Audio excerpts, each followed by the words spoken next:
back to another live stream of Yu-Gi-Oh! Master Duel and video game news. We've got apparently the deck recipe. Today is Wednesday, August 23rd, starting late. Ran into some problems and I'm still dealing with them.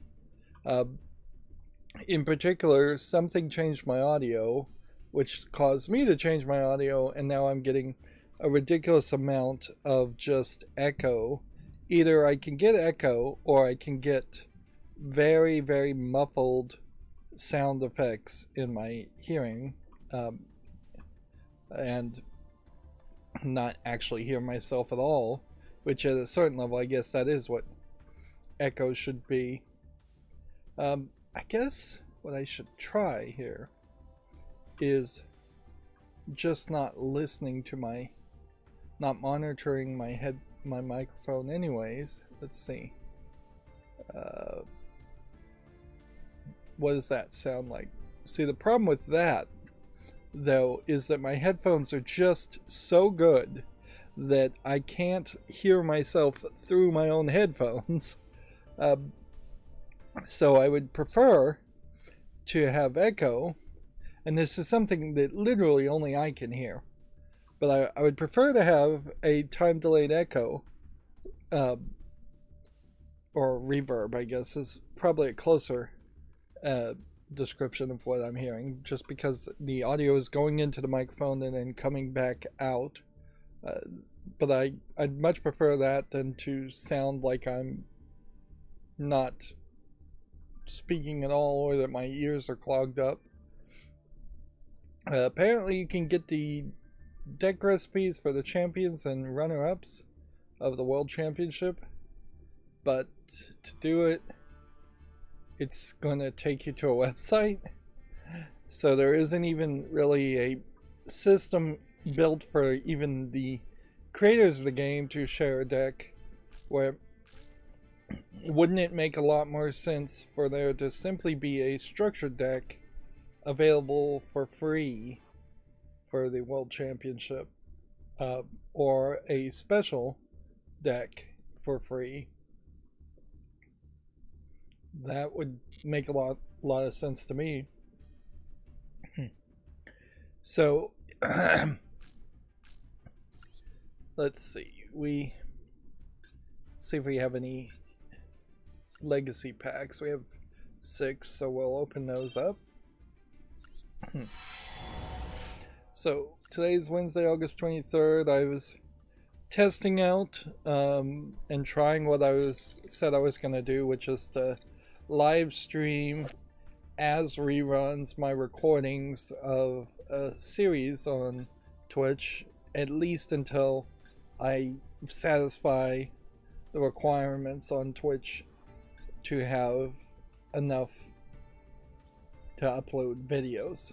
Ideally, there will be just a major shift after that point, and the videos on Twitch will be scheduled and uploaded in the exact same time frame as videos coming out on YouTube. But in the meantime, everybody's, I guess, getting a little bit of a sneak peek. And I was playing Myst 5, and I think Myst 5 in particular did change the audio quite a bit, but now I'm playing Yu-Gi-Oh! And hearing the echo too. And so, yeah, there is more fiddling with it that I need to do. Noticeably, I have not been fiddling with this tournament, and so this is going to end in 5 days, and I'll be lucky if I even make it this far to get the protector.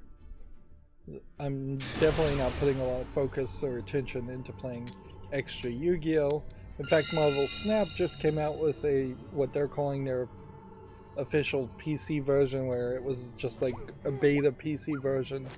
So I want to take a look at that, although in all fairness, if I make a quick look around Marvel Snap's PC version, it is going to just be to ream them a new hole and highlight the major problems with Marvel Snap and why I've just stopped playing it completely.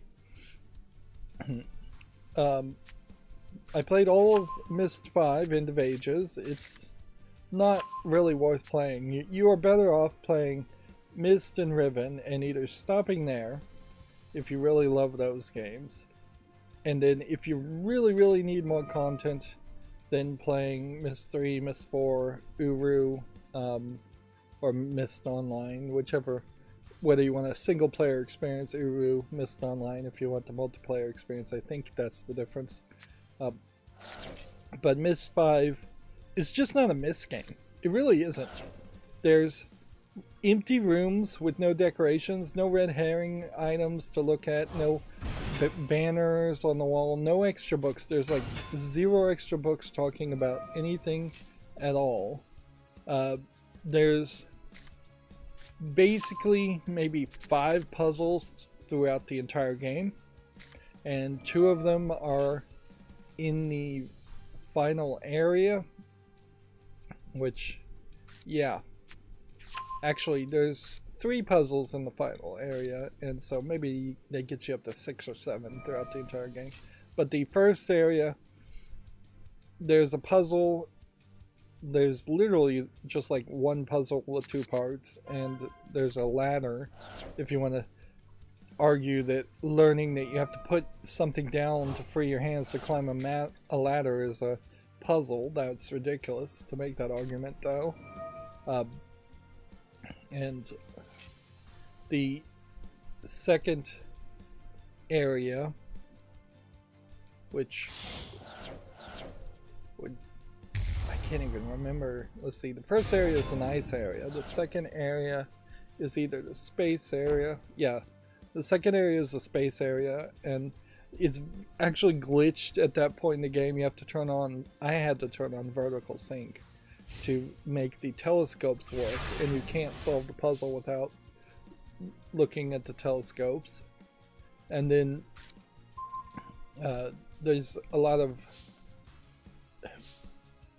kind of grinding that happens in that second area, in that there's a giant contraption that you won't know how to solve until much later in the game, and so there is a temporary starter solution you have to do, and then you need to move on to another area, and you just don't get feedback.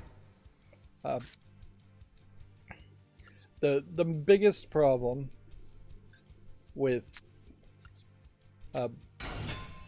Myst 5, though, is that the main gameplay mechanic is to draw symbols with your mouse, which is very difficult,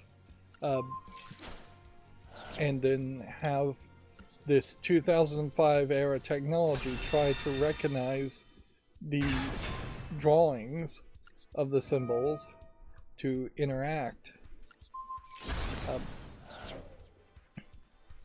appropriately.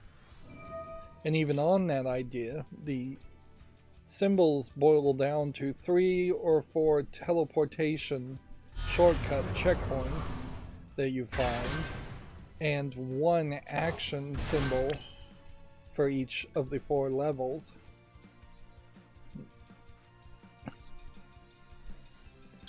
Which, yeah, that's not really enough. Whoops, shouldn't have done that.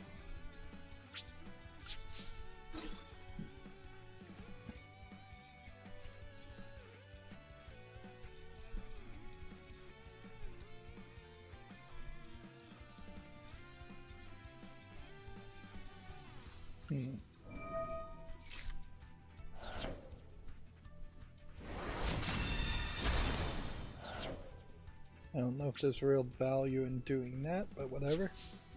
I'm still watching Medium. I have 1 more season, just about. It's going fine, but certainly in the last 2 seasons of Medium, they start to focus on the daughter actor characters, which those characters would have been old enough to actually be the focus of most of an episode, but it is a little out of the norm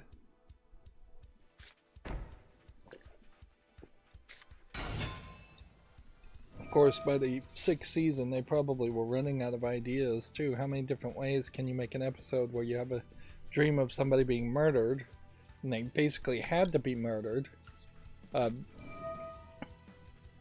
Maybe that is part of the problem with the idea of Medium, where it couldn't have just gone on forever, like a Blue Bloods or NCIS series, is that there would have had to have been a helpful ghost introduced that was just going to stick around and help her solve other kinds of crimes that didn't involve somebody dying. Some ghost that was just going to observe something. And it didn't really have to be a singular person. It could be a case that somebody's great grandmother from 100 years ago is watching their great grandson rob a place.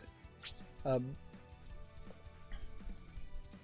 yeah, there is an episode where they try to get away from the murder and experiment with it, and it comes off as a very comedic thing where a character is committing identity theft, and even in that story there is actually a murder at the beginning, but because the bad guy's committing identity theft, Allison, the mother in that medium, is seeing everybody who's a victim of the identity theft as the same character.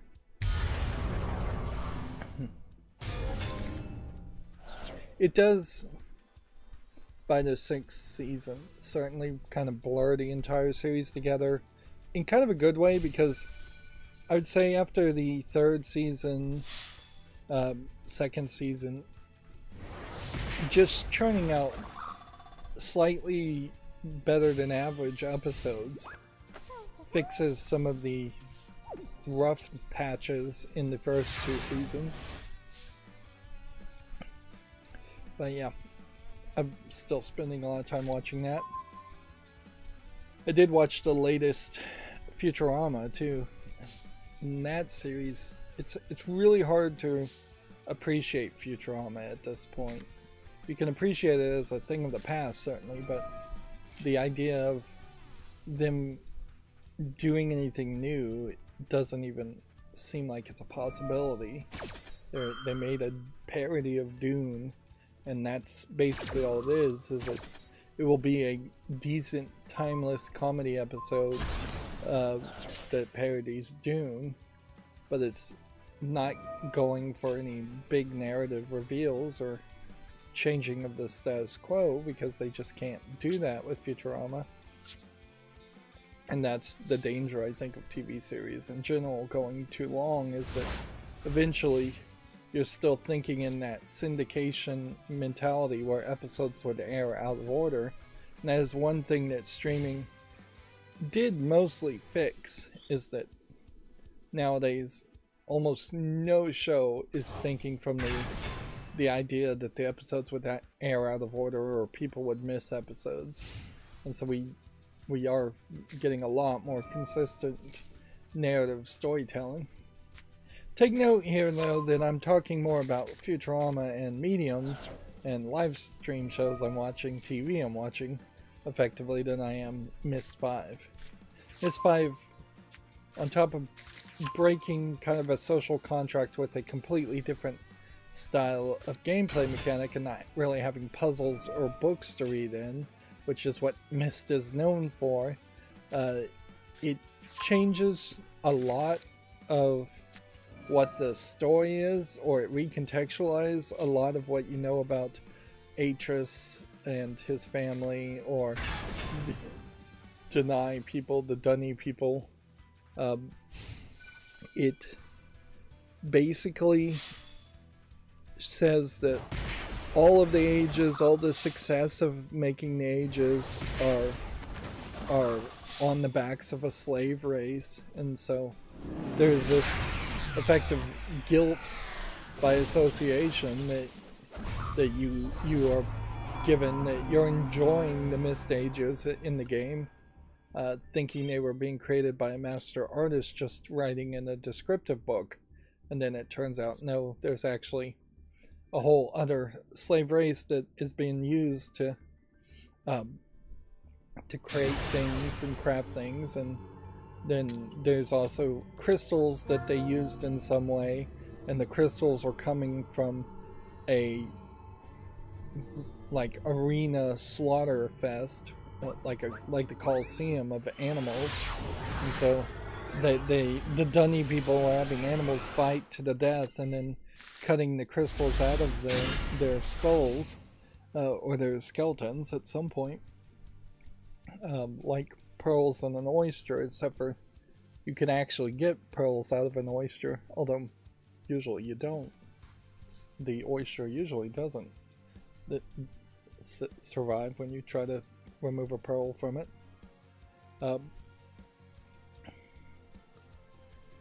But yeah, you don't play or communicate with Atris at all throughout Myst 5. Instead, you're communicating with a very old woman who is supposed to be Yisha, the little girl that you see in Myst 3 and Myst 4, which you barely communicate to her with her either. She talks to you at the very beginning of the game, and that's it. And then you never see her again. So almost completely, you're talking to this new character named Eshu, which, yeah, he doesn't have much to say too. They also get away from the full motion video in Myst 5 in favor of 3D models, which doesn't make a lot of sense. It would make a lot of sense if you're going to reboot the Myst series to start with hyper-realistic 3D models, but they've been using the rotoscoping live-action technology in every other game. In a lot of ways, Myst 5 just feels so empty that I can't prove it, but I heavily suspect it was in development hell, possibly by a third-party developer, being published by Ubisoft, and then they brought in the Cyan Worlds, or they gave the credits to Cyan Worlds at the last second to release what feels like a very unpolished, unfinished project. And if I was in charge from the beginning, I definitely would have gotten rid of the tablet concept. Even now, like this is a 2005 game, the technology was just not there. But even in 2023, the idea of a game where you would have some kind of device, a tablet of some sort, whether magical or electronic, and then you had to, with a mouse, draw a picture, and then the picture had to be recognized by a computer, AI, in the game. Even now, that technology wouldn't really work. At best, this is a concept that was from the idea of like old Palm Pilots, and instead of having keyboards, you would supposedly draw symbols to write in little squares at the bottom of the screen. But notably, nobody has that style of input anymore on cell phones. We just have pop-up keyboards. We don't really have handwriting recognition. Like, people don't try to just write in cursive or write in print on their screens. And if anything, we've surpassed that with just voice recognition and voice to text, or finding other ways to communicate without typing in long amounts of things. We barely need the keyboards most of the time. But yeah, that technology wouldn't work. The best case scenario is you do something like what Nintendo does, where in Luigi's Mansion, if you wanted to make a guild in Luigi's Mansion for the online grouping, they gave you a bunch of stamps and stickers, and then you could move around the stamps and stickers to make an image, but each stamp and sticker is very controlled and obviously recognizable. So it would be practically impossible to make a phallic object for your guild logo character, and that keeps Luigi's Mansion's online guild system family friendly. That's basically what Myst 5 should have done, is that you should have found symbols throughout the world, and you would touch the symbols on the wall, and then when you touch the symbols, it would become a sticker that you could drag and drop onto the tablet instead of having to hand draw it. By dragging and dropping it, the computer obviously knows what symbol you're trying to use, and then you would potentially get too ambitious and have a mixing and matching of different stickers, which at a certain point then you're making a dragging and dropping programming game, which too would be too different from other Myst games, but at least that technology would have worked. It's incredibly difficult to draw a good circle with a mouse, particularly with my shaky hands. Another glitchy thing about Myst 5 is that it constantly was switching between the classic point-and-click mode to the classic plus mode, and the problem with the classic plus mode is whenever you walked upstairs, the screen would shake because my hands would shake. And yeah, I had to flip over my mouse pad to the slower precision mouse pad side as a surface. Which I really do love this mouse pad. It's a, you can, I think, only get them at Best Buy. It's called an Insignia, and it's a metal, kind of a square, but it's more of a trapezoid shape. In metal backed, it has a speed surface and a precision surface on either side, and then it has little rubber feet that I peel off on the speed surface, because there's rubber feet on both sides. It's a fairly big mouse pad, and definitely works for me sitting in a recliner chair instead of having a table in front of me. Although desperately I need to find a way to get some kind of table in front of me. That was definitely another problem in that Myst 5 had at least one solution where you had to look far in the distance, and because it recommended to not turn up the resolution to 1080p, and I did it anyway, and because I'm looking at a TV 8 feet away, I can't visually see the symbol that is far off in the distance enough to draw it. I had to pull out my cell phone and use a 30 times zoom to see it, and that has its own list of problems, in that if you're trying to do a 30 times zoom on a cell phone camera, it has to have pretty great stabilization with shaky hands to counter that.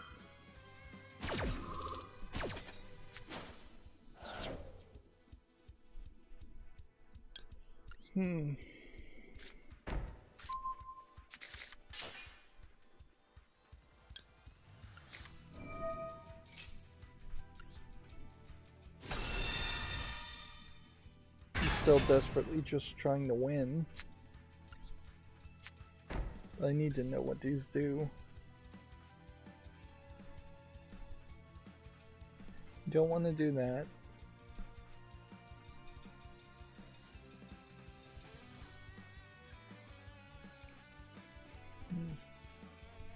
This is probably fine to do this. To reveal this card. To get this card.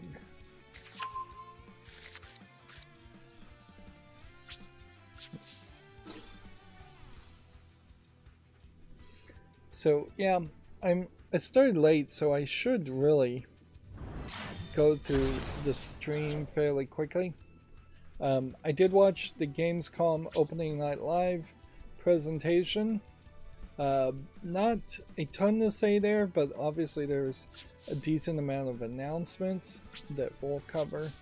A few things that occurred to me is, first of all, the intro pre-show guy and the style of that intro pre-show is just absolutely awful.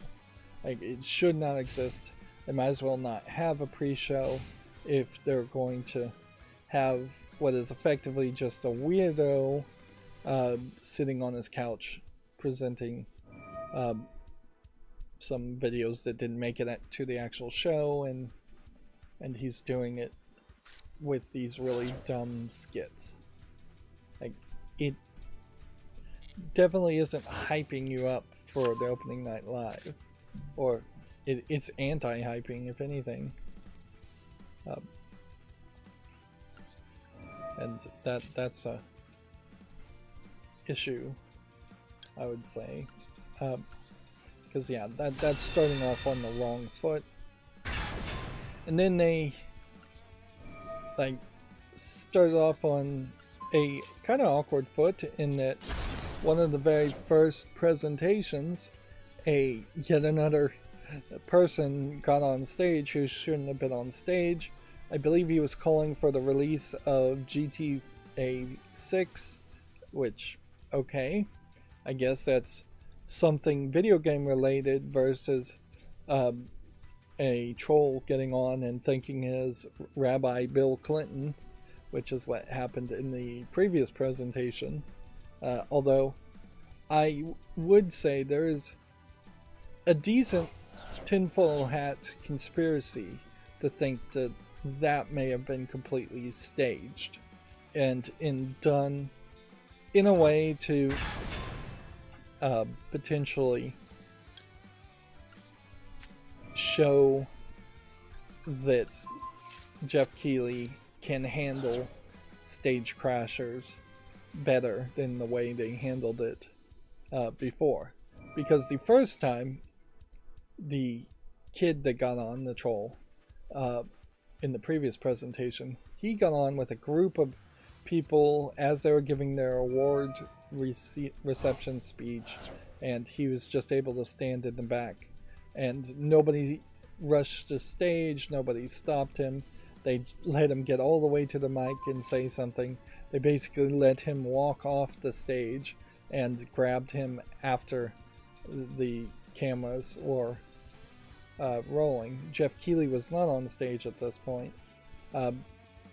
This time, Jeff Keighley was on stage when the interrupter got on stage. And he said, "Alright guys," and then a bunch of security people kind of slowly made their way to the stage and carried him off. Or I don't think it really was a rough and tumble tackle or anything like that, which inherently that's more what you would want to see, is that you would want to see that the person was identified far before they actually got on stage, and somebody literally would tackle them as if they had a knife, as if they had a gun, because yeah, that danger does exist, and that he would be knocked to the ground in a fairly violent way. Like, it's a little pro-police brutality, but honestly, with an unknown threat like that, it does make a lot of sense to subdue the threat as fast as possible, not being gentle about it and then walk the guy off stage or wait for him to leave stage.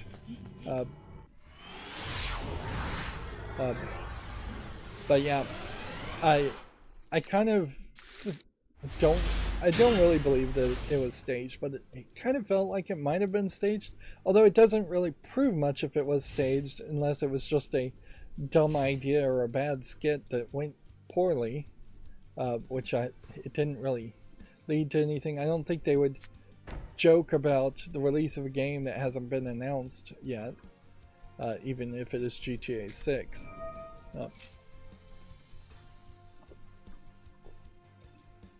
But there is obviously some problems there with the stage, in that, and this is a problem that just needs to be addressed by everybody, like after the Will Smith slap in particular, but for hundreds of years people have tried to get on stages before they were on TV, and that's why most stages don't have permanent stairs where the audience can step up and stand on them. And bars have, the bar is a barricade to stop people from jumping up to where the alcohol is and just taking liquor or alcohol that they want. And that's what every single stage should be. It should be 4 to 6 feet off the ground, with perhaps even a slope going down even lower as you approach the stage.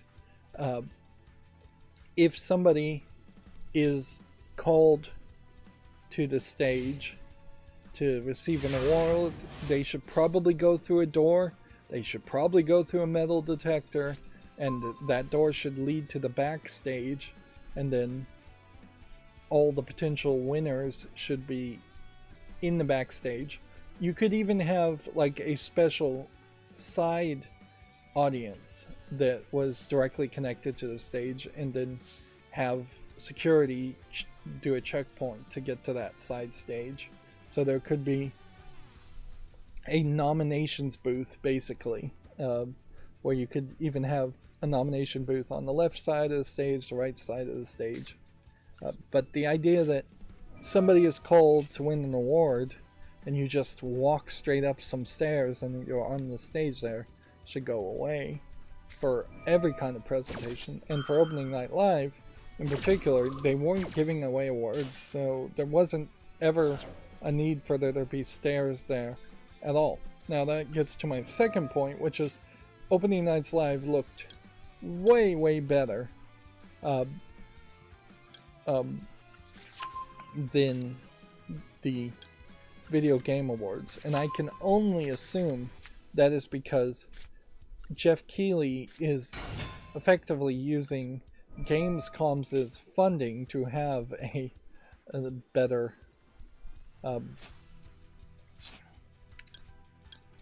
a better stage. It's just way better looking and way more big and bombastic, which you would expect from a presentation like Games Award, and it certainly is not lackluster even for opening night live, which really just showed an amount of trailers and announcements. But yeah, it still was pretty much like the previous presentation, the Games Awards, in that Jeff Keighley is basically the only person on stage, and they're not throwing to a second presenter, and so yeah,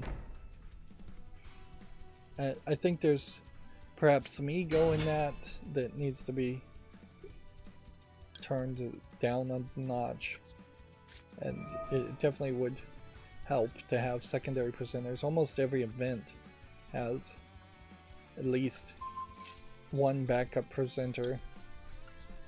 It makes a ton of sense to have a backup presenter. It's the reason why even local news channels always have 2 people, if not 3 people at the desk. Is if somebody gets choked up, if somebody has a coughing fit, if somebody starts sneezing, you throw to the other presenter, and the other presenter can help fill in.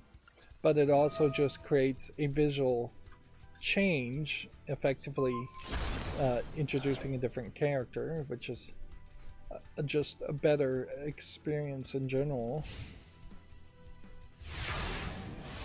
And if you wanted to promote things like gender and race diversity, or any kind of diversity, you could easily overstuff like the opening night live events and the Game Awards events with minorities of a sort, and you could overrepresent there, and it wouldn't really cost you anything other than your ego, which I don't know if that isn't really the main issue, is that Jeff Keighley's ego may be a little too big in that he wants to rub elbows with celebrities and he wants to be a celebrity himself. That being said, even in Opening Night Live, he didn't really have a lot of celebrities showing up that I recognized. Although in all fairness, I only watched maybe half of it before I got bored. And I guess that would be the final complaint to make there, is that it was just boring, and I was definitely busy.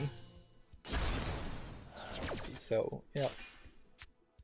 I was busy streaming to Twitch, which I can also say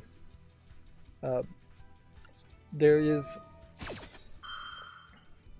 perhaps more views on a random stream on Twitch, but there is less quality by far comments, because the views I'm getting more than anything, or the comments I'm getting more than anything, is from spammers. Spammers trying to sell me views, trying to sell me viewers. And yeah, it highlights a feeling that I suspect most content creators on Twitch have, which is that everybody is incredibly desperate to get views and viewers, and that Twitch really has no care if you're buying views or viewers as much as YouTube might care about that. And that was always my feeling with the rules of Twitch when I looked at it many years ago, is that the initial desperation you have to get other abilities unlocked to lower yourself down to a more reasonable schedule is just way too high. Yeah.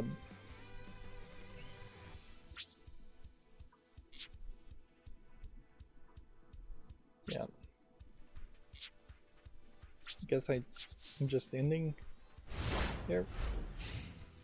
Like, the amount of time you have to put into streaming is too crazy, and that's in part why I'm labeling videos as reruns, even though I actually am streaming live. It's why I'm not looking at the chat, why I'm not interacting with that.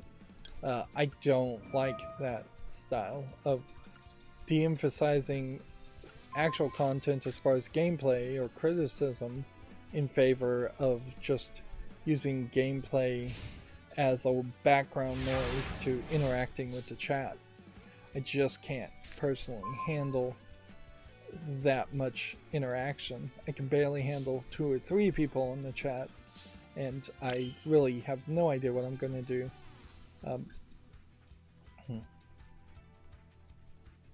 If I ever did get more successful.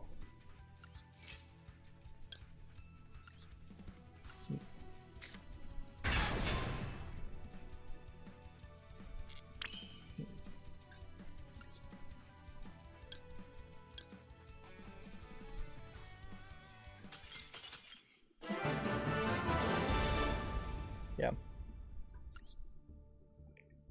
But I'll stick with the Twitch chat. And I'll stick with the Twitch streaming until I can upload videos, which hopefully that happens way quicker than I think it is going to. There is some level of, I think, some of the videos that my macro scheduled may have scheduled things out of order. I don't think the latest solo episode of Yu-Gi-Oh! Was supposed to air yesterday, but whatever, it did.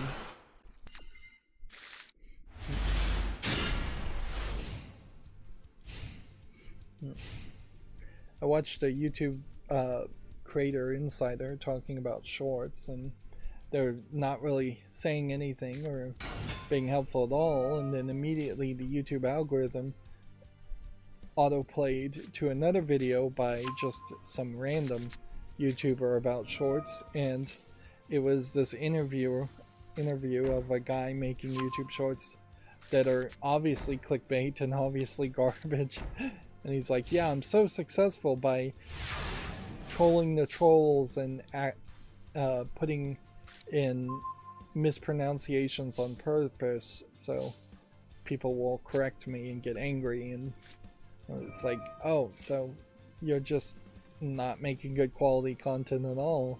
And he's like, no, I'm just making listicles. Like,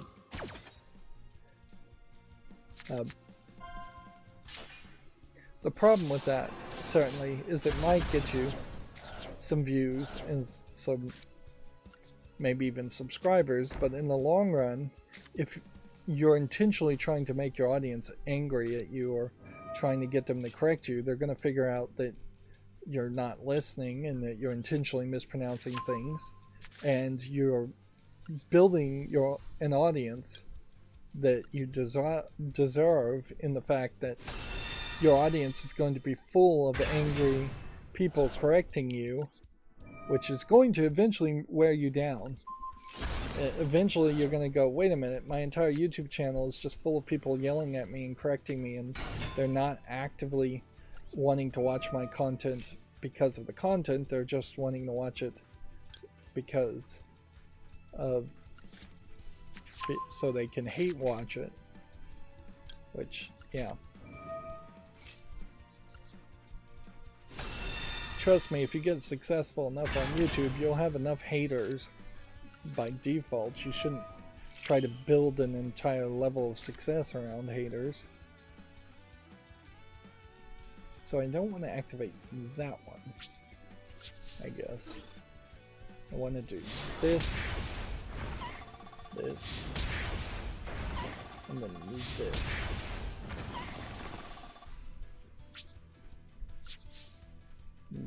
Can't activate this now.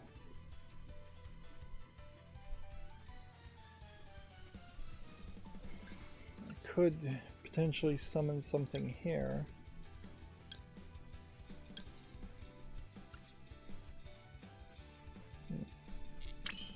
I don't know if there's a real reason to summon something here, though. Yeah. If anything, I guess you might summon this just in case you have a daily quest to link summon something.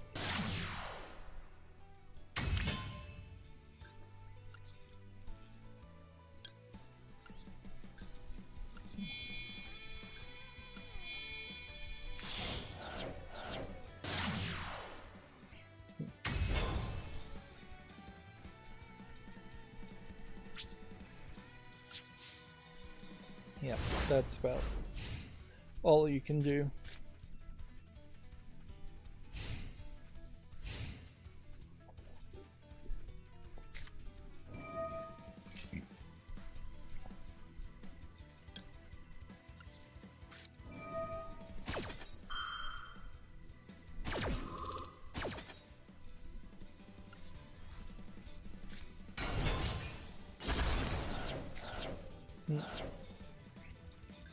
This destroys all spell and trap cards, regardless of whether they're in the spell or trap field.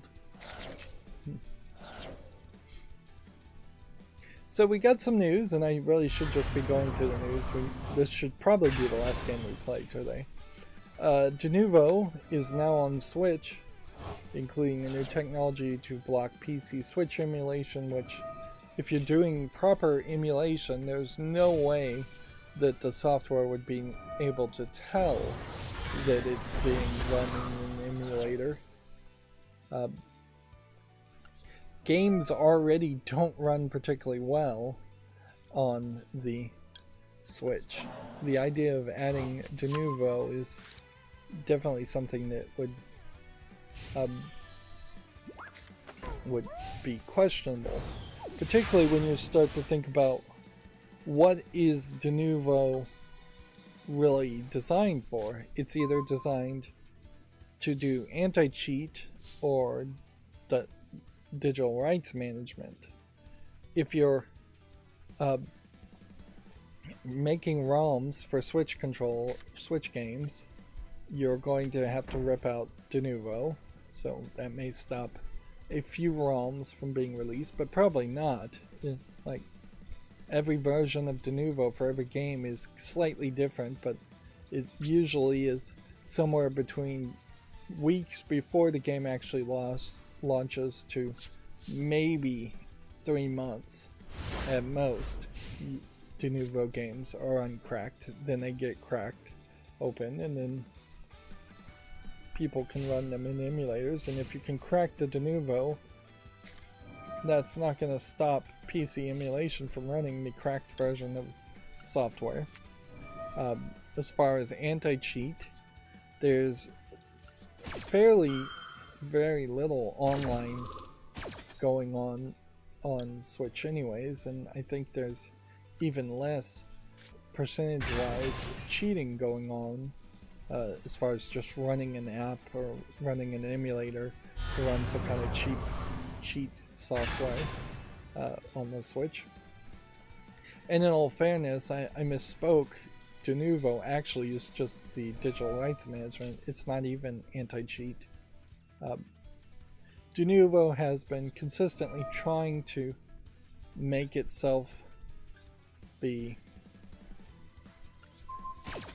relevant and stay relevant in this future of gaming and justify its existence.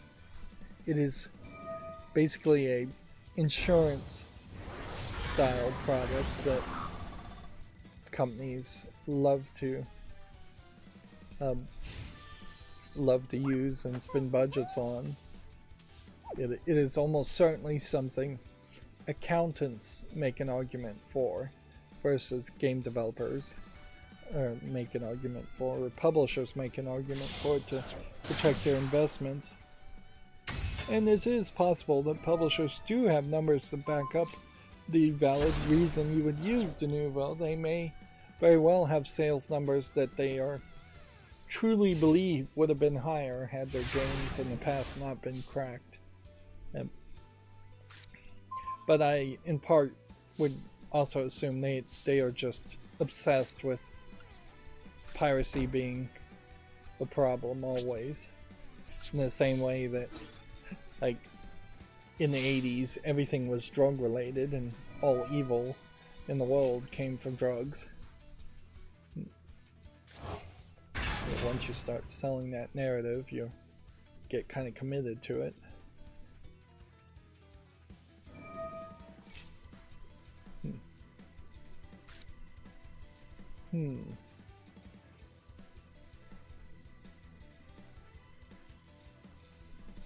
Well, that's weird. Either somebody in the chat is typing gibberish, at which point they're potentially going to get banned, or my chat is really broken.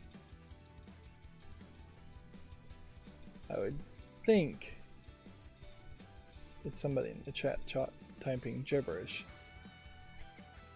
because my posts don't look like that.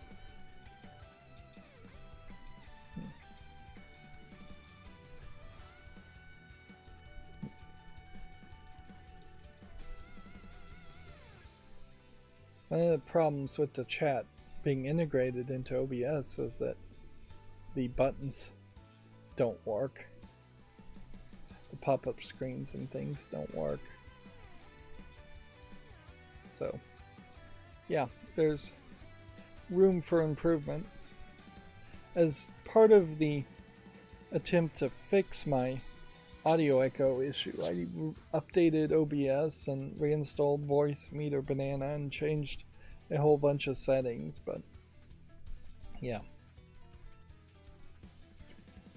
I don't think it's quite working still. It does occur to me maybe I just need to mute a sound effect. That might be the case. Let's see.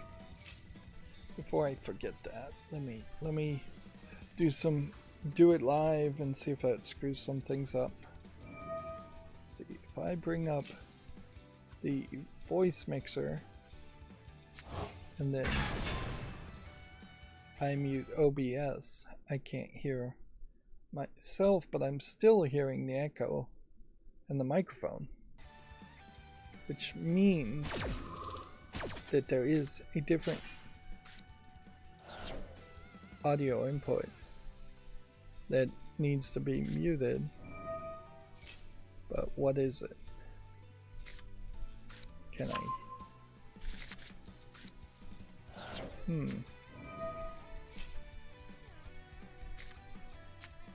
Yeah. See, that's the weirdness here.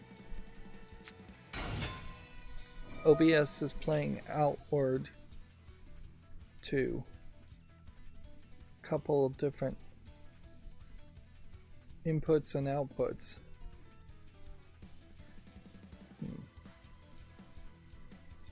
Testing, testing.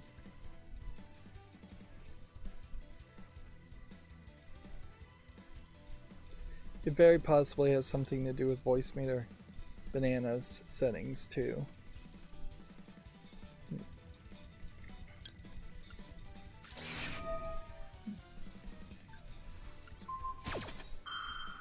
Looks like I'm about to lose.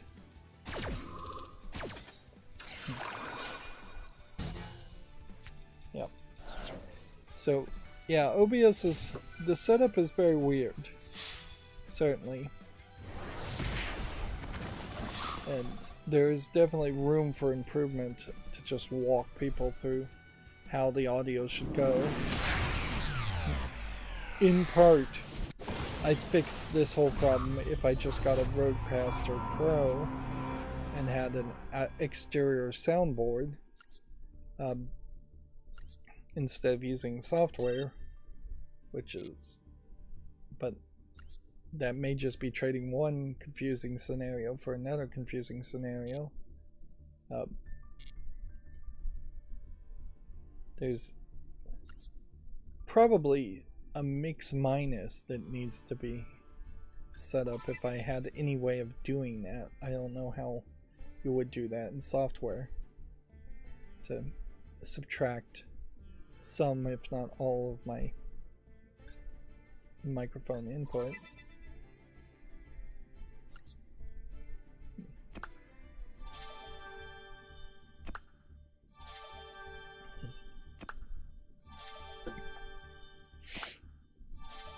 Let's speed this up. So, yeah. I'd still need to win 6 more games in the next 5 days. I need to duel 10 more times.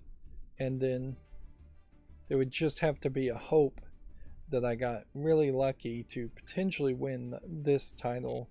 Almost certainly not going to win this title. Frankly, I'll be lucky to get these done. As far as link summoning, I still needed to do one more, and the XYZ synchro summoning all could be done if I just hopped in here, but probably would make a lot of sense to not even do a ranked duel and just do a casual match with my Zodiac Tri-Brigade match. To do an XYZ summon. Anyways, let's focus on the news. We already started late. Star Wars Dark Forces Remastered was announced, and it's going to support up to 4K 120 frames per second, which I feel like we're always going to have this split where old games being remastered are going to be able to make really high resolution or claims. 4K at 120 frames per second is nothing for an old game, even a game that has some visual remasters, versus a brand new game that is going to have way more shadowing and ray casting and ray tracing and way higher textures.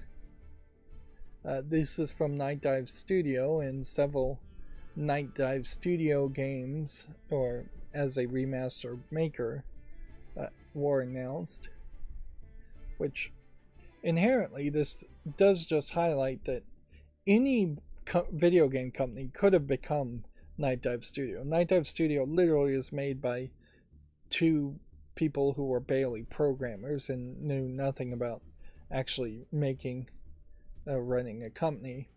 And so perhaps that just highlights that big companies didn't think there was enough money in the idea of just remastering and re-releasing old games, and that they didn't want to pay the lawyers to negotiate it, and they assumed that every other game company that owns the license to a game would not want to pay the lawyers to negotiate it. Which, in all fairness, there are a lot of video game companies out there that own the rights to games, but they just don't have the paperwork set up, and they don't want to pay the lawyers to re-release an old game. But yeah, you can see on that trailer that the level of graphics there is very much in line with a point-and-click adventure from LucasArts, and not this smooth 3D CGI cover art. So remastering a game like that is going to be somewhat trivial, and getting it to be able to play at 4K 120 frames per second is going to be fairly trivial. That being said, you're probably not getting any real benefit by playing it at 4K 120 frames per second.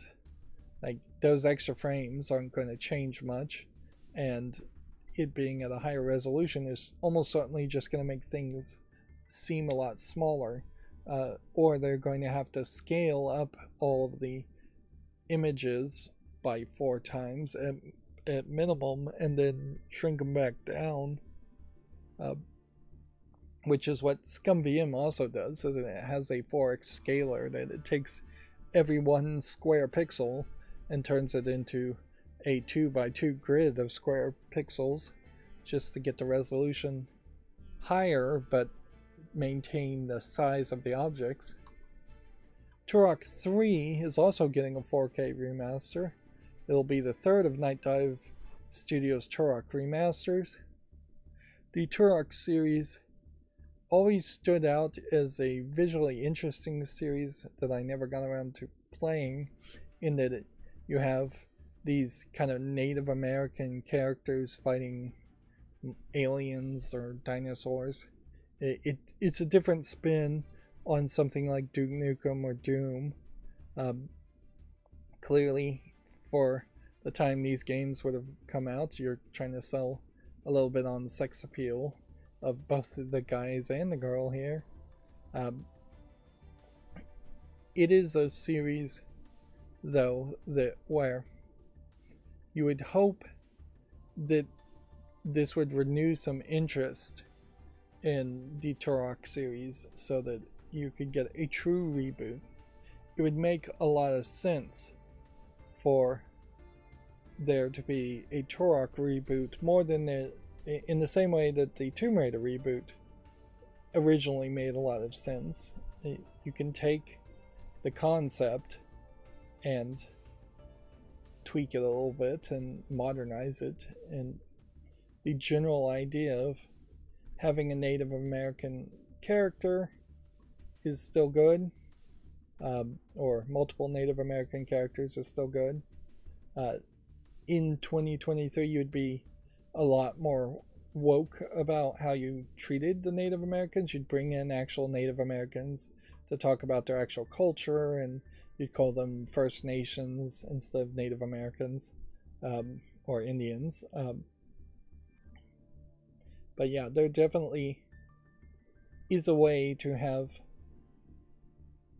that kind of story happen, and in the end, running around shooting monsters and dinosaurs in a first-person shooter game is still a viable concept, particularly more now than ever, with us mostly making zombie games, or game developers mostly making zombie games. The bow and arrow aspect certainly could work a lot better and be somewhat appealing.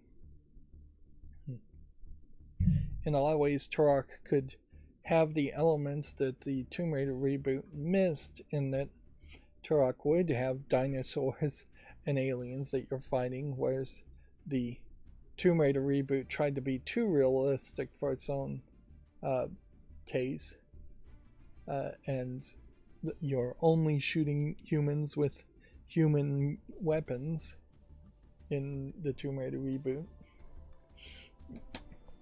That being said, it's still, in my mind, kind of a hard sell to try and go back and play the old Turok games, because those level designs I don't think were particularly good. I think they were kind of notoriously difficult to figure out, and that's always a problem with Doom type games. Even the Doom levels start to get a little maze-like, and that's not something that people really would want these days, I think. I was contemplating some cosplaying again. I had sworn off for a couple days showing off cosplays.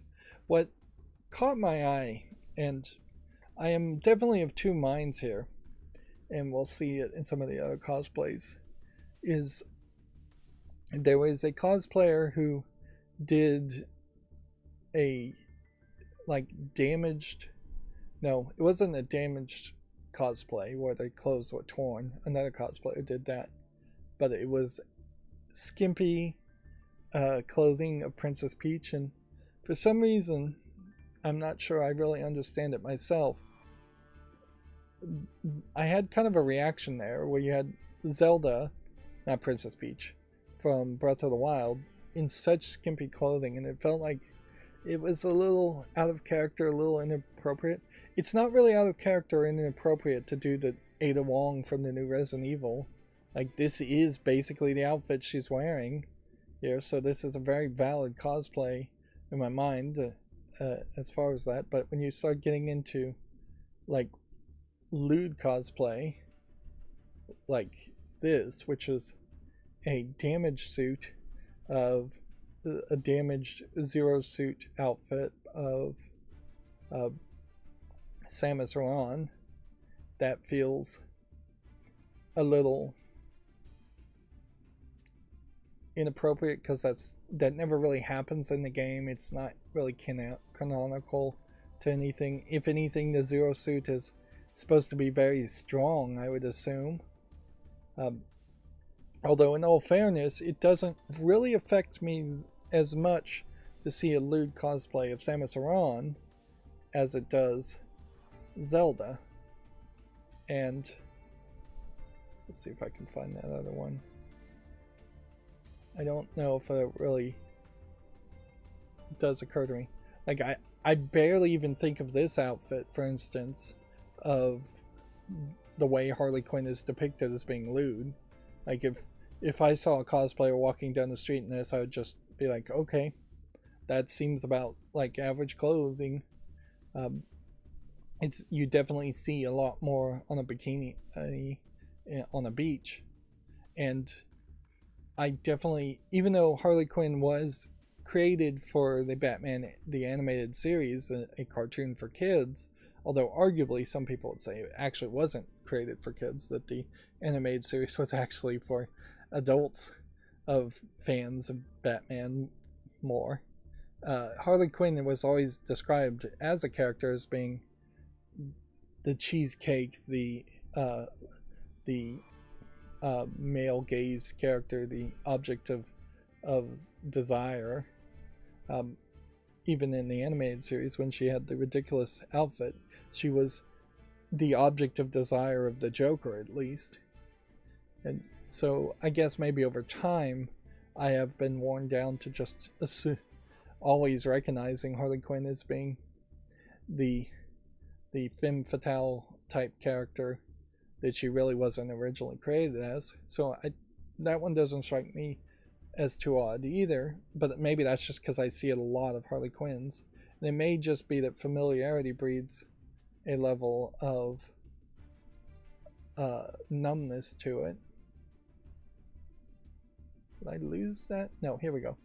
But this one really threw me, particularly this one where you have a lot of underboob here, because they really have gone out of their way as far as making Zelda, or even if this was a female Link, they went out of their way to put Zelda always in a lot of clothes, and she is frankly asexual as a character, more visually than anything.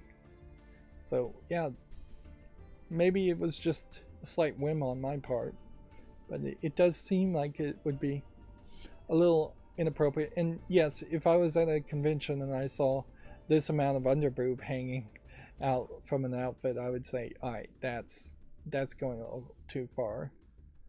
There's not really too much wrong with this, and depending on the pose, even tight pants and a butt's not that crazy. But yeah, there is almost certainly a level too of the fact that underboob is something you really have to work towards, so it comes off as more lewd than just wearing a skimpy outfit. Although damaged armor outfits also are something you have to work towards. And I guess that is the part of the incredible subtlety of cosplay in general and your costume design, is that it's not 100% how much skin you show, it's also how much thought process did you put into showing that skin.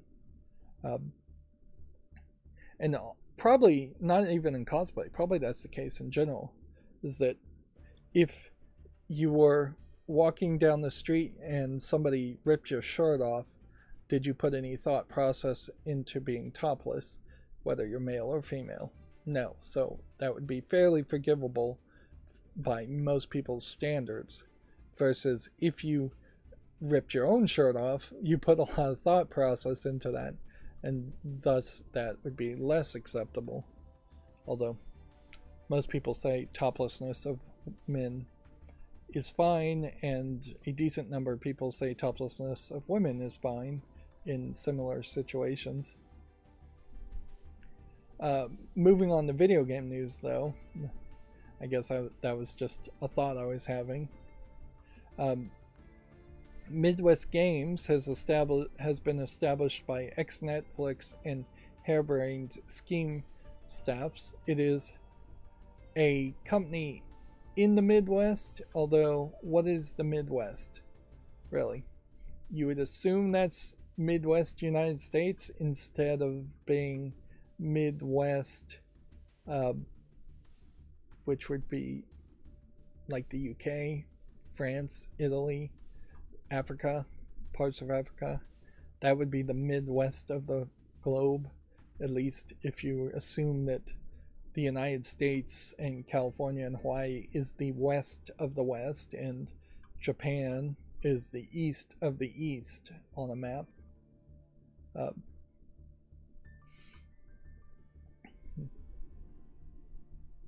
Yeah. It's established in Green Bay, Wisconsin. And it's former staff from Crunchyroll, which doesn't mean much. One person, and an ex-developer from Striking Distance Studios, one person, and probably Monsters, one person. So it's basically 3 people. I have said, though, that this is something that should have been happening a long time ago, and finally people are figuring it out, that it doesn't make a lot of sense to be on the coasts of anywhere on the planet at this point with global warming. You'll get far too many floods, far too many hurricanes, far too many storms, whereas there's a heavy amount of protection if you just are in the middle of the United States. But there's no infrastructure and there's no business in the middle of the United States for the most part, and it is a catch-22 where those middle states need to try to figure out some way to bring business to the middle of the country, but you have too many coastal elites, whether in Hollywood or New York, that don't want to live in the Midwest because they think the Midwest is full of rednecks, which in all fairness, there are a lot of rednecks everywhere in the United States, but particularly in the middle. So what we're effectively probably going to start to see more happening is a shift of people, coastal people in Hollywood, in California, that can no longer afford those high real estate taxes and high cost of living, trying to go to the Midwest. But yeah, inherently humans are nomadic, and they should be a lot nomadic. The concept of a city as we build it doesn't make a lot of sense, and it never really did. But yeah, video game companies in particular, it makes a lot of sense to be based out of places where it's very cheap to live, because you're fairly independent there. All you need is a grocery store, which sometimes is hard to even find grocery stores in some of the smaller cities and middle state cities. But that's all you really need, is just basically a supermarket, a grocery store to fulfill your needs, a house, computers, and the internet. That being said, it's almost impossible to measure the opportunity costs or the value of opportunities that you might have had in the past by being in Hollywood or New York. You won't be down the street from another company to go and have a meeting and talk to people, or just meet out at bars and on a weekly basis and rub elbows and make friends. And those kinds of connections are almost impossible to value. Being in Wisconsin is almost certainly a longer drive to get to Redmond, Washington, if you want to talk to Nintendo, if you want to talk to Microsoft, what compared to being in Hollywood. Although, who knows, the traffic may be so bad in Hollywood that it is easier to drive from Wisconsin to Redmond, Washington. It'll be interesting to see if we see more companies form in the Midwest, or if this will be the only one and this will be just the saturation point for Green Bay, Wisconsin. I would say I don't know a lot about Green Bay, Wisconsin, but I do know the Green Bay Packers are there, so there is definitely some infrastructure and some industry there. It's not in the middle of a forest, which you could do that, certainly. If you had enough money, you could build a whole new city with walled gates around it for a bunch of Hollywood people, and it could be just this big gated community that is way better as far as infrastructure and design compared to any other city in the state. And that wouldn't be a terrible idea. I've always thought that it's kind of ridiculous that the United States hasn't moved its government center in a long time. Like, originally, the District of Columbia didn't exist, and so there was the government was run out of I feel like it was Boston, but I don't remember. But yeah, it would make a lot of sense to, instead of staying in the White House and having the president stay in the White House in Washington, D.C., build a red house or a blue house, with the thought that eventually, in the next 100 years, there will also be another house built that is a red house and a blue house. You could have a red house on the East Coast, or the White House on the East Coast, a Red House on the West Coast, and a Blue House in the middle. And then you would just move Congress and the Pentagon and things like that into new facilities, modernized facilities in some other city that would become part of the District of Columbia. So you'd have a Washington District of Columbia, and then you would have like a Lincoln of the District of Columbia, or you would have like a Roosevelt of the District of Columbia. Just have multiple cities under the District of Columbia. We don't even use Columbia as an idea anymore, but whatever. And by building new facilities, you can invest and revitalize a new area in the same way that Tokyo modernized and revitalized the governmental center of Japan versus their old capital. So yeah, just moving the capital around every now is something I think every country should do, so you can spend a lot of taxpayers' money to build up infrastructure and revitalize something. And almost certainly some of the cities in the United States would gladly give up their ownership to be a federal run district. Yeah,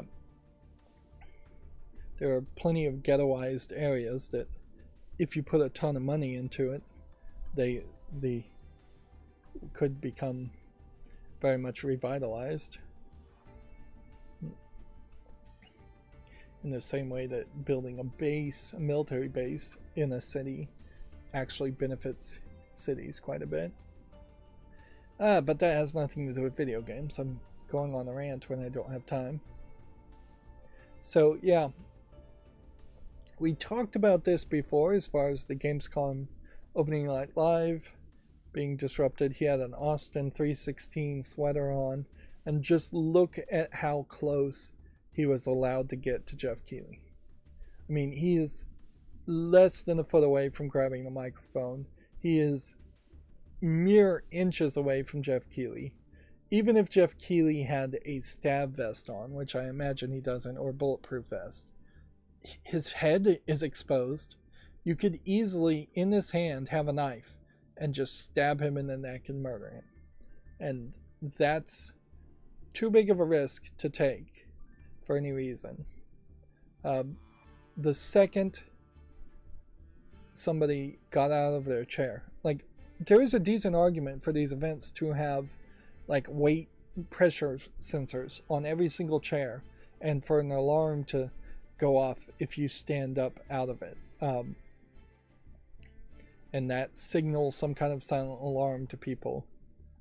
That'd be expensive, certainly, but it's not crazy. You certainly could have weight pressure sensors on the steps, on the area before the steps, but really human beings should have just been crouched down around the steps below the camera site, and like every 4 or 5 feet there should be somebody in black clothing just standing there looking at the audience.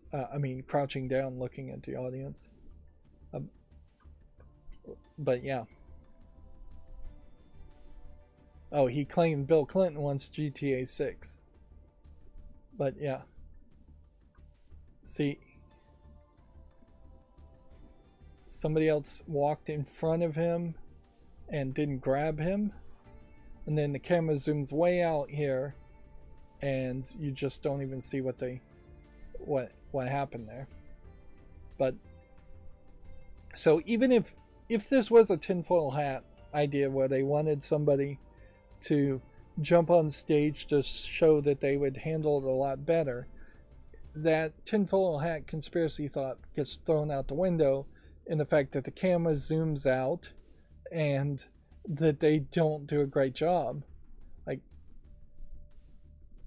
if anything, Jeff Keighley here would have been better off swinging at the guy.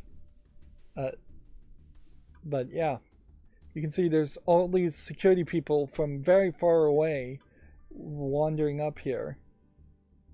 Let's see if we can see it better in full screen mode, even though I have the blur on. But easily, if the guy had a knife on him, a gun on him, a bomb on him. Yeah, guy here, guy here, guy here, guy here, guy here. And they're just gently pushing him off this side of the stage. You can also see, as it zooms out, how low the stage is. Which, yeah, if the stage has to be that low for some reason, then don't put stairs there. Put some barbed wire. Here. Put everybody else in pits. You can see most of these people are fairly far away, but anybody, even from back here, could have just gotten up and walked here. I wouldn't be surprised if of the 5 or 6 people here that are walking around, one of them really shouldn't have been walking around on top of this guy. Somebody else just got up and jumped in. Yep. But yeah, there's no level of urgency. There's no level of concern. These are people who run lights in presentations and pretend to be security officers. I don't see anybody here that's a disgruntled cop just itching to crack some skulls, which, yeah. And then his response is to say this is so disappointing, which is like just a disapproving dad response.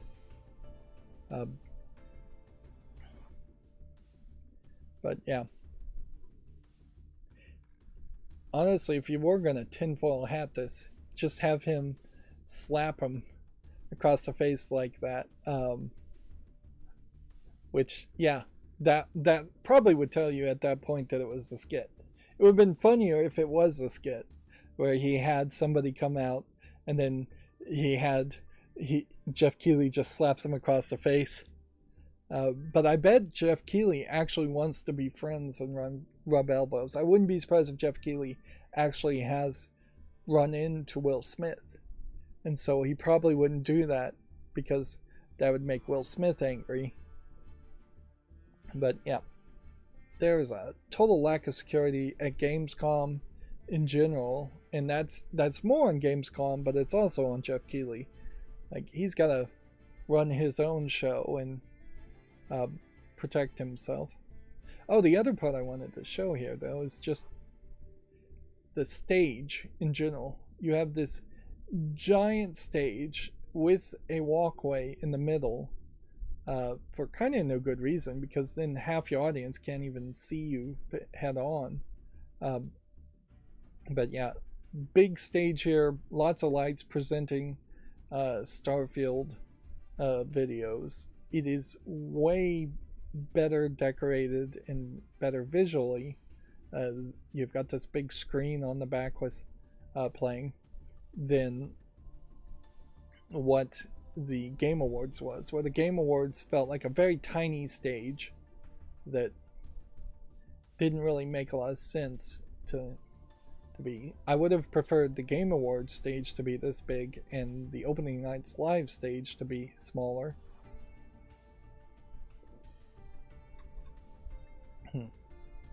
The Game Awards are going to return in early December if I de-blur it.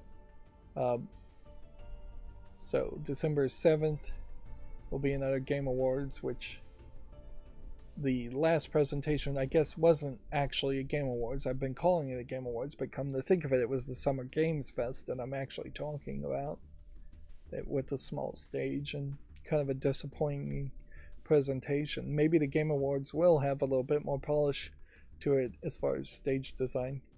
Definitely at this point, the Game Awards absolutely need to have way more security. We need to see somebody tackled by an ex-football player and knocked to the ground, or somebody trying to get on stage and failing miserably. We need to see them carried off in handcuffs. even doing a live presentation. And I guess that's maybe the thought process, is that this is live, so they're trying to walk them off the stage so they can arrest them in the back. But particularly for the Game Awards, if you're giving out awards, it would make a lot of sense that there's a second security checkpoint for people who are nominated for that specific award, and those nominees are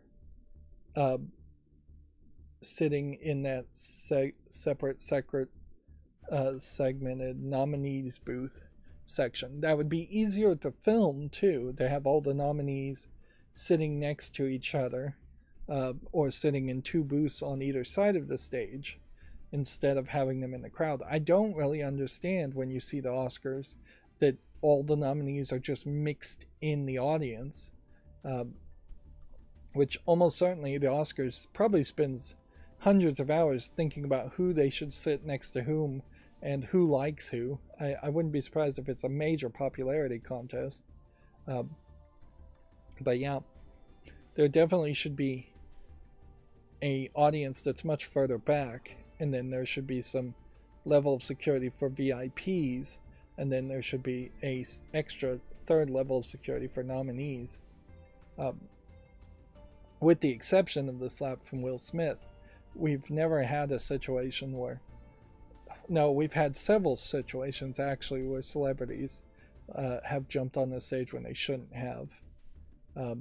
And a lot of musicians and rock stars are crazy or on drugs, so they've done that actually several times, come to think of it. So yeah, there is a reason to not even allow other celebrities and VIPs to be able to get on the stage without going through extra security procedures. And if you did have like nominees booths, you could straight up have a guard that has a door that's locked or a barrier that's locked until the last second, so even the other nominees in the other booth on the other side of the stage couldn't run on.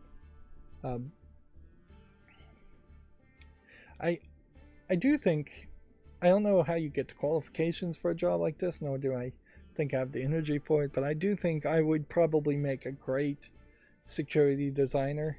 I have just that right mix of paranoia and imaginativeness to secure facilities. I've thought about like IT security. I've thought about base security for military bases, which there's room for improvement on some of those too. But yeah, I could see myself, if there was such a job, just walking around the facility and being the head of security and saying, hey, we need to fix that door lock, we need to fix that hole in the fence. Of course, that's probably not really a job, and it's probably not really a job that pays. That movie Sneakers, I guess, comes to mind, in that the people were paid to break into facilities, that mostly through computer hacking, but there almost certainly is a few people that get paid to physically break into things. Actually, I've seen some YouTube videos of some of those people, but it's, again, consulting agencies, maybe 4 or 5 companies worth mentioning in the whole planet.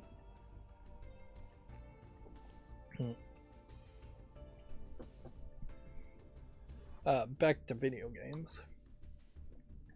Blizzard announced Diablo 4's second season. It seems to be vampire focused in some way. Season of the Blood.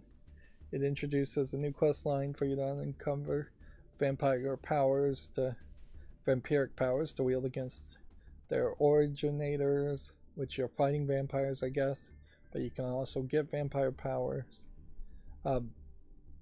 Inherently, it would have been a tough sell to get anybody's attention around Diablo 4, even if Baldur's Gate 3 wasn't out.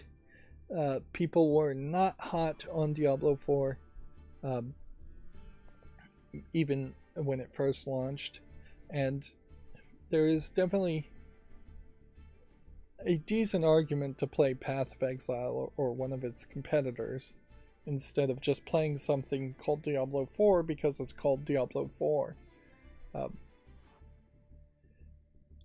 Yeah, and the announcement of the last update for Diablo 3 being that they're going to finally let you have a single player mode does draw a line in the sand that if you just ignore Diablo 4 long enough, 10 years down the line or so, there will be a single player experience for Diablo 4 that makes a lot more sense. Personally, I just cannot abide games that are going to reset your character's progress. That's not something I ever want to engage with, and I don't see why people would want to lose progress in any way. If I wanted to make a new character in any other RPG game, I would just make a new save file. But that would be my choice, not some timer or a season reset like Diablo 4 is doing. This game, Dustborn, as a trailer, caught my attention because it was a character that seems to have the ability to speak something and make people listen. So she, in the trailer, tells somebody to shut up and they just immediately stop talking. Does that make a lot of sense when you look at these screenshots, which looks more like it is perhaps a collection of minigame here and quick time event type minigames here of fighting? Yeah, I don't know. If anything, it feels like it is probably a narrative, almost Telltale-like game with just some minigame elements to it. But we've seen several games that build around the idea that you're going on a road trip. This is the first one I've seen where it looks like it's a band that has a bus. But yeah,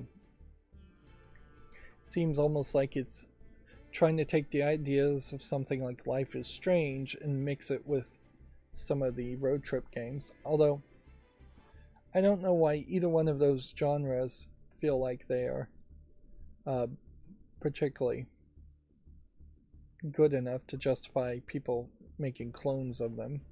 Life is Strange 1 was alright, but none of its sequels have sold that well. And none of the road trip games, I can't even name one of them because they haven't mentioned it. It is throwing in that third twist of having magical powers, but I bet that actually isn't used that much. Ah, okay. Then straight up page didn't load. I don't know what that was. Mario's voice actor, Charles Martinet, which is, I assume to say, the voice actor for Mario in the West. I'm not sure if he actually does Mario in the Japan, in the East. Is stepping back from the role or effectively being semi-retired or forced into semi-retirement. This is what I suspect is just a delayed reaction to the slightly negative press around him not being the voice actor in the Mario movie, and more likely the major success of the Mario movie without him. He is old, so it certainly would make a lot of sense to try and go in different directions with a Mario voice. He's not that important to Mario as a character. You could easily get some other voice actors cheaper to be the Mario voice, or not even have Mario be voiced in most games. But yeah, almost certainly this is something Nintendo pushed for him to do so that they can announce in 6 months a Mario movie that again doesn't have his voice acting. There's an update here saying Nintendo has confirmed to Axios that Martinet did no voice work for Super Mario Bros. Wonder, uh, which will be the first Mario game since 2017 Super Mario Odyssey, and that means his last portrayal as Mario would have been 2022's Mario and Rabbids Sparks of Hope. What I'd like to see here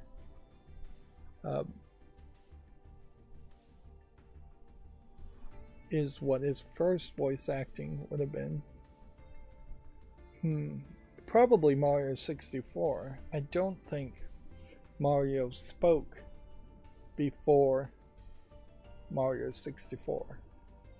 Like, obviously not Super Mario Brothers, and I don't think he spoke in Super Mario World.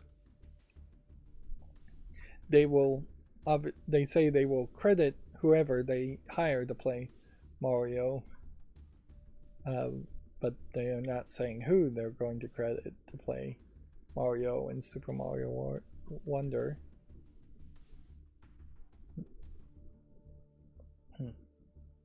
Oh, interesting. He played Mario in 1994's Mario's Teaching Typing. So he's been working for the company in part since 1994. He voiced Mario in every Nintendo published title that features the character, including 64, Sunshine and Galaxy, Mario Party, Smash Brothers, and Paper Mario. He also did voice work for Luigi, Wario, Donkey Kong, Baby Mario, and Waluigi. So they probably are going to need a new voice actor. Although I wouldn't be surprised if the small amount of things that Mario says leads to the Nintendo being able to just use artificial intelligence to replace him completely. This may be the next controversy brewing, is that in Super Mario Wonder they may credit a artificial voice.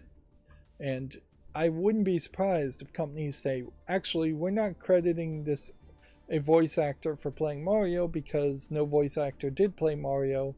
It was made instead with artificial intelligence. Therefore, we're just not going to mention anything at all in the credits.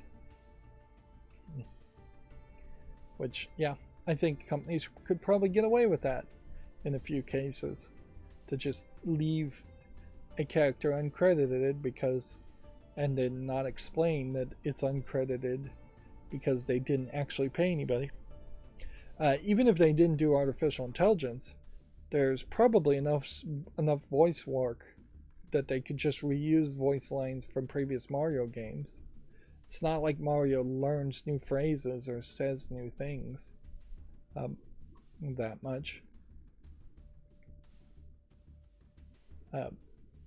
If anything, I feel like a overemphasis around Charles Martinet as a voice actor is also just repeating the mistake of the overemphasis of Shigeru Miyamoto as the creator of Mario.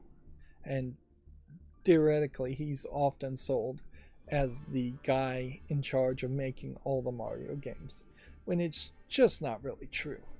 There's a bunch of second-party companies and third-party companies that are working on making Mario games, and there's a bunch of Japanese programmers who you'd have to really do a lot of research to even know the names of, that are making Mario games. You just wouldn't have Mario games so drastically different in the first place if it was all coming from the same programmer in the same mind. You wouldn't have Galaxy being so different from Sunshine, being so different from Odyssey. That takes different creative inputs to have those kinds of different concepts. And inherently, I'm not even sure Shigeru Miyamoto was really doing the programming for Super Mario Bros. 1 or Mario Bros. In the arcade. He very well may have just been a concept producer guy even then. But yeah, we in all industries we really need to struggle to credit the small people who are putting in 90% of the effort and getting none of the credit, and try to have some level of equity by de-emphasizing people who steal a lot of credit or take a lot of credit that they probably don't deserve, just because they happen to be in charge. Let's see. Is there Gamescom happened, but I don't know if there's actually anything here worth mentioning.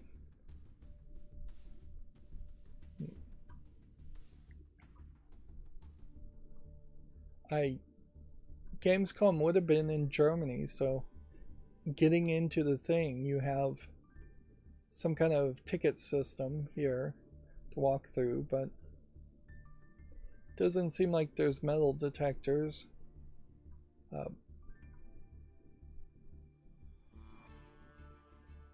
Let's see. Gamescom being in Germany, it was presented both in German and in English in the live streams, which for the opening night live, I guess inherently there needed to be a German presenter on stage also, instead of just live dubbing it. But yeah, not really seeing anything here of real importance. And that is one of the things I think that's the problem here is this seems like this is some kind of brand ambassador, because well, this is literally the only cosplayer that showed up, and that's not really even a costume, it's just a helmet. Gamescom definitely could be a much better event and a much bigger event if they, well, I mean, eventually people would just have to adopt to it and watch it more. They need bigger announcements. Like, no big announcements of games happened. If Summer Games Fest didn't happen at all, then yes, Gamescom would be a huge event, but it's too late in the year. Here's some more steps that, again, really should not exist on the stage. But it is a better presentation of just how visually busy this stage was compared to the Summer Games Fest. And while this is mostly just nonsense with spotlights and screens in the background, it is the kind of nonsense that we've come to expect. Also, let me point out something here. He needs to have better shoes on instead of sneakers. Like, let's just... The suit's not particularly great either. It's too casual a suit. You should have like a tie and a black and a white shirt. But yeah, it feels like this is barely a suit and almost just jeans as far as the slacks go. And then it immediately jumps into a Genshin Impact or Mugen anime kind of mobile game, which is an odd choice for your first presentation, and highlights certainly where the lack of announcements happen. Like, if this was Summer Games Fest, a game like that would almost certainly have been presented as the third or fourth tier announcement, not the first tier announcements. There wasn't even a fancy trailer at the beginning there to show multiple games, which they did have a fancy trailer, but they didn't show it at the beginning of Gamescom, as far as I remember. Here's the guy that did the pre-show, and yeah, this guy is just weird, and this presentation is awful. He's sitting on his couch. He's got a room with a light on open here. Maybe that's a bathroom. He's got weirdly 3 different types of soaps. Like, I get it if you have a dishwashing soap and then you have a hand washing soap, but then why have a third soap? That's somebody that lives with somebody that doesn't like their style or scent of soap. Then you have this weird bucket eye here. I wouldn't be surprised if this clock was intentionally inaccurate too. But yeah, just the worst way to present possible. Sitting laid back where you're going to sound worse than leaning forward or standing up into a microphone. Tons of visual distraction. At the very least, if this guy, say, could not use his legs, let's just be super generous, and yet he was a great presenter, which he wasn't. Gamescom could have easily sent him a backdrop or something to cover all the back of this, green screen it, even if you have to. It is so unpolished compared to the actual presentation, and anti-hyping up what is a decent looking stage otherwise.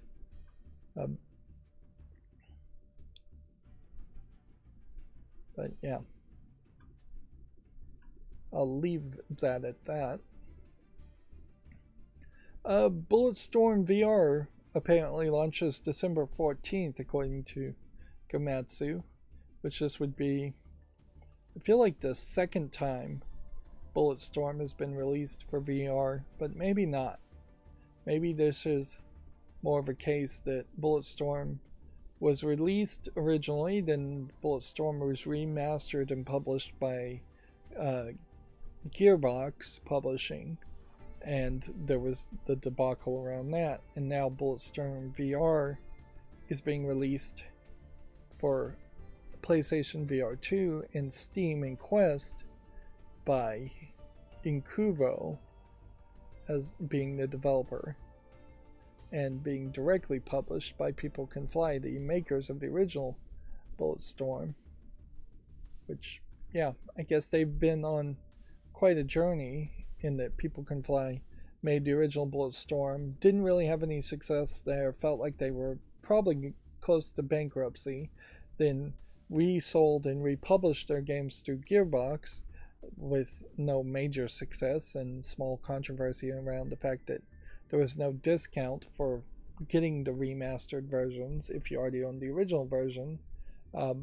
And I guess that kept them afloat and made them successful enough to now be their own publisher. Although, in all fairness, being your own publisher today is way easier with Steam Direct than it was 5-10 years ago. Is there a great reason why Bulletstorm should be in VR? No, not really. Bulletstorm is the game that people just cannot let go of. People Can Fly can't let go of.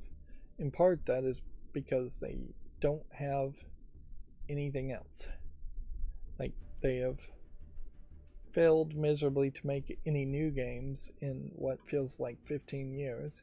And while Bulletstorm had an interesting concept and some interesting gameplay mechanics, the writing was just absolutely too edgelord, too awful. It's probably the most edgelord action first-person shooter game that's ever been made. And yeah, nothing really is gonna lead to a sequel here. Although, if there was ever a game that would get a sequel that didn't deserve it, Bulletstorm might be the game. But there is this phrase that creatives use called "kill your babies, kill your darlings." This is a case very much where People Can Fly needed to kill their baby, kill their darling, make a different type of game, try to make some other product. Yeah, People Can Fly in general, I don't think has worked on anything else. I guess they made Outriders, which that totally flew over my head. And they didn't work on We Happy Few.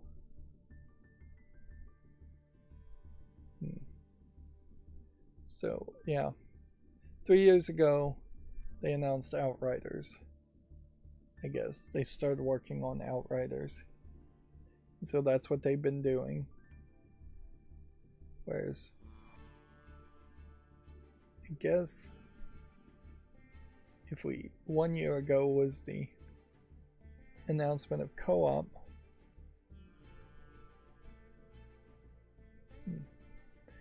Publisher Square Enix was funding Outriders.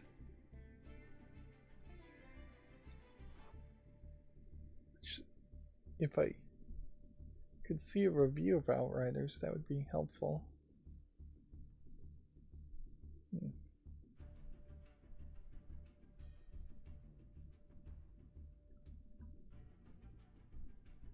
Guess the easiest thing to do here would be to just search it.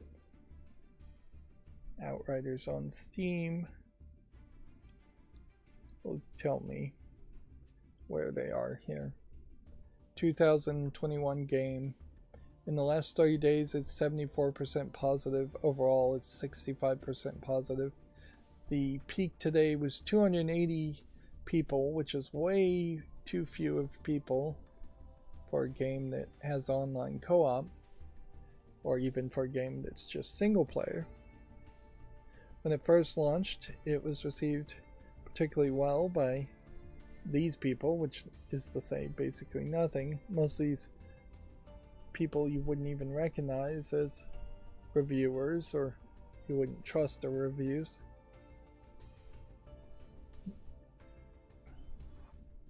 Yeah, I don't even remember seeing these screenshots. I think I saw this trailer, but that's about it. Yeah. So, yeah.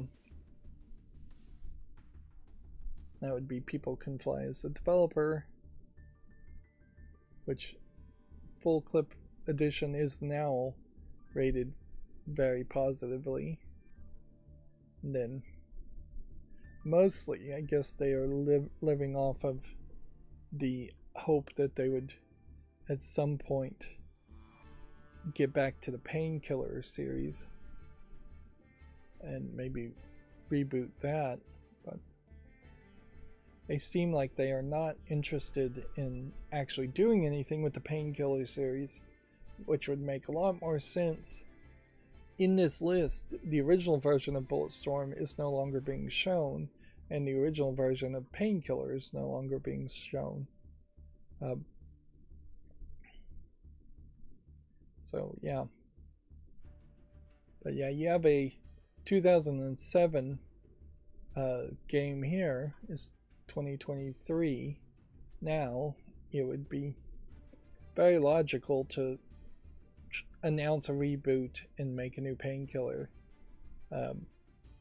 or even announce a new remaster instead of doing Bulletstorm once again. The full clip edition of Bulletstorm was just 2017, like 10 years difference there. Moving on, the 7th Guest VR also launches October 19th. It's worth mentioning that they're probably doing Bulletstorm VR because it's easier to program. They probably have more of the source code, or it's easier to convert to source code Bulletstorm than Painkiller. But they also are doing it in VR probably because Sony is paying them to make a VR2 game, and so they're getting outside support and funding. 7th Guest VR here. Visuals look way better than the original version of the 7th Guest, and the puzzles look like they are perhaps a little bit more plentiful and maybe a little bit better thought through. My main concern on the Seventh Guest is that that game was so old, and it was built around the idea of having a very simplistic connecting narrative to multiple puzzles, and that simplistic connecting narrative is what needs to be touched upon more than anything else.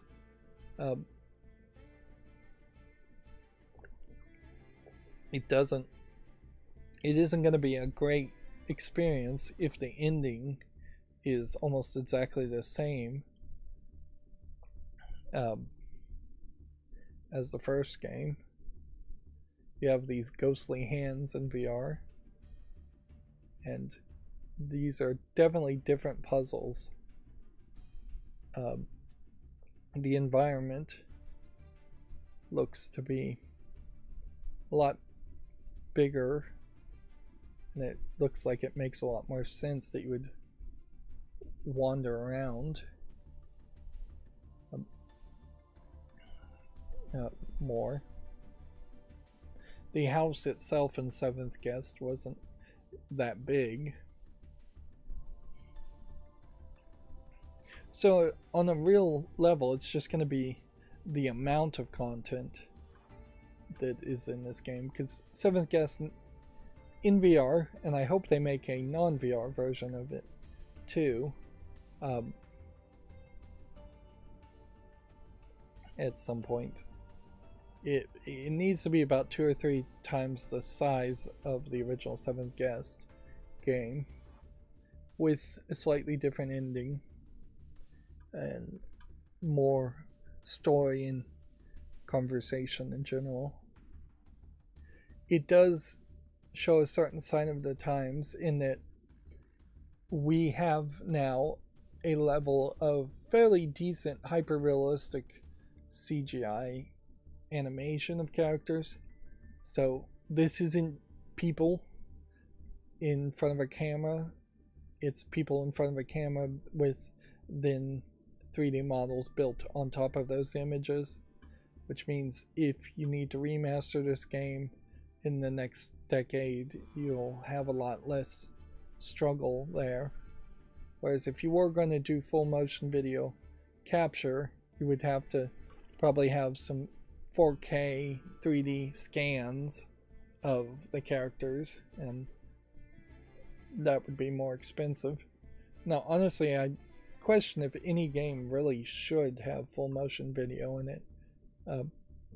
It's just not worth it in the long haul. Yeah, and I imagine the Seventh Guest is a kind of game that's always going to be relevant enough to get another remaster, another release. That is something with the Myst series too, is that they had full motion video, and while that was cute when it first came out and groundbreaking technologically, it somewhat hinders the chances of remaking Myst or remastering Myst. In every remaster of Myst has had to deal with the video content being a little bit low res. Although in all fairness, Myst 5 gets rid of the live action video and instead makes 3D models, and then 3D models for a 2005 game don't look anywhere good enough in 2023. Yeah, and I definitely wouldn't want to see a cheap remaster of Myst 5. Myst 5 needs to just be thrown in the trash and replaced. Minecraft announces their Disney Worlds of Adventure bundle,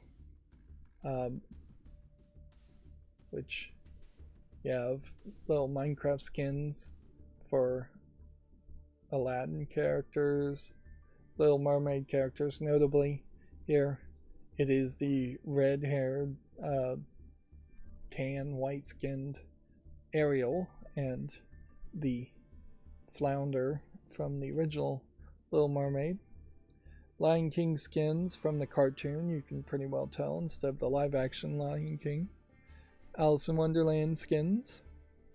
Snow White skins. Again, this is the old cartoon of Snow White, not the live action one that they are making, where I think Snow White is actually dark skinned African American. Also, the production at the moment seems to have gotten rid of the war dwarfs, and only one or two of the dwarfs are actually played by dwarfs, and instead they're going to be referred to as magical creatures, and a variety of actors are being hired to represent them. Beauty and Beast from the cartoon, although Beast's legs are fairly small, thin there. So I guess the question is, let's see, you head to the Minecraft marketplace to nab the platinum crown for free, and then you have to buy the rest of this from the Minecraft marketplace, which increasingly, I guess this is what they are promoting as far as ways of monetizing Minecraft more, is the version of Minecraft that is connected to the marketplace, where buying skins cost real world money versus fans just making skins. Inherently, you could just make your own skin of each of these characters if you wanted to play as one of these characters, and maybe there's actual specific goals and levels included in this, so it isn't just a case of the skins, but they're not really highlighting that. You just barely in the background you can see it looks like there's a castle built out of blocks back here, maybe a castle under the water back here, castle back here, but only in the far distance do I see a shadow of a castle for Alice in Wonderland, and the Lion King wouldn't have a castle. Right. So, is this an actual video that we'll play? Yeah.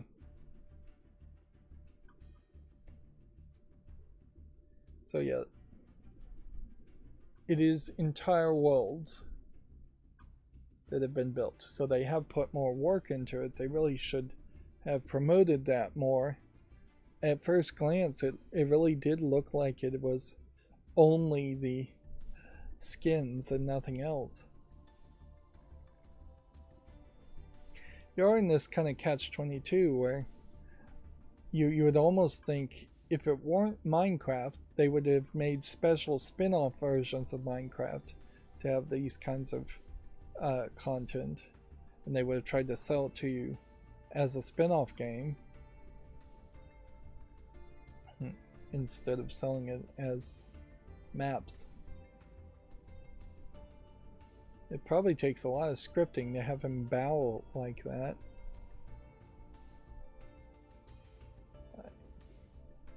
So if I click get this item,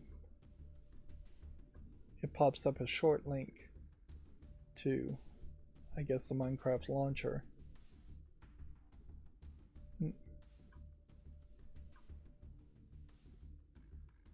But yeah, I'm still not sure if that actually is free or not. Oh, no, it isn't. It is 1,340 Minecraft coins. I have no idea how much a Minecraft coin is. They're doing currency manipulation to confuse little kids. And this is by Minecraft. Minecraft also has a Ninja Turtles thing for 1,340, and then several free things.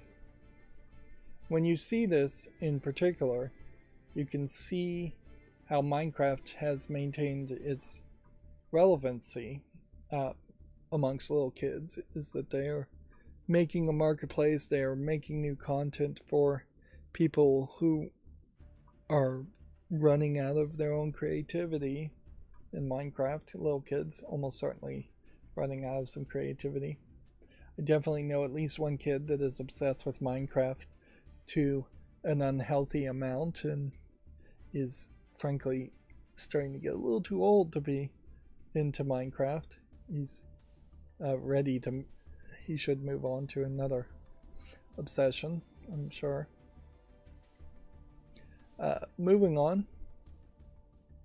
Let's see. What was the big news here? Yeah, Naughty Dog announced right before the openings Gamescom event that Uncharted Lost Legacy was released 6 years ago, and they're trying to get people to say, respond what their favorite moments from Chloe and Nadine's adventure were. Notably here, you have only 149 people commenting, 347 people reposting. You get some more hearts, and you get a lot more views. But the views here, divide that number, 250,000, by 150, or 347, and you can see that there is a considerable lack of engagement with Naughty Dog on Twitter or with this post in general, which maybe that is just average for their posts and announcements, but it also, I think, probably gives a small hint at people not being super interested or hyped around Uncharted Lost Legacy, which personally I would say, as somebody who hasn't even played Uncharted Lost Legacy, there is a sense of betrayal there, in that you change the main protagonist characters for a series that up until that point had kept the same character in Nathan Drake throughout the entire series. But in general, you can see that mostly Naughty Dog is talking about The Last of Us, and most of their comments and retweets are in very, very small numbers. Of course, that is probably 250,000 more views than I would ever get on Twitter, but it does certainly beg the question about how far your reach really is on Twitter. It's probably cheap and free advertisement, though, and trying to reach 250,000 people via newspaper or TV ad or billboard would be a crazy goal in comparison, or TV commercial. Moving on, Video Games Chronicle says that the Atari 2600 is a modern version of the classic console which plays original cartridges. I question how many people have Atari cartridges still in their possession, or ones that would actually work. It apparently will play most 2600 and 7800 cards, but not all. This is Atari being the holding company that bought the rights to the name of Atari, re-releasing an Atari via with the help of PlayOn, thinking that there might be some nostalgia here to justify that. And at a certain level, if we replace the word Atari with Nintendo Entertainment System, this might sell pretty decently, but not great. Like, if Nintendo straight up said, hey, we're going to make 50,000 units of a new NES, and it's going to play NES cartridges and look like the NES, instead of making an NES Mini that can only play the ROMs that we put on it, that might sell that 50,000 units. But both cases, you have to have people that still have cartridges, and the cartridges have to actually be playable and usable. The collectors almost certainly at this point have uh, misters or emulators or uh, other devices to play cartridges directly, and they wouldn't take the step back to just play one of their old console games on a new version of a console. Uh, so yeah, this is Atari as a holding company knowing nothing about video games and saying, we want to make some money off the name Atari, so let's release this. Atari has done several somewhat crazy things already with the name Atari. And at a certain level, the name Atari should have just, in my opinion, gone into the public domain at once the original Atari went bankrupt. That way, anybody could make an Atari without being sued if they wanted to, or the name should be possibly even retired or restricted, so nobody could make an Atari. It would make some sense to say the brand name and the copyrights and trademarks of Atari should just be considered completely restricted and unusable legally for 50, 70 years, 100 years. Just to say when a company goes bankrupt, their name is forbidden from being used, and some holding company can't buy their name and then do ridiculous things with it. The other problem with the Atari lineup is its cartridge lineup. So it's coming with a compilation cartridge with Adventure Combat, Dodge 'em, Haunted House, Maze Craze, Missile Command, Real Sports Volleyball, Surround, Video Pinball, and Yar's Revenge. Yar's Revenge, probably the best game in that lineup. But that is just nothing. And I would question how many people are really that nostalgic for the terrible one-button control stick that the Atari came with and the terrible wood-grained Atari console. In particular, Lego came out with a Lego version of the Atari, and at no point did I consider actually buying that or playing it. HDMI input, sure, makes sense. That's a slight improvement there, but that's basically all you can say that's been improved there.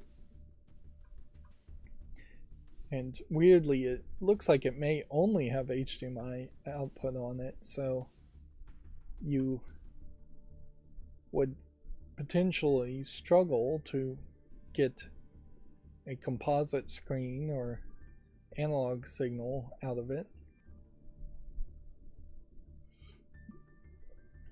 So yeah, I definitely have to put that more in the realm of being a gimmick than it being the beginning of something great.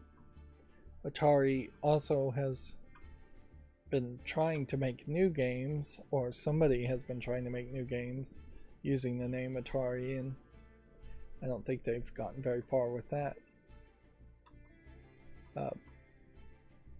A spiritual successor to Command and Conquer was announced. I don't remember the name of it, but I guess to potentially combat that, Activision Blizzard, I assume.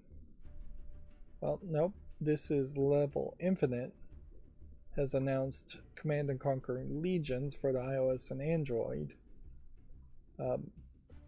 EA owns Command and Conquer, not Activision Blizzard. Which on one level, a new Command and Conquer game is a little exciting.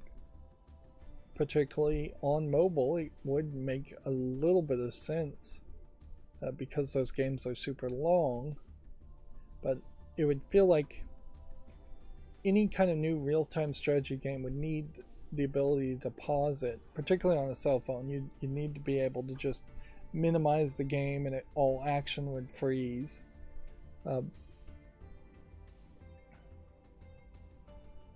Yeah. And then you run into the problem, certainly, of real-time strategy games on a small screen not making the most sense. There's a lot of visual explosions here and not that many characters. The pinching and zooming in and out of a real-time strategy could become overwhelming if that's how the interface actually worked. Yeah, notably, there's really only one screenshot here that shows you even a little bit. Feels like you probably would want to scale things up, so one tank in a mobile game would be the equivalent of 3 or 4 tanks in a desktop game. There is very possibly less interest in playing real-time strategy games in general these days. They were very time-consuming, and now that everybody has way more access to games, that doesn't really work. And they were very much more strategic and logical, whereas most gamers these days prefer for high action, fast action Twitch interactions. Microsoft has officially ended production of Kinect hardware. It's going to stop selling its latest version, Azure Kinect, in October, which is a little weird because they have stopped selling Kinect for consoles a fairly long time ago. In particular, the Azure Kinect was released in 2019 and designed for enterprise software and AI use. Basically, what I heard it was being used for is that they were using it as cameras in casinos to, I guess, detect cheaters or identify people who had been 86'd from the casinos, banned from the casinos. This Azure Kinect here is nothing as far as the likes of what we think of when we see the Kinect. It is very possible that the technology behind the Kinect is outdated at this point. It was probably just a very early version of LiDAR, projecting a laser grid and using an infrared cameras that are slightly offset to get some 3D imagery as far as where somebody is standing or what somebody is doing. And with better software and better hardware, that's technology that might very well exist in most cell phones. It is very similar to the face unlock technology that the iPhone has, where it projects a infrared grid over your face to get 3D imagery from that. But yeah, as far as having any kind of software reason that Microsoft would actually sell to an end user, they long since ran out of any good software for the Kinect. I wouldn't be surprised though if Microsoft has something else called a different name that is basically the same product, a 3D camera. But notably, Microsoft has abandoned Cortana as a brand, which they tried to integrate that into the Windows search, and now they're abandoning the Kinect as a brand. I haven't heard them say too much about their Azure servers, so I imagine they're still using Azure as a branding term. But yeah, I think they're trying to simplify the naming conventions of things. Oh, it looks like these cameras can connect into each other and interact. Interesting. Be daisy chained or looped. And they're selling it as a way of 3D modeling inventory.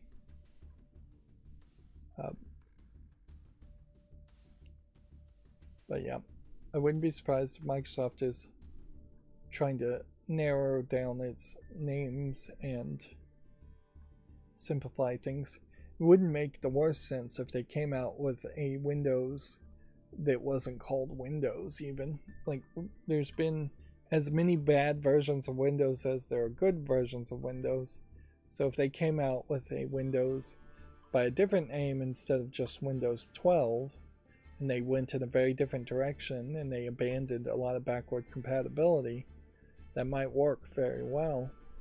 It's crazy that Microsoft doesn't have a version of Linux that is just their build of Linux that they play with and that they might release at some point for people to actually use. But yeah, branding has been pretty bad around Microsoft. Although this article does point out some branding that they should have done since day one of the Xbox Series X and Series S. When they made a giant cube computer case for their tower, it would have made a ton more sense to have wraps to wrap around it, if not plastic pieces to snap on it. Sony PlayStation 5 has plastic pieces that they were trying to sell. Cube here with wraps makes even more sense. But they are very late to the party with that. Almost certainly there have been for years, at least a year or two since the Xbox Series X came out, there's almost certainly been third-party skin makers that have had wraps that you can put on consoles. And the cooling is all on the top of the device, so you don't really have to make a lot of cutouts for air inflow. Make a cutout for the disk drive and the buttons, and that's it. That being said, when you look at these wraps that are being shown, they're not particularly pretty. It's still just a cube, and it's not like there's a ton of design work here. Notably, you would think, particularly if you're trying to sell this in Japan, you would wrap this with some kind of mascot character, anime girl or animal character. If this is supposed to be a Starfield wrap, you would think maybe have a ship here or a logo. Generic camo wraps don't make the most amount of sense. If you were actually trying to hide your Xbox X so people don't steal it, these camos aren't even going to be effective with that. Let's see, Larry Erb, while not involved with Microsoft, definitely tweeted out like good luck at Gamescom, and particularly saying that he misses this lady who works at Microsoft Germany, Microsoft DE, Deutschland. And then he's like started retweeting things about Microsoft. So if he was kind of angry at Microsoft and had been let go, he seems to have kind of gotten over it, or just maybe he was just going silent so that people would stop following him for a while. Here he says, if you head to Gamescom this week, stop by the Xbox booth and say hello, tell them I sent you. This is probably a picture of an older Xbox booth from years ago, because the green logo isn't really what they're using anymore. This tweet from your account is muted. Jeff Keighley. Oh, I guess I muted him because he tweeted too much. Which, who knows how Twitter's going to work if they really do get rid of the blocking. But yeah, he was really quiet about video games for a while there. And then he went to Nintendo, and then he's back to tweeting about video games. Like,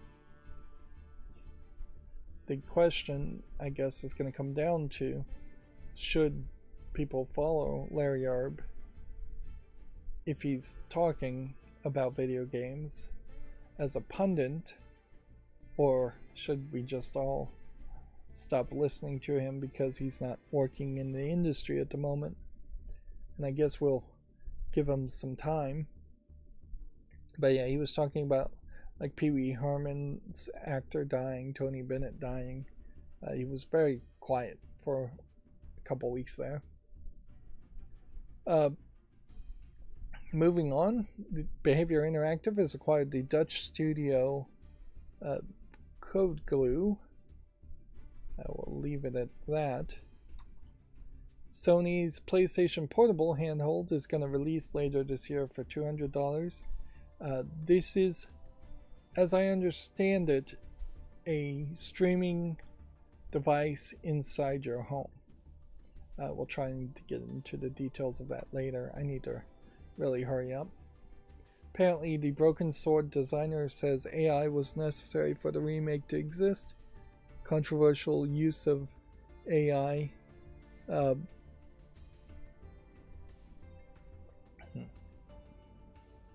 Which, yeah, I guess read this GameDeveloper.com article if you actually care or not. The remake is not out yet, so I would probably have to play the original game, which I might be willing to do, just to compare it to the remake. And I wouldn't be surprised if there actually is a slightly different version of Broken Sword 1 than the original game, than the one that exists. I feel like they tweaked the goat puzzle in a re-release of Broken Sword compared to the first game. I feel like they may have tweaked some of the dialogue. If anything, I vaguely recall a lot of the dialogue may have been tweaked, and it gave a very less comedic feeling to the whole experience when I played Broken Sword 1 Remastered.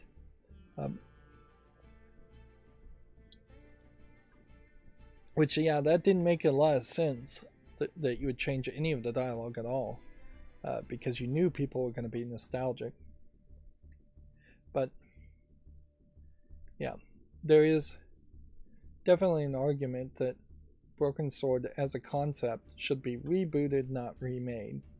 And there definitely should be some funding behind that so that you're not having to use artificial intelligence to cheaply do it. Meanwhile, the makers of the Broken Sword series aren't making anything new. I think the argument here is that they're using AI art to remaster their sprites, which at a certain level, it's almost excusable if you fed into an AI artist only sprites and art that you hand created, your company hand created, and then you told the AI art image to just upscale it, then you're not really doing anything that offensive. You're not stealing other people's art to make the base of an artificial intelligence artist. Whereas the online services that people mostly use are stealing other people's art as the base, as the seed, as the general concept of how something should be drawn. Now, arguably, you could call it being inspired by other artists, as a human would call it, instead of stealing.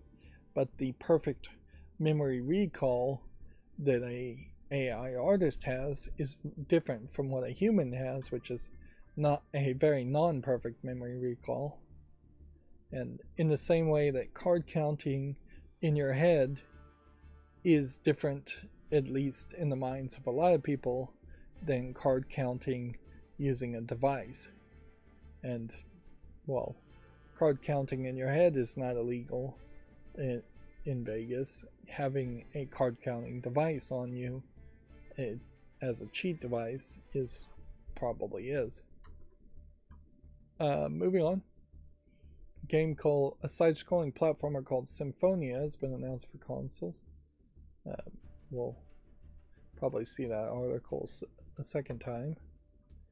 Anime News Network, which has had some hot takes and some controversies around it over the years, has a interview with the Yashichiro Takahashi story writer, I assume, of Atelier Ryzo, Ever Darkness and the Secret Hideout, if you want to check that out.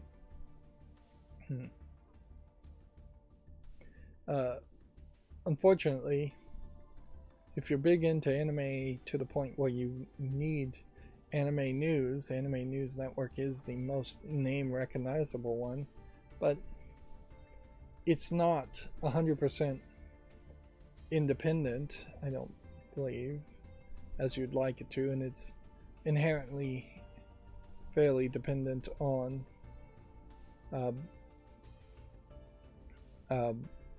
getting review copies from people like Crunchyroll and the small number of anime publishing companies. That whole Vic Mignogna thing was one of the controversies around Anime News Network, and the whole Vic Mignogna thing never went anywhere. I don't know if that appeal is still pending. I think very well may be, and the appeals process in Texas apparently as slow as it is anywhere else.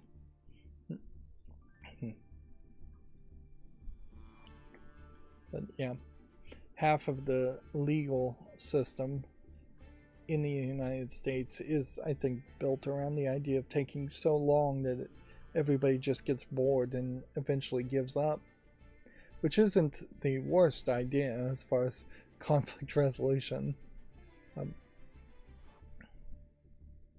But it's hardly a great way towards justice either. A game called Tormented Souls 2 has been announced. Clearly I opened too many links for big news stories today.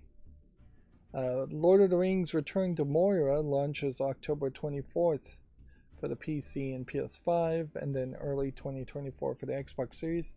This is, as far as I can tell, the first game after Lord of the Rings Golem to come out using the Lord of the Rings license. So, in comparison, it's probably going to have a decent chance of looking better. That being said, it's an Epic Games Store exclusive, and I don't have any screenshots here to really know what it is. They're calling it a survival co-op multiplayer action-adventure game. I don't recognize this company, so this may be a very generic experience too. Or this might be that game where it's a lot of mining and it's underground the whole time, and it's kind of like Dungeon Keeper in some ways. There was a I believe Sid Alpha video that came out a couple days ago talking about how what he claims is a prolific asset flipper, one of the worst asset flippers he ever covered, has now started to put their asset flips that got kicked off of Steam on the Epic Games Store, which notably the Epic Games Store has no review systems implemented, and while Tim Sweeney at one point said they weren't going to allow asset flips, it seems like they're not really paying enough attention to notice that about 8 asset flips have now been published to the Epic Games Store. One of the games we covered turned out to actually be a pure asset flip. Just somebody bought a demo from the Unity Asset Store, the Unreal Asset Store, and put it on sale.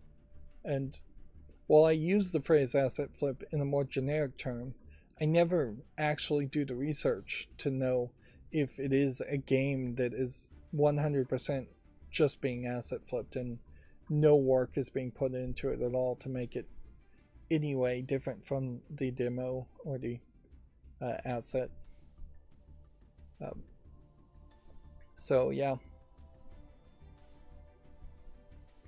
the Epic Game Store is not looking better today, as its storefront is potentially going to start to get flooded with asset flips, which that is definitely not going to help much.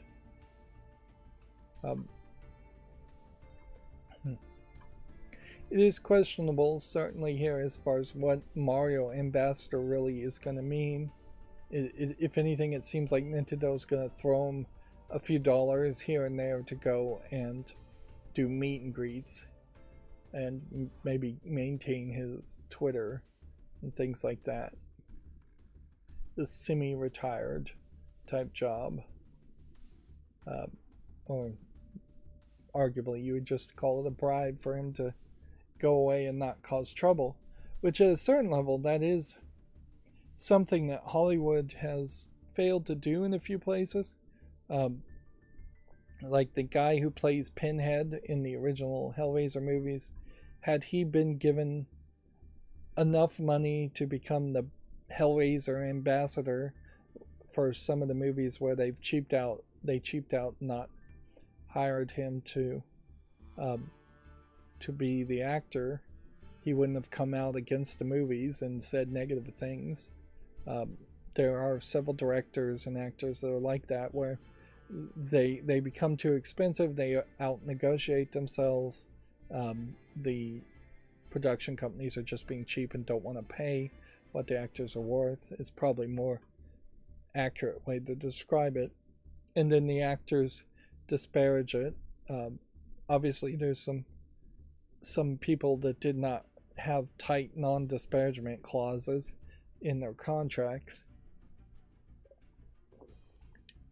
but it is better to potentially pay somebody a small amount to say positive things than to have people just sign non-disparagement clauses to not say negative things. Hype definitely could kill a video game as much as anti-hype could kill a movie.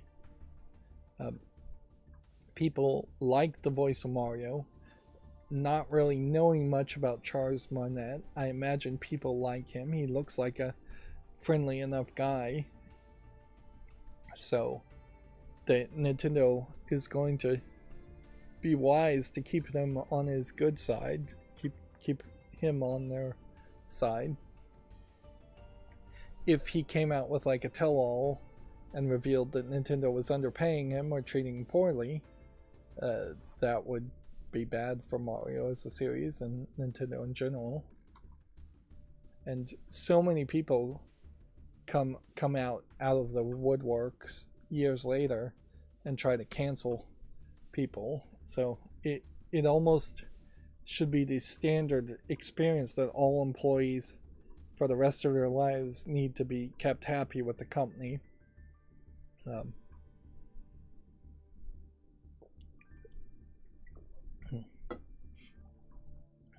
Apparently, after 20 years, Sega has found and restored the iconic London Sonic statue, which I imagine is just one of several Sonic statues.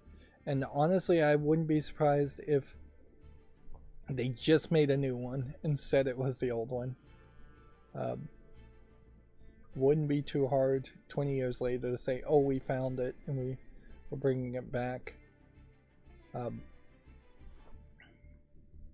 Things like this that are so big and solid, they're not like cardboard that can be thrown in the dumpster, do have a tendency to be lost in storage facilities. This looks like it is in pretty bad shape. A lot of this looks like it's just dust, so a little soap and water, depending on whether the paint starts to chip off or not, might fix that. But having a broken arm is something you'd have to work on. Unless that broken arm was connecting to something else originally, which maybe it was. That does kind of look like a fairly clean cut. It may be that it was leaning against the wall and that it was bolted down. Let's see.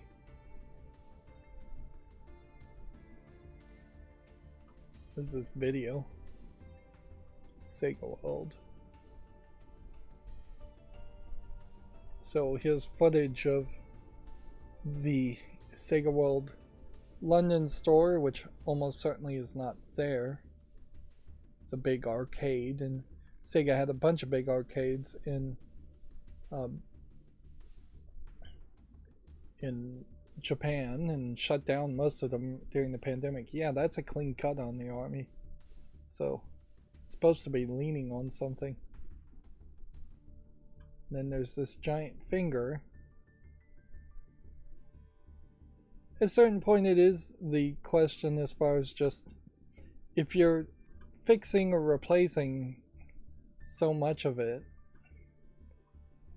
like, what's the value in that? Like, historically, yes, I guess you can say this is still the original thing, but if it were just a replica of the original one, it might as well be a replica.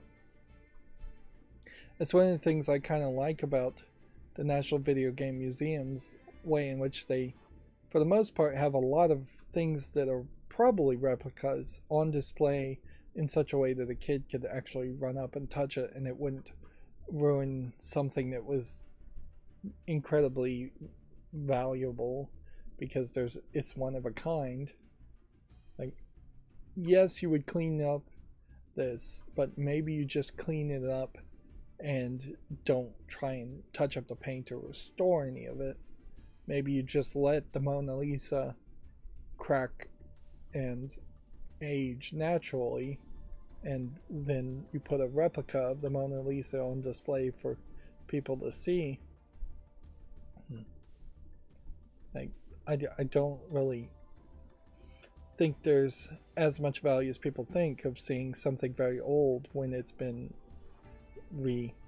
remade. In video games, the remaster is not just the original game with, well, I don't think people find values in playing a remaster just because it is the original game code with a new textures on it. They want the code to be improved too, and they really want it to be more of a remake. Yeah.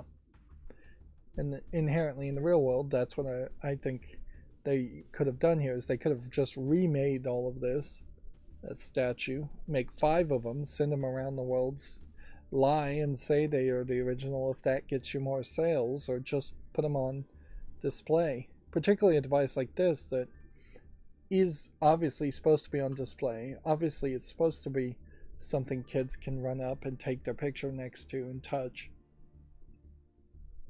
And then the historical original version you hide in the back room in case there is some historical reason you need it for reference. Let's see.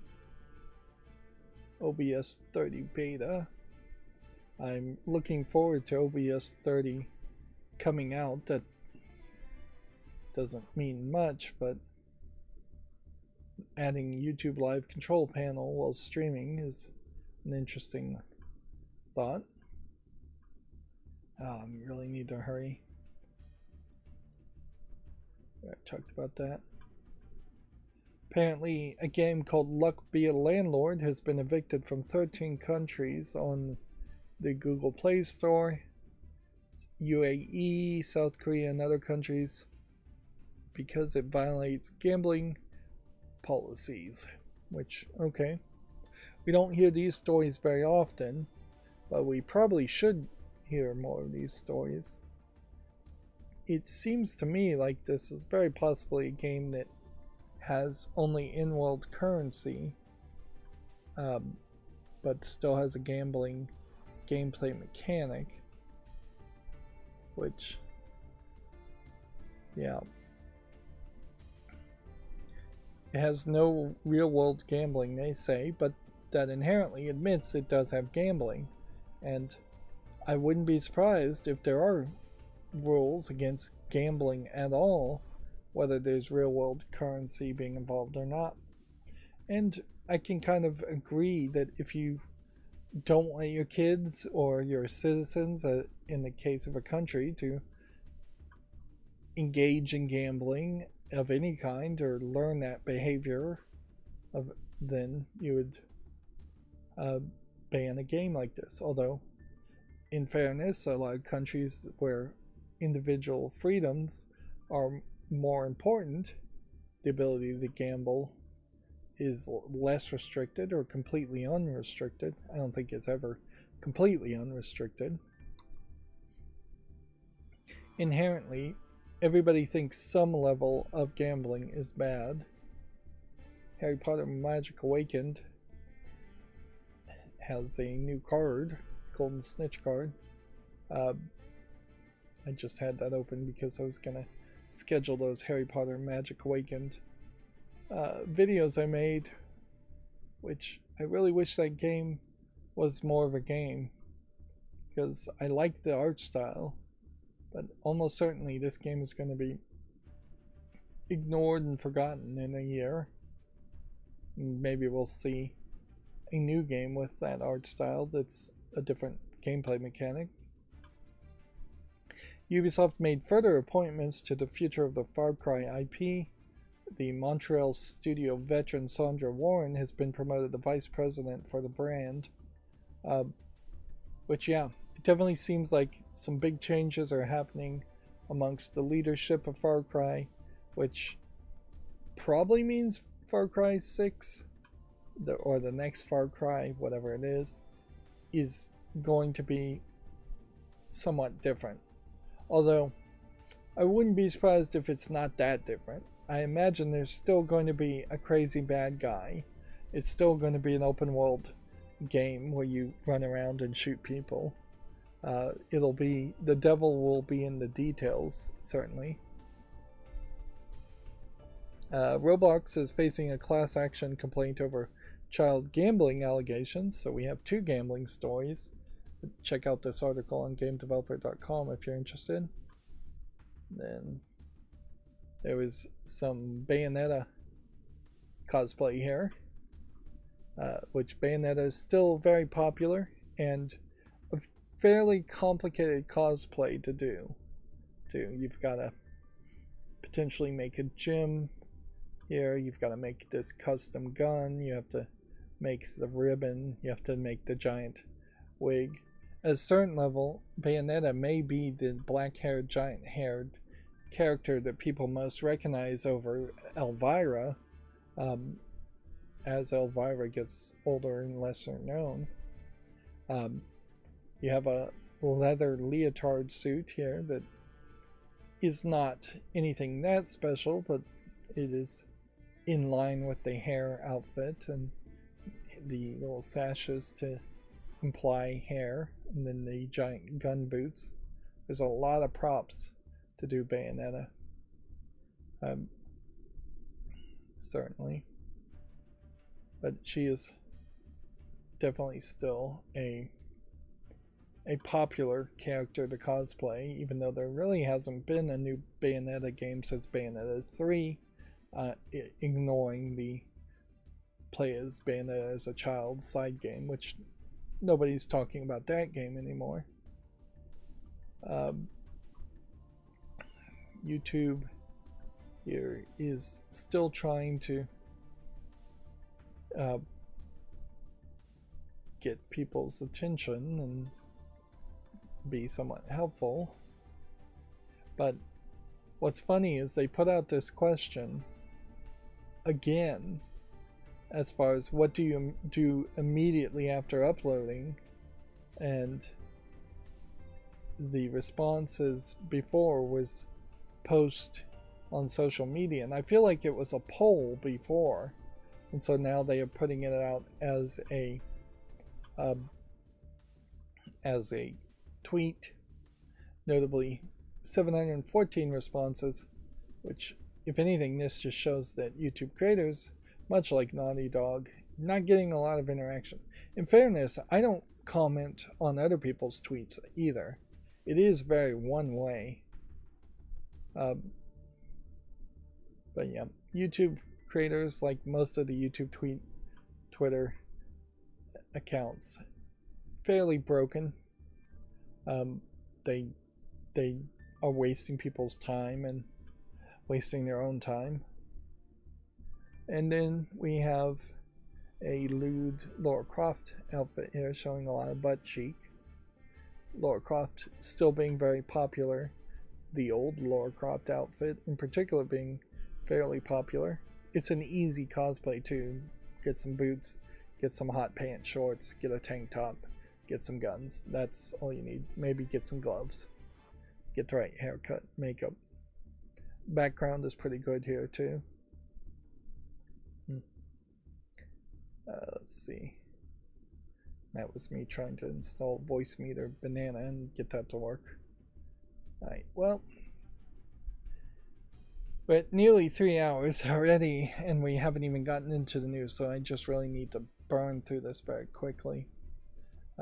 We still are, for the most part, in standard experience on Steam. There is a Gamescom page to highlight games that are talked about.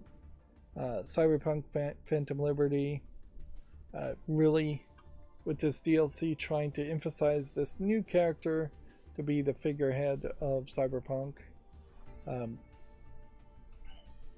Then a fairly long list of games that a lot of which have been announced before, but none of them are giant show-stopping announcements either. And I don't know what you could really do with that other than just making Gamescom happen at a earlier point in the year. But yeah, it's fairly uninteresting videos that they're highlighting there. And the page just does not want to work at the moment anyways. Let's go to Video Games Chronicles articles. Although in all fairness, this part of the macro didn't run particularly well. The Crew MotoFest will have a 5-hour free trial at launch. Cyberpunk Phantom Liberty trailer shows off new features including vehicle combat. A lot of the features they show off, they also announced are just going to be part of Cyberpunk version 2.0, which is a free update for people who own the original Cyberpunk. In a lot of ways, I think it's probably too little too late. And in general, I just think the concept of Cyberpunk is a concept that people can only really engage with in smaller bites than a big open world RPG game. I think Cyberpunk makes sense as a 2-hour Blade Runner style movie, or a TV show, 30-minute to an hour long TV show. But when you get into having to really live in that world, and the point where that world might even become mundane and commonplace, it loses a lot of its appeal.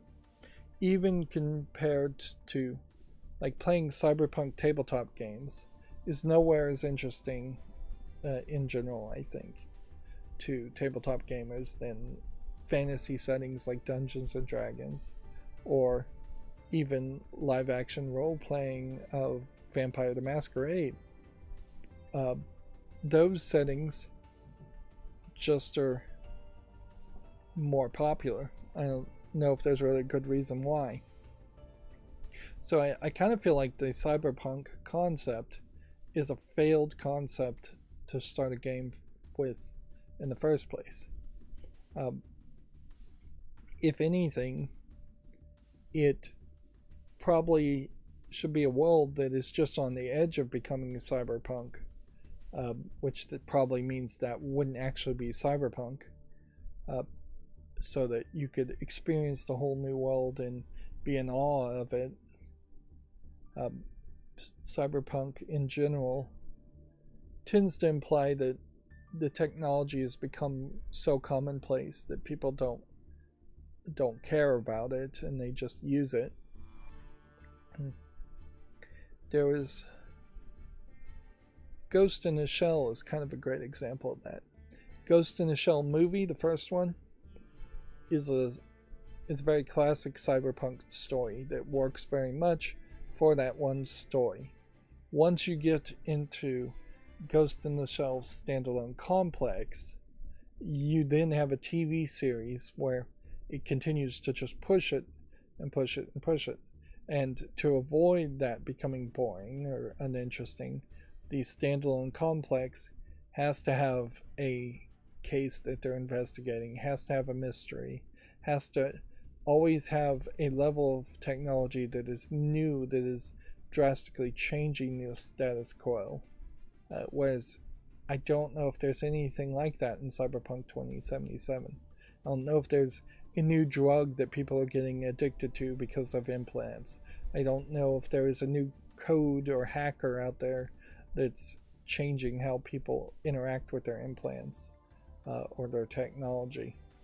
I don't know if there's a faster processor or a computer or something that would be drastically different. So that mostly makes Cyberpunk look like it just has a bunch of fancy vehicles and fancy guns and robots, which each of those elements are fine, but they aren't quite enough.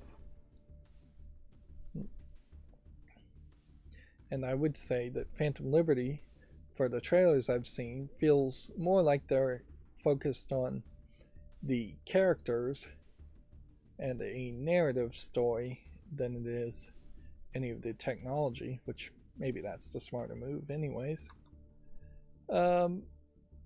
Apparently Panic has revealed Thank Goodness You're Here, which is a comedy slapformer set in northern England.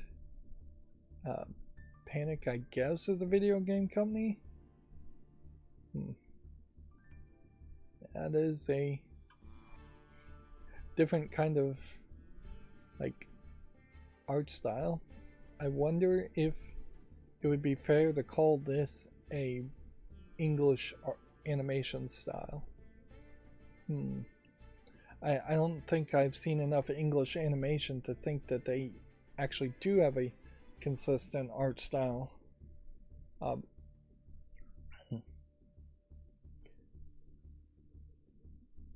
Let's see. This is, I guess, from the developer of this game, The Good Time Garden, which that looks weird, but it's overwhelmingly positive and it's free, so at a certain level, I even bother to put it on the wish list. Let's just add it to the library. Yeah.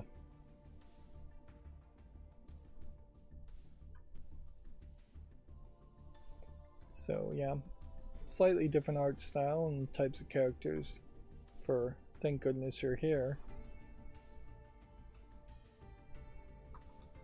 A new Alan Wake 2 trailer shows the first playable Alan sections, which, okay.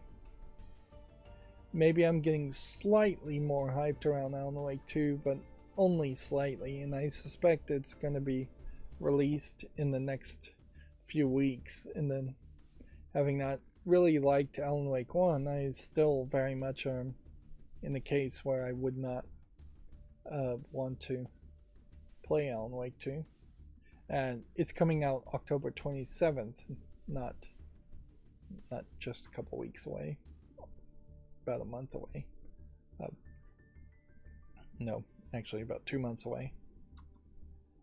We talked about Diablo 4's second season, the Game Awards, the Disruption at the Game Awards, Turok 3, Dark Forces.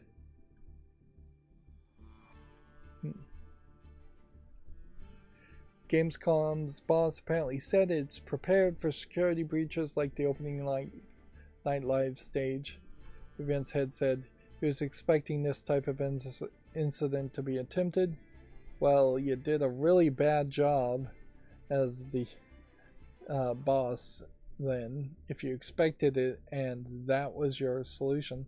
I mean, really, Jeff Keighley has some grounds here to sue Gamescom. If Gamescom was the organizations in charge of the presentation and the security,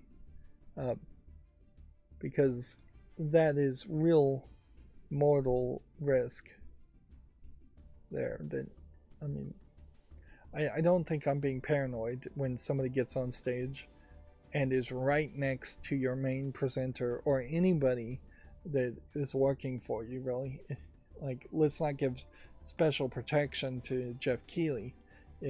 Anybody getting on stage and being that close is a real problem.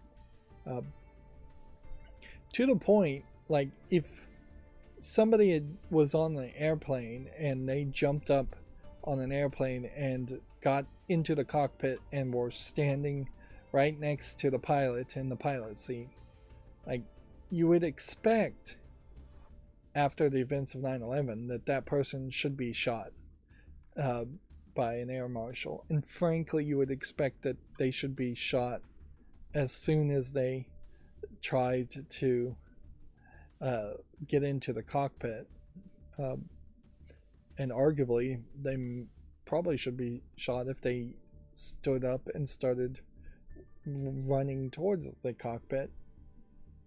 Like, it's a matter of seconds, milliseconds when it comes to security. It's not slowly walking towards the stage and pushing somebody off the stage. And it's a matter of training too. Jeff Keighley should have run for his life off stage with the microphone, so the stage interrupter didn't actually get it heard.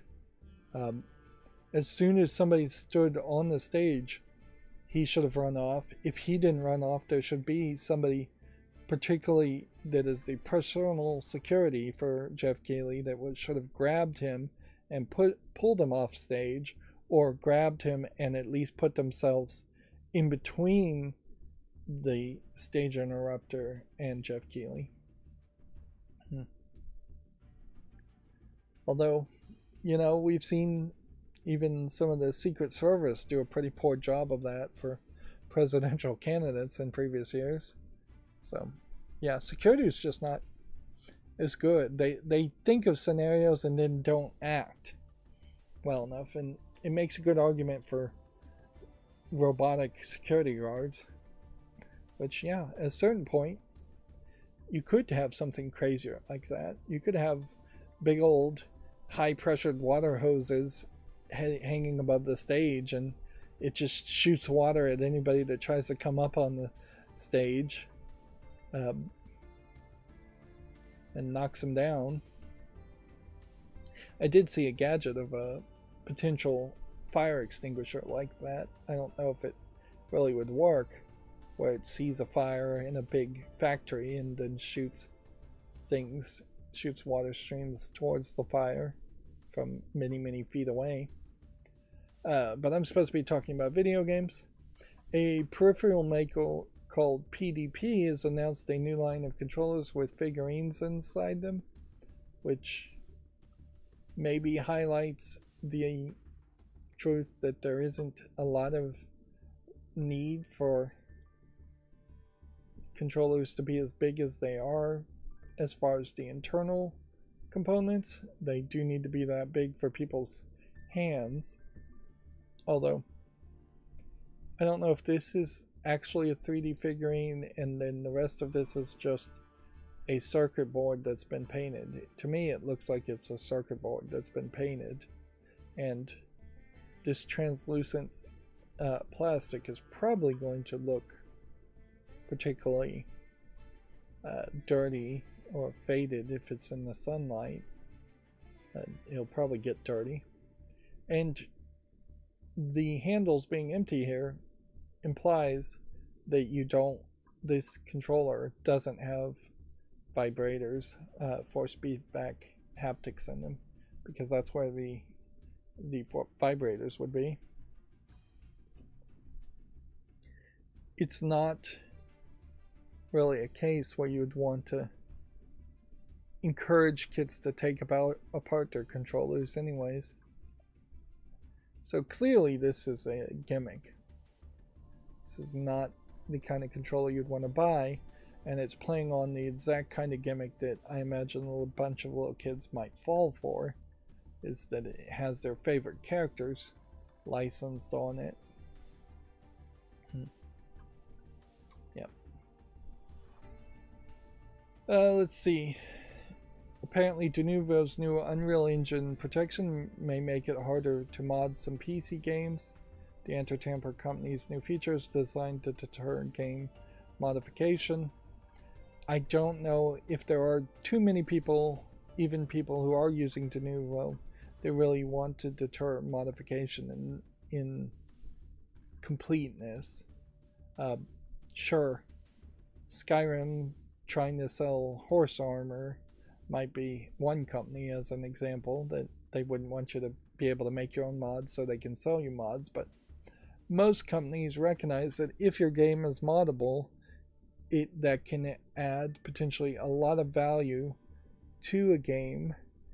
A ton of people are still playing Skyrim at this point because it's moddable, where a lot of people wouldn't be playing Skyrim if it wasn't moddable from the very beginning. That being said, I bet Denuvo's anti-modding code isn't actually that good, and even if it was that good, Denuvo in general isn't that good, so as soon as you got a cracked version of Denuvo, you would just see people saying, alright, go get the cracked version of this game to install this mod for it to work. And so you might very well push more people to get cracked versions of games just so they can play the mods. And I assume when I say mods, they're mostly talking about visual mods, usually adult mods that add nudity and make games more mature. You're not talking about mods that would help you cheat, which we generally just call those cheats, even though they are modifying the games.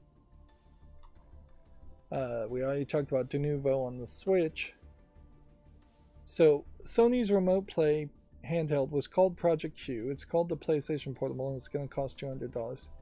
The device connects remotely to the PlayStation 5 consoles over Wi-Fi, which is to say probably not over the internet.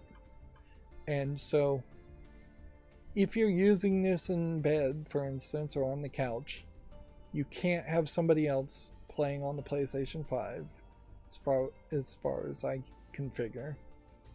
And you can't play it through the internet. It's a fairly expensive device at $200 for what it is. It is exactly what I feel like we should have for the PlayStation 5, and we should have something similar for the Xbox.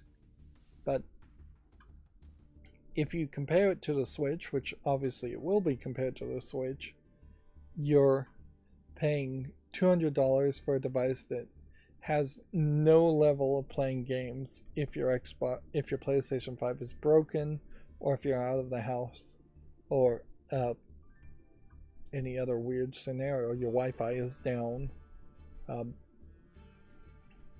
Whereas the Nintendo Switch sells for $250 to $300 and can play games completely by itself.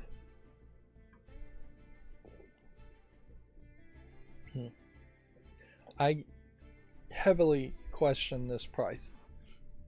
For an 8-inch screen, even if it's really good, I would say in bulk, buying a bunch as Sony might do, it probably cost them about $80, $40, and they should charge $80 probably is a better argument. And then you already are making controllers and have the parts sourced for the controllers, so I imagine it only costs them about $20 in the cost of making a new controller. So I would think this PlayStation Portal, which is just going to be confused as people start calling it a PSP and confusing it with the PlayStation Portable, should be about $100 in cost, and that they should just take a loss on it as a way of making it an accessory for the PlayStation 5. But I also think they've dropped the ball pretty terribly. Obviously there's a cell phone screen on it. Obviously there's a cell phone operating system on it of some sort. It wouldn't be crazy to have a different mode that either could run Android apps, which is a decent chance that it is running Android anyways, or run custom software from the PlayStation, which probably should be like PlayStation Portable emulators and PlayStation 1, PlayStation 2 emulators.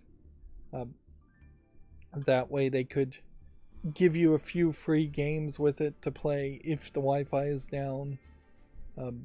They definitely aren't opening up the door to the idea of game developers making games that would only play on the PlayStation Portal or use the PlayStation Portal as a second screen. It's a real tough sell at $200. It should be about half that. I suspect it won't sell great, and by this time next year we will be seeing discounts, heavy discounts, maybe not $100, but yeah, I don't think that's really going to work. On the other hand, had this been included in the price of a $500 PlayStation 5, then that would have been a great deal. And that is really the way I think consoles should go, is that there should be, maybe you spend $500-600 on a high level console and you get credit to buy either $200 worth of video games or a portable controller if you even need it. A lot of people definitely won't ever use this and need this, particularly since you can't do it through the internet. It would be a much better offering if you could play through the internet, and you could probably do that if you can install something like a VPN on this software, because then if you could do a VPN through the internet back to your house, then you could play it anywhere, but that would be very complicated and difficult. 8-inch LCD, 1080p, 60 frames per second. It perhaps doesn't really need 60 frames per second. I do, in all fairness, like the controller layout and the way it can be gripped instead of having to hold your hands flat against, hold your fingers flat against the backside of the screen. It definitely feels like a controller for more adult hands. But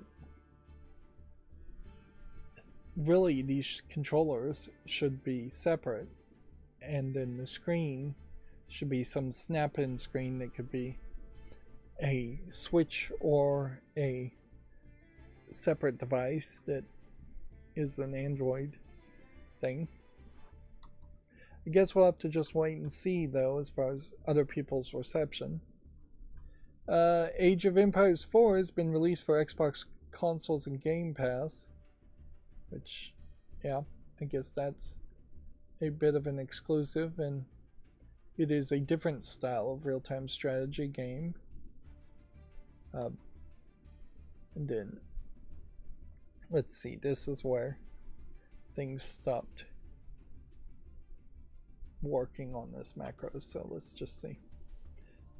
Taken 8 release date has reportedly appeared online.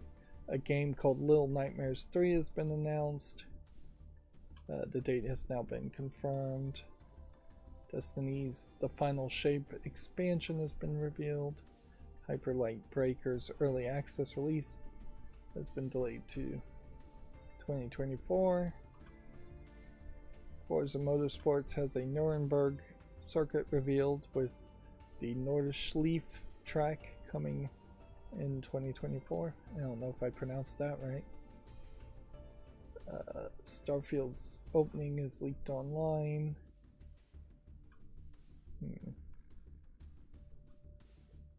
This is big news, and I totally missed it. Quite a bit. Microsoft is willing to sell Activision Blizzard's streaming rights to Ubisoft in an attempt to close the deal.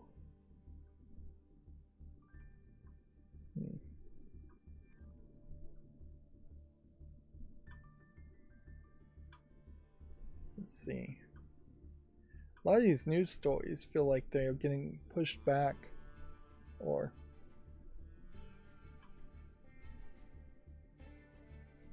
there's just a lot of them today, and that's maybe why my macro didn't work all the way through. We're getting to the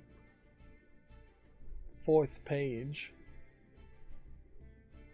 of news stories, which usually Video Games Chronicles doesn't go that far back. Right. So yeah, Little Nightmares 3 was announced. Watch the trailer on Video Games Chronicles if you're interested. Let's see, the release date is when? If they did confirm it,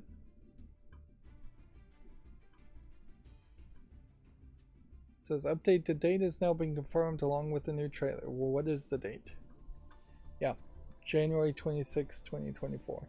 That's the actionable information, and I wish it was above the fold in the headline, but they're intentionally hiding it down below the fold. Although, with an ad blocker, that doesn't matter to me. With other people seeing ads, maybe it does matter that there is potentially an ad above this point, or above this point.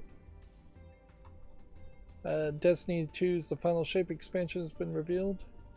I feel like The Final Shape potentially implies that they are getting close to the end of Destiny 2.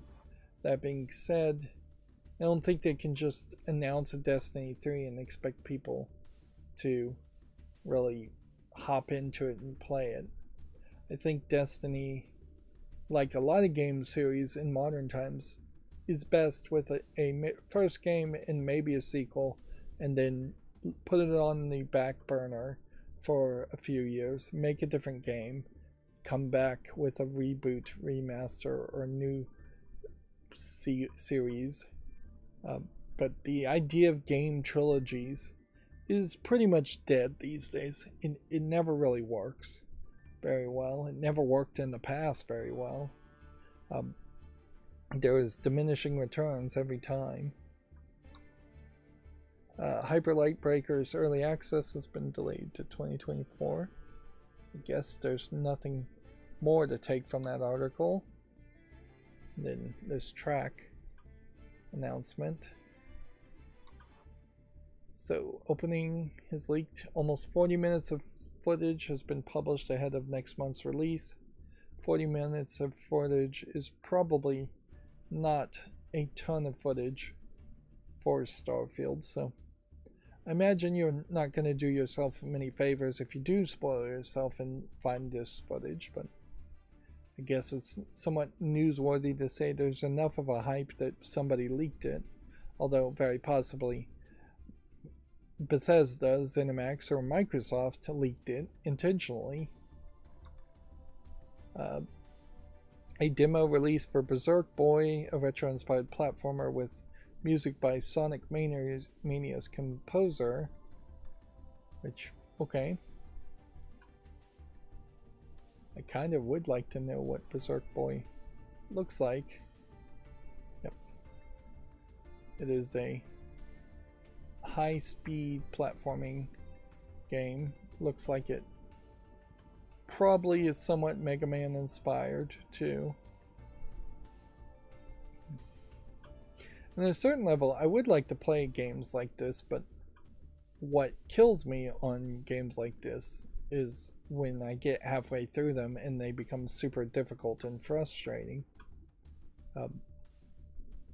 Like I need basically a Mega Man game or a precision platforming game that is super easy or has a no die mode, so I can just get from the beginning to the end without having to try over and over again.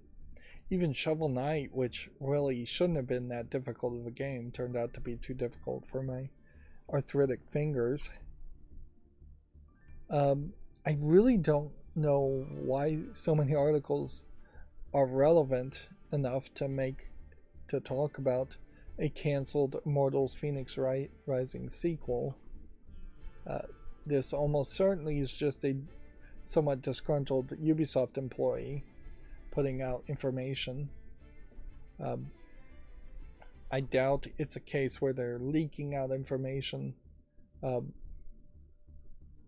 and in the hopes that Phoenix Rising sequel might get made in the future, or to surprise announce that it's being made. Apparently the game would have taken inspiration from Elden Ring and Wind Waker, which, okay, those are very different games. What parts of Elden Ring and what parts of Wind Waker are you picking? I imagine, looking at the screenshot, the Elden Ring parts are going to be the hack and slash combat with enemies. The Wind Waker parts may be the visuals. There are definitely some parts of Wind Waker that shouldn't be copied, like the giant oceans or the sailing aspects. Not that the sailing aspects are absolutely terrible, but they aren't great, and they never really are. So yeah, this should have been big news. Microsoft will sell Activision Blizzard the streaming rights to Ubisoft.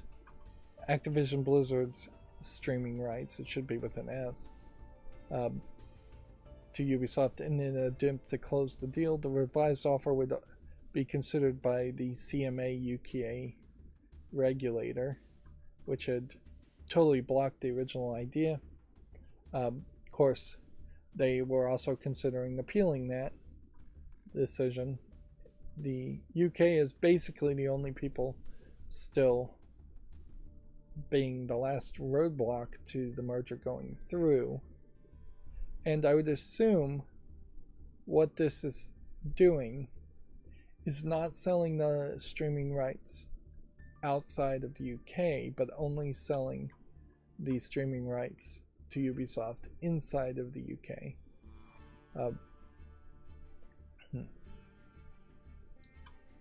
And it is a 15-year deal, I know.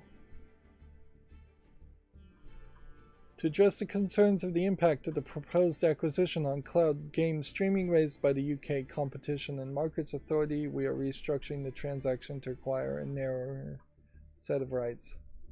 This is executing an agreement effective at the closing of our merger that transfers the cloud streaming rights of all current and new Activision Blizzard PC and console games leased over the next 15 years to Ubisoft Entertainment SA, which at a certain level, this might be a slap in the face to the UK, because Ubisoft is a French company, and let's just be honest here, while France and the UK are technically allies, they've been at war and in competition with each other for a very long time, and the British basically hate the French. And French kind of thrive on being hated by a lot of people anyways. They tend to be a little off-putting and rude, is the stereotype.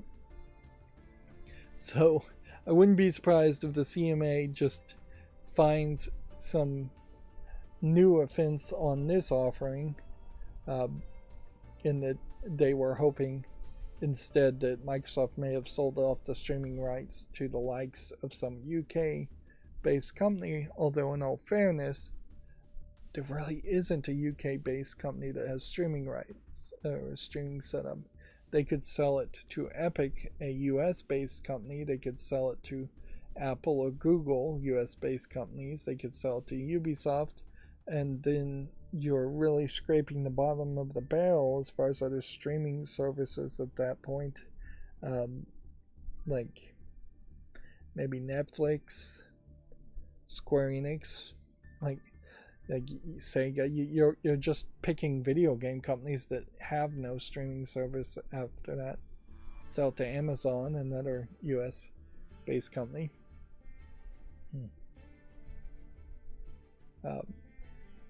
But I still kind of feel like this offer probably only is the streaming rights in the UK. It would not make a ton of sense for them to just jump the gun and say, well, I'm wrong. It says this agreement will give Ubisoft exclusive worldwide rights to stream Activision Blizzard games, except for non-exclusive rights to stream in the European Economic Area, that's the EU, for all existing and current Activision Blizzard games, as well as those to be released in the next 15 years. Which again, maybe the British take that as an insult, saying, hey, we'll give it worldwide rights to streaming because we don't care about streaming, and streaming hasn't actually been a thing as far as successful thing. Except for we are not giving exclusive rights to the European Union because the European Union area would have problems with that, or because we are wanting to shop around who we give the licensing rights to otherwise. And see, clearly Microsoft just doesn't care about streaming for the next 10 to 15 years, which is probably to say they know that it's going to take them 10 to 15 years to the point where streaming actually matters as a service, if it ever matters.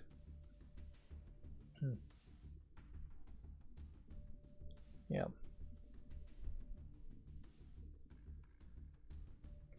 So we'll just have to wait now and see if the CMA agrees with that, or if they want to push back and try and negotiate even harder, or if they want to just wait until Microsoft appeals. In part of this, there is also a thing that the CMA blocked the original deal today, which they had already said that they probably would have blocked it, but they came out and officially. The CMA has confirmed today that Microsoft's acquisition of Activision as originally proposed cannot proceed. They could certainly challenge that if they wanted to. So on one level, it's pretty obvious that Microsoft had this idea of selling the rights to Ubisoft, which assumingly Ubisoft is on board with buying the rights, in their back pocket as soon as the deal was officially canceled.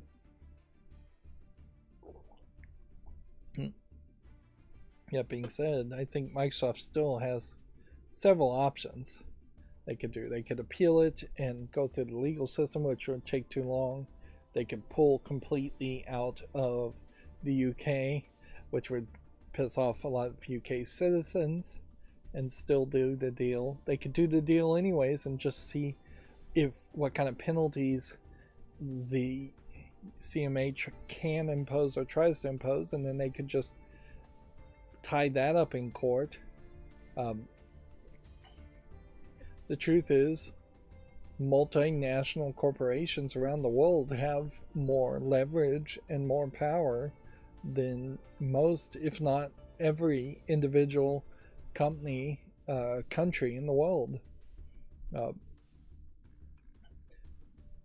It's not like if Activision Blizzard and Xbox merged that the UK is going to put out a fatwa against any of the employees at Xbox or Activision Blizzard, or that they're going to put out a warrant for their arrest or anything like that. So they can get away with it, and then they can just fight the punishments and the fines for years and years and years uh, until it's no longer financially worth it. The idea of a country saying no, just no, is there isn't enough legal control and protection to do that, when arguably the CMA and the FTC in the United States really should just be able to say no, absolutely not, not even going to discuss it, it's never happening. We could certainly have more legal precedent to say, hey, you have $1 billion in net worth, you're too big, period. We're not going to let you get any bigger. Or you own too many employees, you own too many companies, we're not going to let you get bigger. One way you could certainly do that is by just taxing people, corporations, a lot more. 100% tax over $1 trillion stops companies from trying to make more than $1 trillion, or at least makes them try to find more tax havens, which then you could potentially arrest more people if you did actually arrest people for dodging taxes, which they don't. Moving on, we can get some slightly different pictures of the wraps.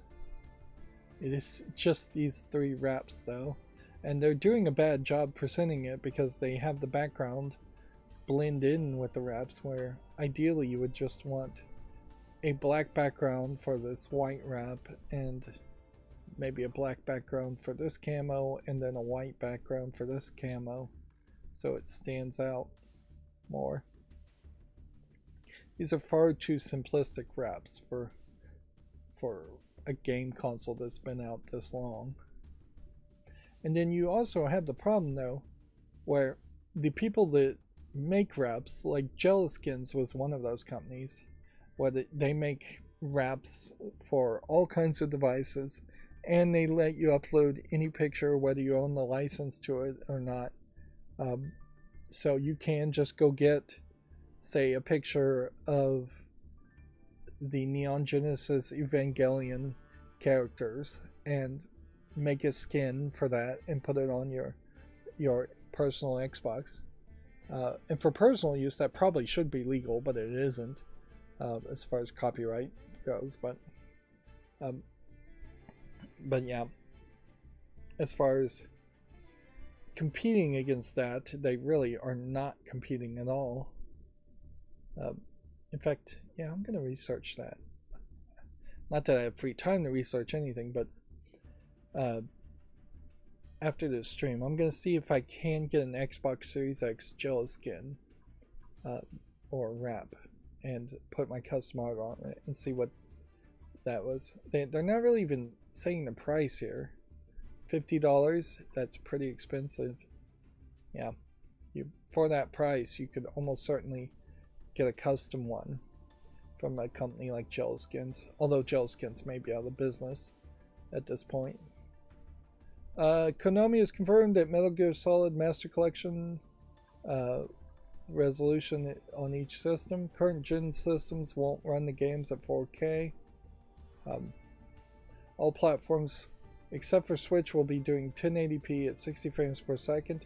In fairness though, these are old games, so it's silly to go any higher than that, and there's way too much hype around 4K. You do way better if you made a console that could have 2 monitors plugged into it, or even 4 monitors plugged into it, that did 4 1080p signals versus one monitor that does 4K.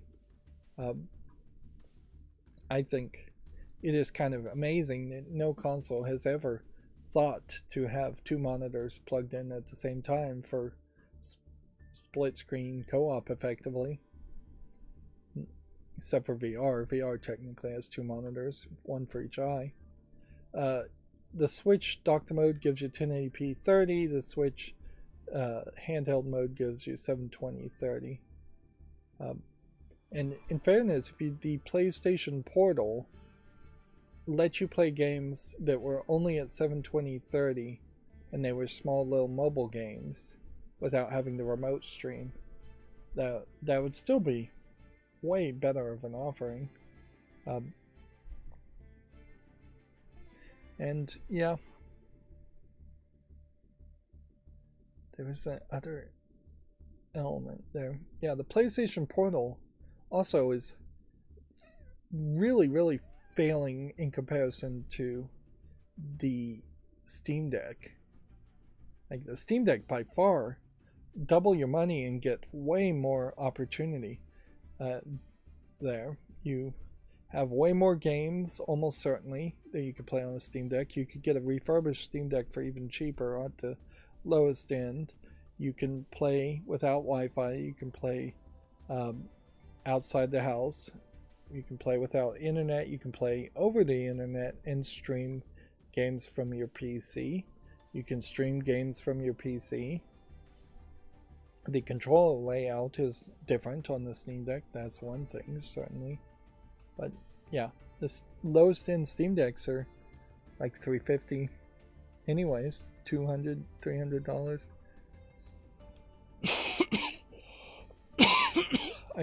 I'd have to check to see the screen size on the Steam Deck, but it feels like it's the right size, and in a lot of ways the right size is way better than having a specific number.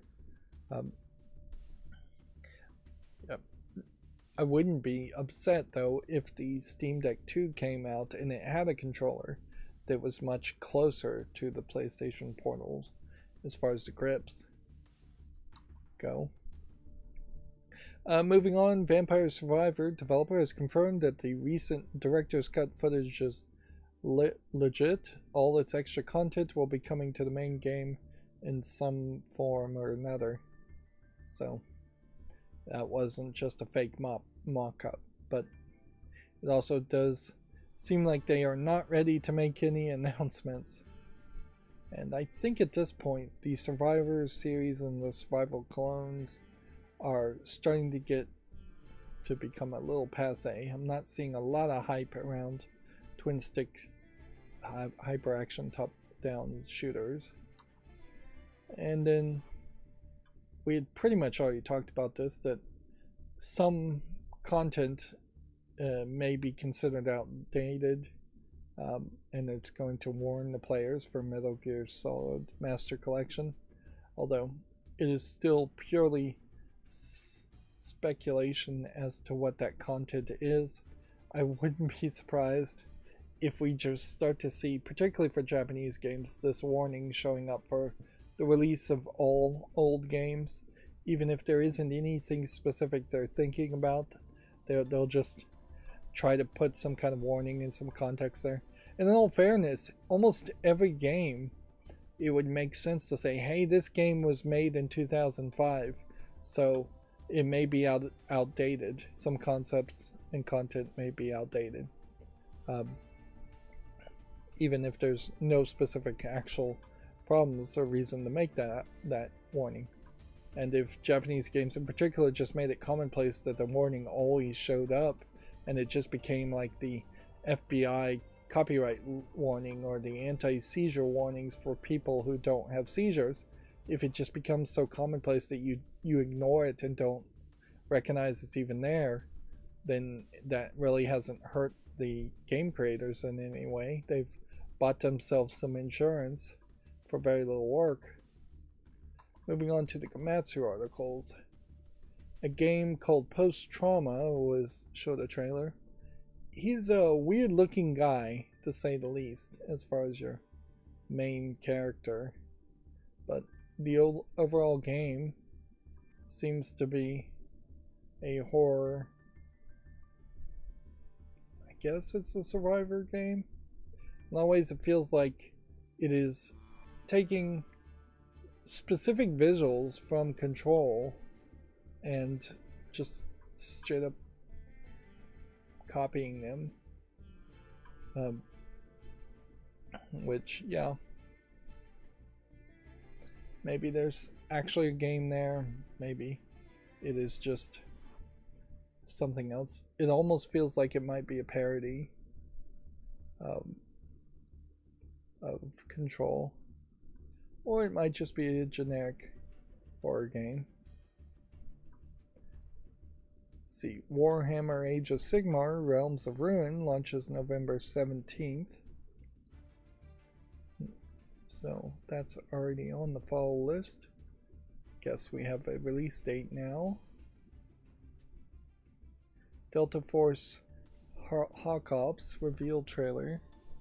This was, I think, the game that was recently announced, or am I thinking of a different game series? No, I think it was Tencent that announced they were going to make a new Delta Force game, and very quickly they now have a name for what it is and a trailer for it, what it is. So that announcement leaked about a week early. Homeworld 3 has a story trailer. Let's see, is Homeworld 3? Nope, it's not coming out for a while. It does occur to me, I'm not really in a point to spend extra time programming right now, but if I was able to program a date file for each of the YouTube shorts, I could probably coordinate the dates a little bit better.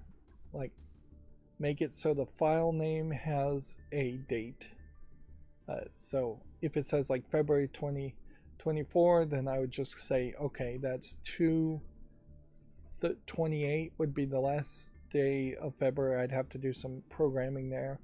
But yeah, I could say 2/28/2024, make a YouTube short for that, and then I could say, hey, if this date is not anywhere close to when the YouTube short is coming out, then don't bother releasing the YouTube shorts. That would take some work, though. Yeah, definitely would take some programming and dealing with date programming, in particular in JavaScript, which is the part. And at a certain level, if a game like this says just 2024 with no other information, I'd have to make some assumptions and put it at like December 31st, 2024, pick the last day of the year. Where arguably, maybe that's the wrong choice, because maybe I should be putting out things when the trailers are first being put out and when the hype is going to be at a particularly high point. That an initial first trailer might have more value there than, and in the case of having a YouTube short that shouldn't be released for like nearly a year, that's kind of ridiculous too. So it may not actually be worth it to move the dates around.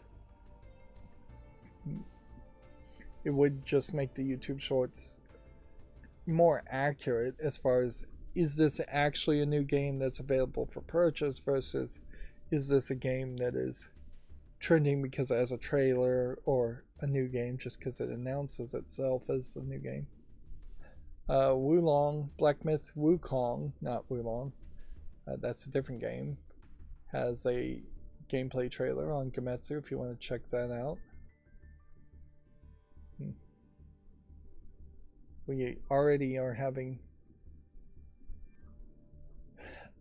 a larger amount of Chinese fantasy mythos inspired games, and yeah,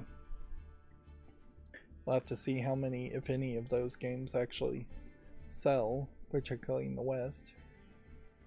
Killing Floor 3 was announced for the PS5, Xbox Series, and PC. So, Killing Floor as a series, I feel like has sold particularly well. But noticeably here, these are all Gamescom Opening Night Live announcements. And these are all games that are not coming out by the end of the year and don't have official release dates. So it's a very different experience compared to the Summer Games Fest, where a lot of those games did have release dates, and most of those games were trying to target before the end of 2023. So making YouTube shorts around these games is going to be a slightly different experience. But it really does have to just be an all-encompassing idea. Let's see. Age of Empires Anniversary Edition is now available for Xbox One and Series. It apparently already has been out for a couple years on PC. So, hardly a new game. And it's kind of crazy when the Age of Empires series is taking that long. I guess maybe Sega just took that long to make console versions of it. But it is also a real-time strategy game, so without mouse and keyboard support, it's going to be a little rough to play Age of Empires on a console. And I guess maybe they released it because it was an anniversary. Crimson Desert has a trailer and screenshots if you want to check that out.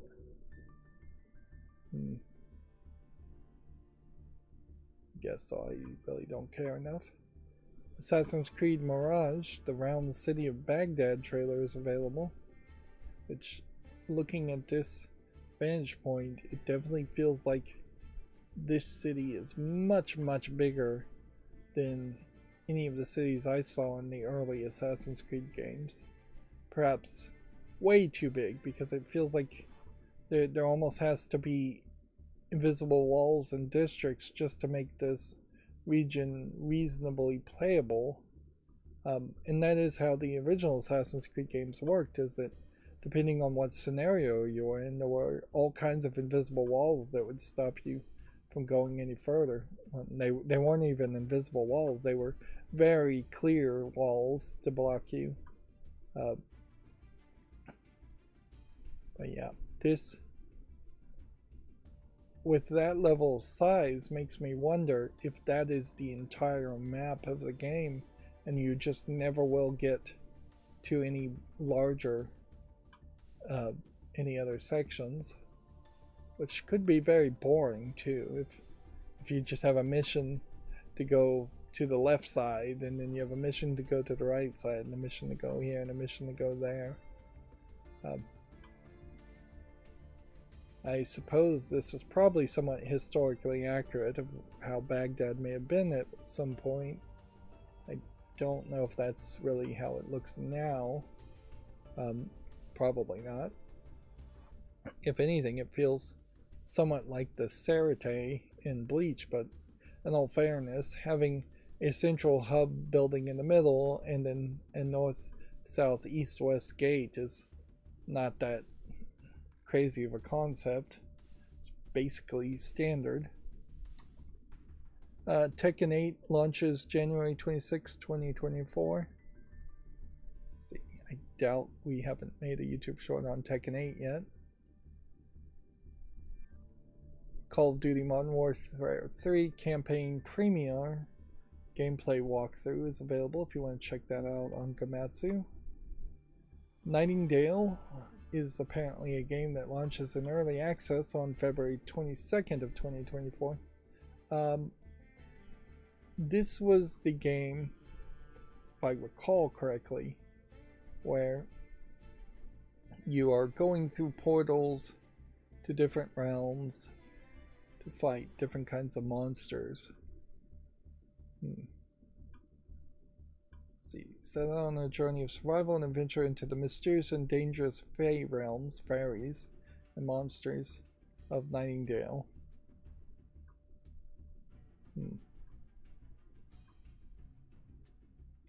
Yep, that's definitely a different type of fantasy you don't see a lot of.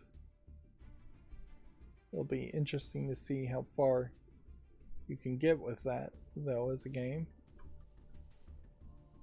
It's funny it's labeled as early access when you can't even play the early access yet. So it's coming soon as early access.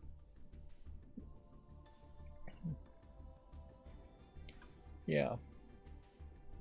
I may be confusing this game with a different game, though. There was another game where you were going through portals, and there was some weird gameplay ideas around that, too.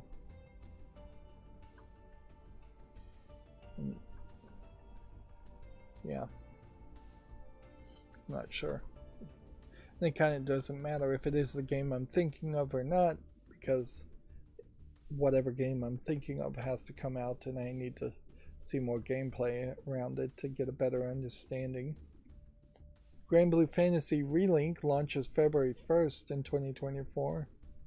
I did hear of a game that straight up said they were going to take their online servers down, and so you wouldn't be able to play the game in part or whole until the summer of 2024. So basically an entire year of maintenance time, which, unless that's a typo, that screams that they are just abandoning the game. There's way too much screenshots here, way too much information.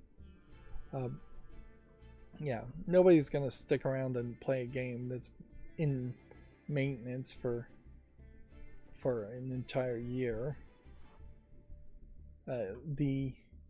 Some of the servers that were taken down by Nintendo were down for months and months and months, and that was a ridiculously long amount of time. At best, most people are put up with maintenance being down for maybe a couple days at most. Zinless Zone Zero has an opening night trailer, which weirdly this is the second more anime-esque game that they kind of overly highlighted during the Gamescom event.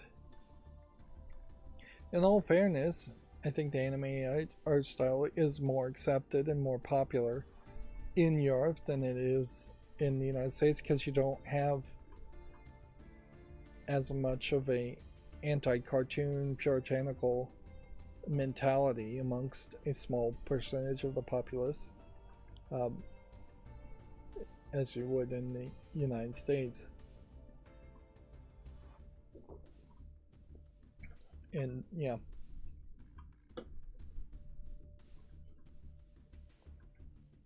so yeah, this looks kind of colorful and looks high action, but I don't know if this action really turns to action button mashing, or if this is maybe just cinematic action or even turn-based action.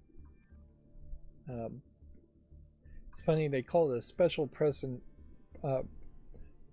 participation trailer.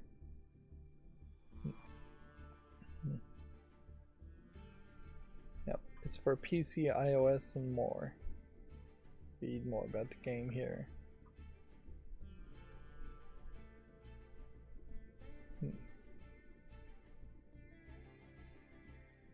Well, they say PC, but they don't seem to be really linking to any actual website. It very much may be a case where it is also a game that's going to only launch and be playable on its own website and not be on Steam or the Epic Game Store or any other platform. Let's see, Honkai Star Rail PS5 technical test recruitment begins today, and a new trailer was released at Gamescom. So that would be your third anime-esque action RPG game. And at a certain level, the complaint probably shouldn't be that it's anime-esque animation style as much as it is 3 games that are all just very high action RPG gameplay mechanics with a lot of hack and slash sword going on and less of anything else. Let's see, Lords of the Fallen has a story trailer if you want to check that out. Let's see. This is coming out October 13th of this year. Which it does kind of highlight that there's particularly going to be a lot of competition for the rest of the year. It is a tight schedule if things actually do come out in the points where they're announced. Sonic Superstars launches October 17th, which I was not expecting it to come out anytime soon. Like, I thought this game was going to be announced and then we would have teasers and announcements and coverage of it for a year, and then they would come out next year.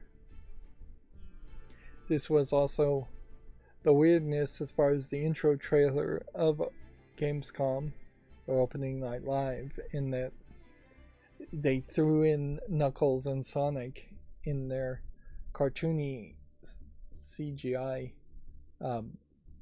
style, which really stood out against most of the other games being hyper-realistic style.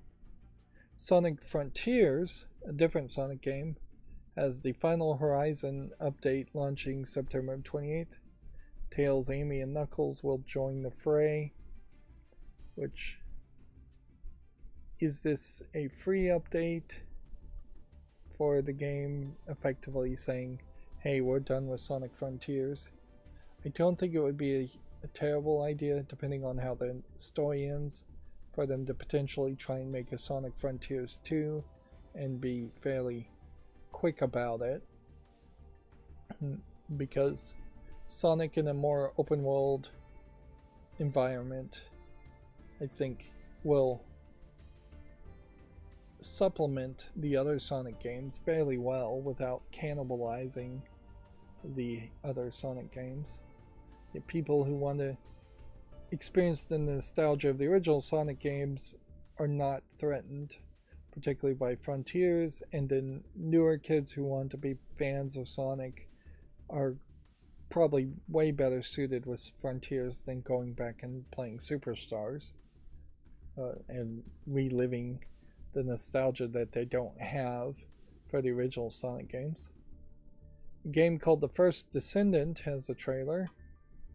Let's see, does it have a Steam link? The fact that so many of these games do have Steam links also, I think, highlights that all of these games are somewhat already announced. These don't feel like any debut trailers at all, which I guess noticeably we haven't seen the word debut used even once. Expeditions, a Mud Runner game, has been announced for all consoles and PC, which I do think doing a mudder event or driving vehicles through the mud could be interesting, depending on the actual gameplay experience there. Although in all fairness, people did do work in mudder events and compete in them are probably having the best experience because they actually are in the mud with their specialized vehicles. But that is also a very expensive sport / hobby to be involved with, in that you have to have custom vehicles and put them in one of the most dangerous predicaments you could put them in. Cyberpunk 2077's expansion Phantom Liberty has new ways to play trailer and screenshot if you want to check that out. Does Phantom Liberty have good reviews these days? 79% of 561 reviews with an asterisk, in that they are claiming that Cyberpunk 2077 was review bombed. Here. For 5 days.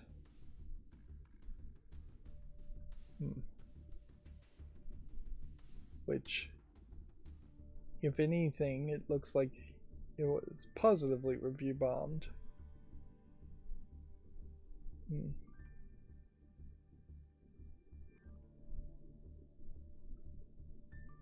Not negatively. People posting bad reviews just because CDPR is refusing to sell to Russia.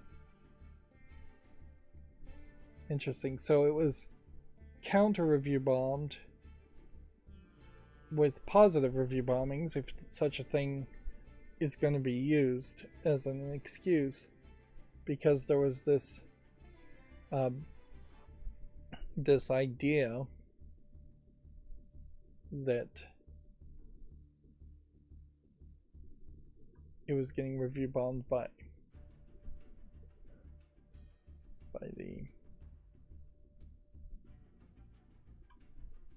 Russian people. But honestly, I'm not seeing any of these at all, so if anything, this feels like there's a bunch of reviews that have been removed somehow.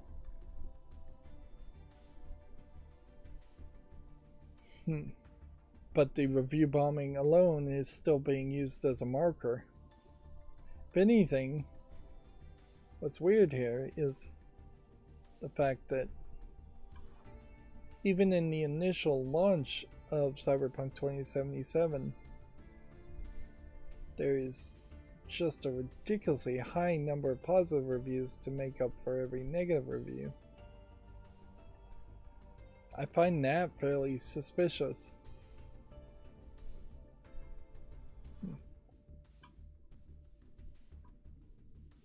Highly suspicious.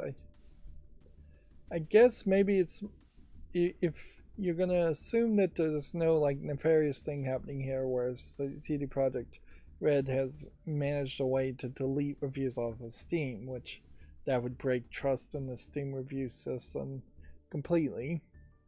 Not that you really should have that much trust in it. I wouldn't be surprised if the word just got out fairly early that the initial launch of Cyberpunk 2077 was just very buggy. In part, also, I think Cyberpunk 2077 was an Epic Games Store exclusive first, so you have a filtering of people playing the game or being unhappy with the game on Epic first, and then only the people willing to give it a chance after that exclusivity, after bugs had been fixed, after patches had been made. But yeah, weirdly, it is doing particularly well these days. But you just don't ever get a second bite at that apple, even with this new DLC expansion. Like, you're not going to get a ton of new people playing. You can see the online peak today was 26,000, whereas the all-time peak was over 1 million. Those numbers are particularly large regardless, though, but you can see we are considerably lower as far as the peak. So this new expansion, more likely to have 26,000 people playing it than 1 million people. Stormgate has an Infernal Host first look trailer, which I have no idea what kind of game this is. It kind of looks like a Dungeon Keeper game, but apparently it's a free-to-play real-time strategy game, which I think this might be the game that was comparing itself to StarCraft and Warcraft in its trailer, which is setting yourself up with a high comparison. I don't know what really makes a real-time strategy the next generation of real-time strategies. It does certainly show a lot more people on screen than the mobile game of Command and Conquer, and that's about all the difference there. Yeah.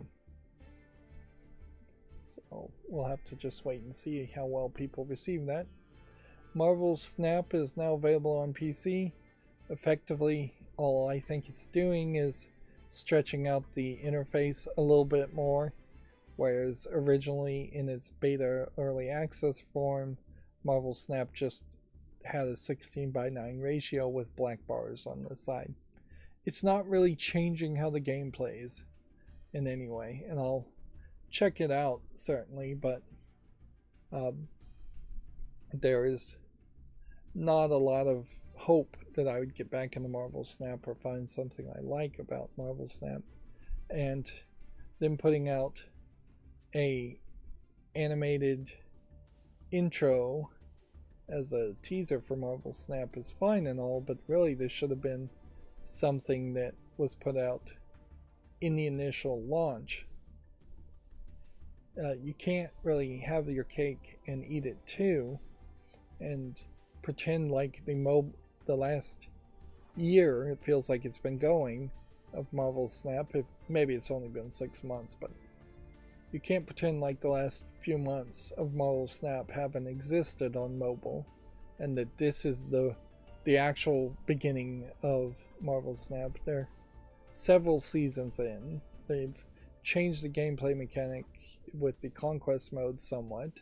They've changed the collection mechanic drastically twice. They did it once when they first released out of beta, and then they've changed it again since then.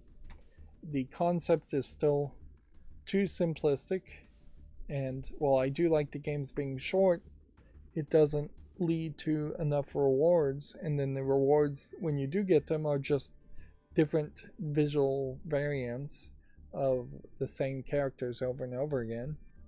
They really haven't added a ton of new cards or characters, considering how many Marvel characters might exist. But yeah, I will make a quick look around it, I think, at some point, just to look at the PC version. But first things first, I gotta fix this echo, if I can find a way to fix it. What I should have done is turned off my computer and reset my computer first and foremost to see if that would have fixed it before I changed any settings. Now I've changed all the settings, and I'm definitely creating this echo myself via some setup.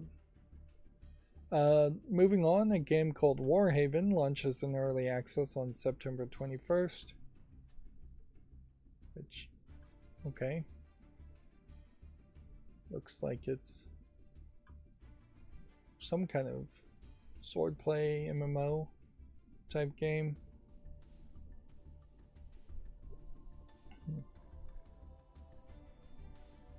Might be something, probably isn't. Mortal Kombat 1 had a trailer. They're adding Sindel and General Shao. They emphasize more of the story that's going on in Mortal Kombat 1 and just show off some new characters. Which, yeah, I don't think that makes me really any more excited around Mortal Kombat 1 than I was before, which, yeah, if anything, it feels like they're rebooting Mortal Kombat 1, but they're adding either as assist characters or as just regular characters everybody from Mortal Kombat 1, Mortal Kombat 2, probably Mortal Kombat 3, and then that will put them in a weird position where either they're going to introduce characters nobody's ever heard of from the remaining 8 Mortal Kombat games. There's 7 or 8 of them. Well, 5 of them, I guess. I don't know how many, but a ton of sequels with a ton of unimportant characters were made, is my point. And bringing those in will be incredibly diminished returns. They need to take this reboot in a different direction. Probably scrap most of the characters that have been made after that aren't good enough to make the roster for Mortal Kombat 1. take 3 to 4 years before they come out with a new Mortal Kombat 2 and have a new collection of new characters or variants on new characters. In a lot of ways, it would make a lot of sense to stick with the characters that do make the cut on Mortal Kombat 1 and simply age them slightly, give them new skills, and just say, hey, this is our roster. We'll put some different outfits on them. We'll give them different skills. We'll move the narrative forward. It does kind of feel like the Mortal Kombat reboot is going to try to have more of a story that connects with future sequels, and that probably would work a little bit better. Although inherently, for the fighting game aspects, you just need to have a good fighting game that people would want to play at EVO. Get that right first and foremost, and then everything else is gravy. And I'm not sure that's really what Mortal Kombat 1 is trying to do. It seems like it very possibly is just trying to sell itself based on name recognition, which only gets you so far when you're into the 12th game in the series. Let's see. A game called Ara, History Untold, launches in 2024, which I guess this is some kind of Age of Empires type game. You're ruling an empire, alternate histories. I'll put that on the, make a follow on it. Basically, I'm just making a YouTube short for every single thing that bothered to have a trailer. If they're going to put out a press release, if they're going to promote their game, then they're ambitious enough at least to get a YouTube short. Same is true for this game, Dustborn. And then for my own memory, if I'm making a YouTube short around it, I'm going to put it on the follow list. We've got a lot more games still. It does kind of feel like a lot of the games were announced, but with just the generic 2024 announcement. This is the kind of art style, though, that works on rare occasion as in a point-and-click joke game. It's not an art style that you would want to see consistently in games. Alan Wake 2 trailer is available. It's going to be an Epic Games Store exclusive October 27th. Game Awards being set for December 7th at the Peacock Theater in Los Angeles, California. Hellboy Web of the Weird launches October 4th. It is actually kind of a weird split here in that some of these games are coming out very quickly in October, and then a lot of these games are just saying a nebulous 2024. Monster Hunter action RPG called Farah the Sundred Tribes has been announced for PC. I guess it's a monster hunting game, not to be connected to the Monster Hunter series. There definitely is room for at least 2 or 3 monster hunting games, because monsters can be depicted in several different ways. Although I'm not sure I 100% believe that gameplay mechanic is quite as appealing as it might be, because it is fairly grindy. The big difference here being you're fighting giant monsters and you need to spend more time fighting those monsters versus fighting, say, rats or skeletons in a regular RPG where you would just fight hundreds of skeletons, fight hundreds of rats. Bigger is probably better because that feels more cinematic and impactful in games. And in most cases, I would think I would rather fight one giant rat than 10 small rats. Apparently Gamatsu has an interview for the Grand Blue Fantasy Relink and Versus games, if you want to check that out. It's a pretty long interview. And I would say Gamatsu, in the rare occasions that they do get interviews, feels like those interviews are long enough and substantive enough that you might want to check them out compared to interviews you get on GameDeveloper.com, which is usually nothing, and I don't think Video Games Chronicles pretty much ever gets an interview. Persona 5 Tacticia has yet another trailer. They're going to have a trailer for every single character, obviously. Let's see. Fugishi Dagashiya Zenitendo. Fugishi Dagashi Banashi 50 Sin has been announced for Switch, which that is a very Japanese title, so it's probably not coming to the West. If I was to guess, this is some kind of shopkeeper game. I don't know. It's a visual novel of some sort.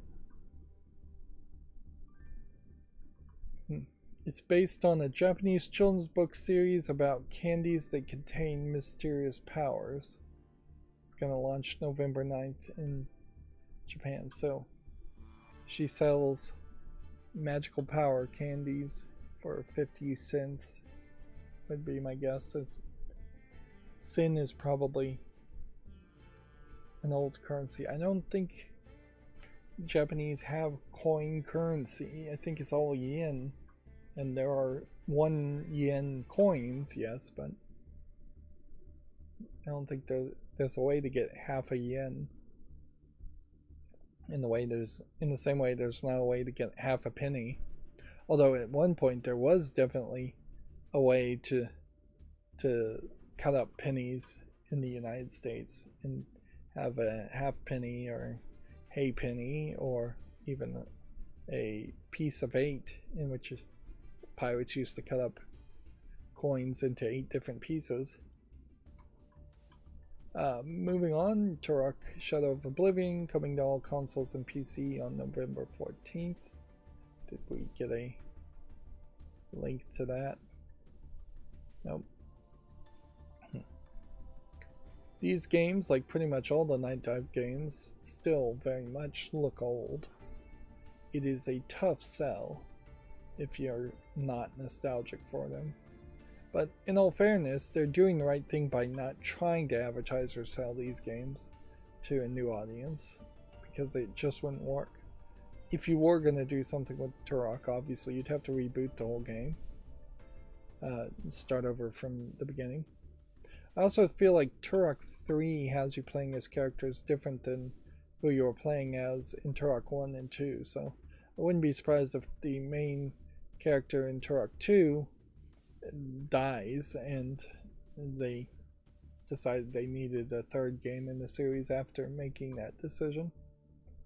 Apparently a romance visual novel called Cudwafter Converted Edition is coming to the Switch on November 22nd in Japan, developed by Key.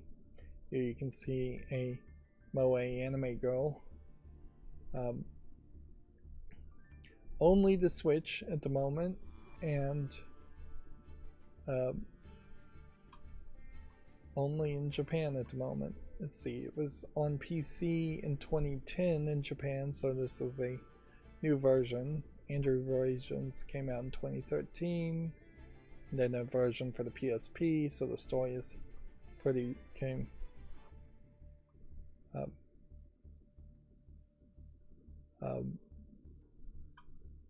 PSP in 2013, followed by the PS Vita on December of 2013. An English version of the game has never been released, which may be in part because there is a moe anime girl as the character. Okay, so we have a quandary on the chat. First of all, there is the problem with the person's name, which is definitely a little lewd and offensive. But let's skip the name for now. And he asks, how do you expect people to find you on the seemingly endless platform that is YouTube? Okay. It's a decent question. It's a valid question. It's not a troll question. So it deserves an answer, in my opinion. And I think I can give an answer. There is a seemingly endless number of videos on YouTube, yes. There is, however, not a endless number. There is a finite versus infinite number of videos that any one person wants to see, or that even any person of all the people to ever exist in now or the future wants to see.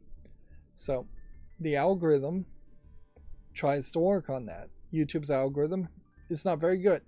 So relying on the algorithm alone is not the greatest of ideas and won't lead to any success in my experience.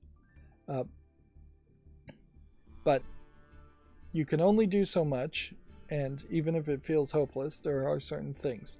You, on YouTube, have to get your title to be accurate, and arguably a lot of people go clickbaity on their titles. I don't bother with that, and that gets you quite far. You've got to get your descriptions in the videos to be accurate, and some people use some hashtags. Really only 3 hashtags matter on YouTube as far as whether that would mean anything. I don't really bother too much with the hashtags either. You've got to get the tags on the videos to be accurate and somewhat helpful. For the most part, I don't feel like tags matter, and YouTube says they don't really matter much at all. But I would say having some tags is better than having no tags, although you can have really a lot of tags, and maybe you really should only have 5 to 20 tags instead of using as many tags as possible.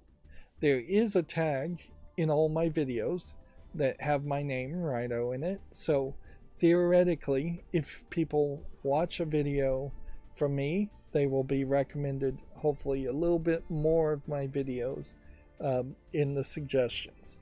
Most people watch videos from the suggestion feeds. The suggestion feed is garbage on YouTube, and it mostly shows you things either you already have seen or things that it wants you to see that are made by major successful people. So overall, there isn't really a great system. For a long time, there was not really any system to try and be seen through YouTube exclusively. Now, the YouTube shorts, which I make, are very much little baited hooks to fish new people. And I have seen some fairly good success in making my automated YouTube shorts talking about specific games that are new and trending, bringing new people to my channel, subscribing maybe just to see more of those YouTube shorts, but also then once they've subscribed, there's a chance they will see my pre-recorded footage. YouTube has pushed me very far away from making pre-recorded footage, which I'd prefer to do, and pushed me to live streaming. Live streaming does help, certainly. It definitely feels like they overemphasized live streaming when they tried to make sure they were more competitive than Twitch. But yeah, I got more views. Certainly once I started live streaming, I've gotten more views and subscribers once I started making YouTube shorts. Within the YouTube system, that's about it. Putting out 3 pre-recorded videos or 2 pre-recorded videos on a live stream a day is about the most you should do, whereas putting a lot more polish into things and putting out a video every week is better for most people who aren't doing long plays and trying to cover a ton of gameplay footage. But within YouTube, that's kind of it, and it's not super helpful. So what do I do otherwise? Well, until fairly recently, I had a system to put my videos on Twitter. Twitter shut down its APIs, so that stopped working. I've just made a macro program to put my posts on a Facebook page. Not that Facebook is going to be that helpful. I've been posting on Tumblr, and not that Tumblr really is my audience either. But certainly, if people are on Facebook, if they are on Tumblr, if they are on Twitter, you try to reach people on their own platforms that they check on a daily basis. I am experimenting with live streaming some different content and doing some kind of sneak peek to my pre-recorded footage on Twitch at the moment. And once Twitch gives me the access to upload videos, I'm going to back up and put all of my uploaded pre-recorded footage on Twitch also. So, yes, there's that. I am also on lesser services that I don't care about, and I tried them and they didn't work, such as BitChute and Odyssey. Neither one of those competitors really got off the ground. Facebook Threads is going to have a website basically next week that Mark Zuckerberg says. So maybe I'll get on Threads. I was on Google Plus when Google Plus was a thing. You really just have to be on every platform outside of what Google controls, and that way nobody is controlled. It's important to point out that my YouTube channel was inaccurately flagged and deleted 2 weeks ago by YouTube. And had my appeal not gone through, 10 years of work, 13,000 videos would have just been deleted. And I don't have backups. I would not have been able to recover that. So diversifying and having your videos there. I've made a macro to put the posts publicly on my Patreon profile. So even if you're not subscribed to my Patreon, you can still get the posts there. There's a RSS feed in the description, so you can, if you have an RSS reader, you can subscribe to that. I make a lot of playlists. Hopefully then if somebody searches, they'll find a playlist for a game and want to watch all the episodes instead of just a single episode that would be like maybe the 5th episode in a series of 20. So yeah, you try to go for as much search engine optimization as you can. You try to own as many phrases and concepts. That's one thing about my YouTube shorts, is that I'm making YouTube shorts about games that are basically brand new, and I'm now putting the title of that game in the title of the video. So if somebody wants to see Kill It With Fire 2 as a YouTube short, if you search that right now, there's a decent chance you will see my YouTube short when you type in Kill It With Fire. Whether you're typing that into YouTube or whether you're typing that into Google, there's a decent chance I own that small bit of territory in a search, and people watching that video then will have in their algorithm that they might be recommended other videos later. It's all a lot of work. I've done a ton of automation to make it not a lot of work. I've never tried to edit my videos down to make them shorter. I'd almost certainly succeed better if I did not make long plays and instead cut it down into shorter videos. But that's not the kind of content I want to make, and I'm too long-winded for that. But yeah, it's a lot of work that has succeeded somewhat. I have had some major successes. Weirdly, my most successful video is how to set up a Hearthstone deck tracker video, which is not the kind of content I want to make.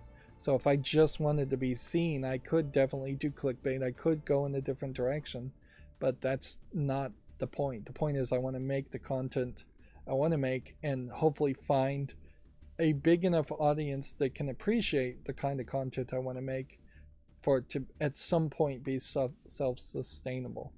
And I have like 660 subscribers now. If I get to 1,000 and got a ton more watch time, at some point I would get a few $100s every couple of months. But I would have so many other videos that are older, I wouldn't inherently have to make a lot more content. I probably still would, but ideally at some point I'd want to retire and be able to live off the retirement income on my channel. I'd have to get a lot more subscribers and a lot more views. There are not really any other ways I can have thought of or seen to promote yourself or be seen. YouTube in general just says you have to be yourself. If I had face cam on, I probably would get a lot more viewers, but it's not the kind of content I want to make. I don't want to turn a camera on myself, and frankly there's nothing worth seeing there. But yeah, making something that's more unique would be better. Making something that's more creative.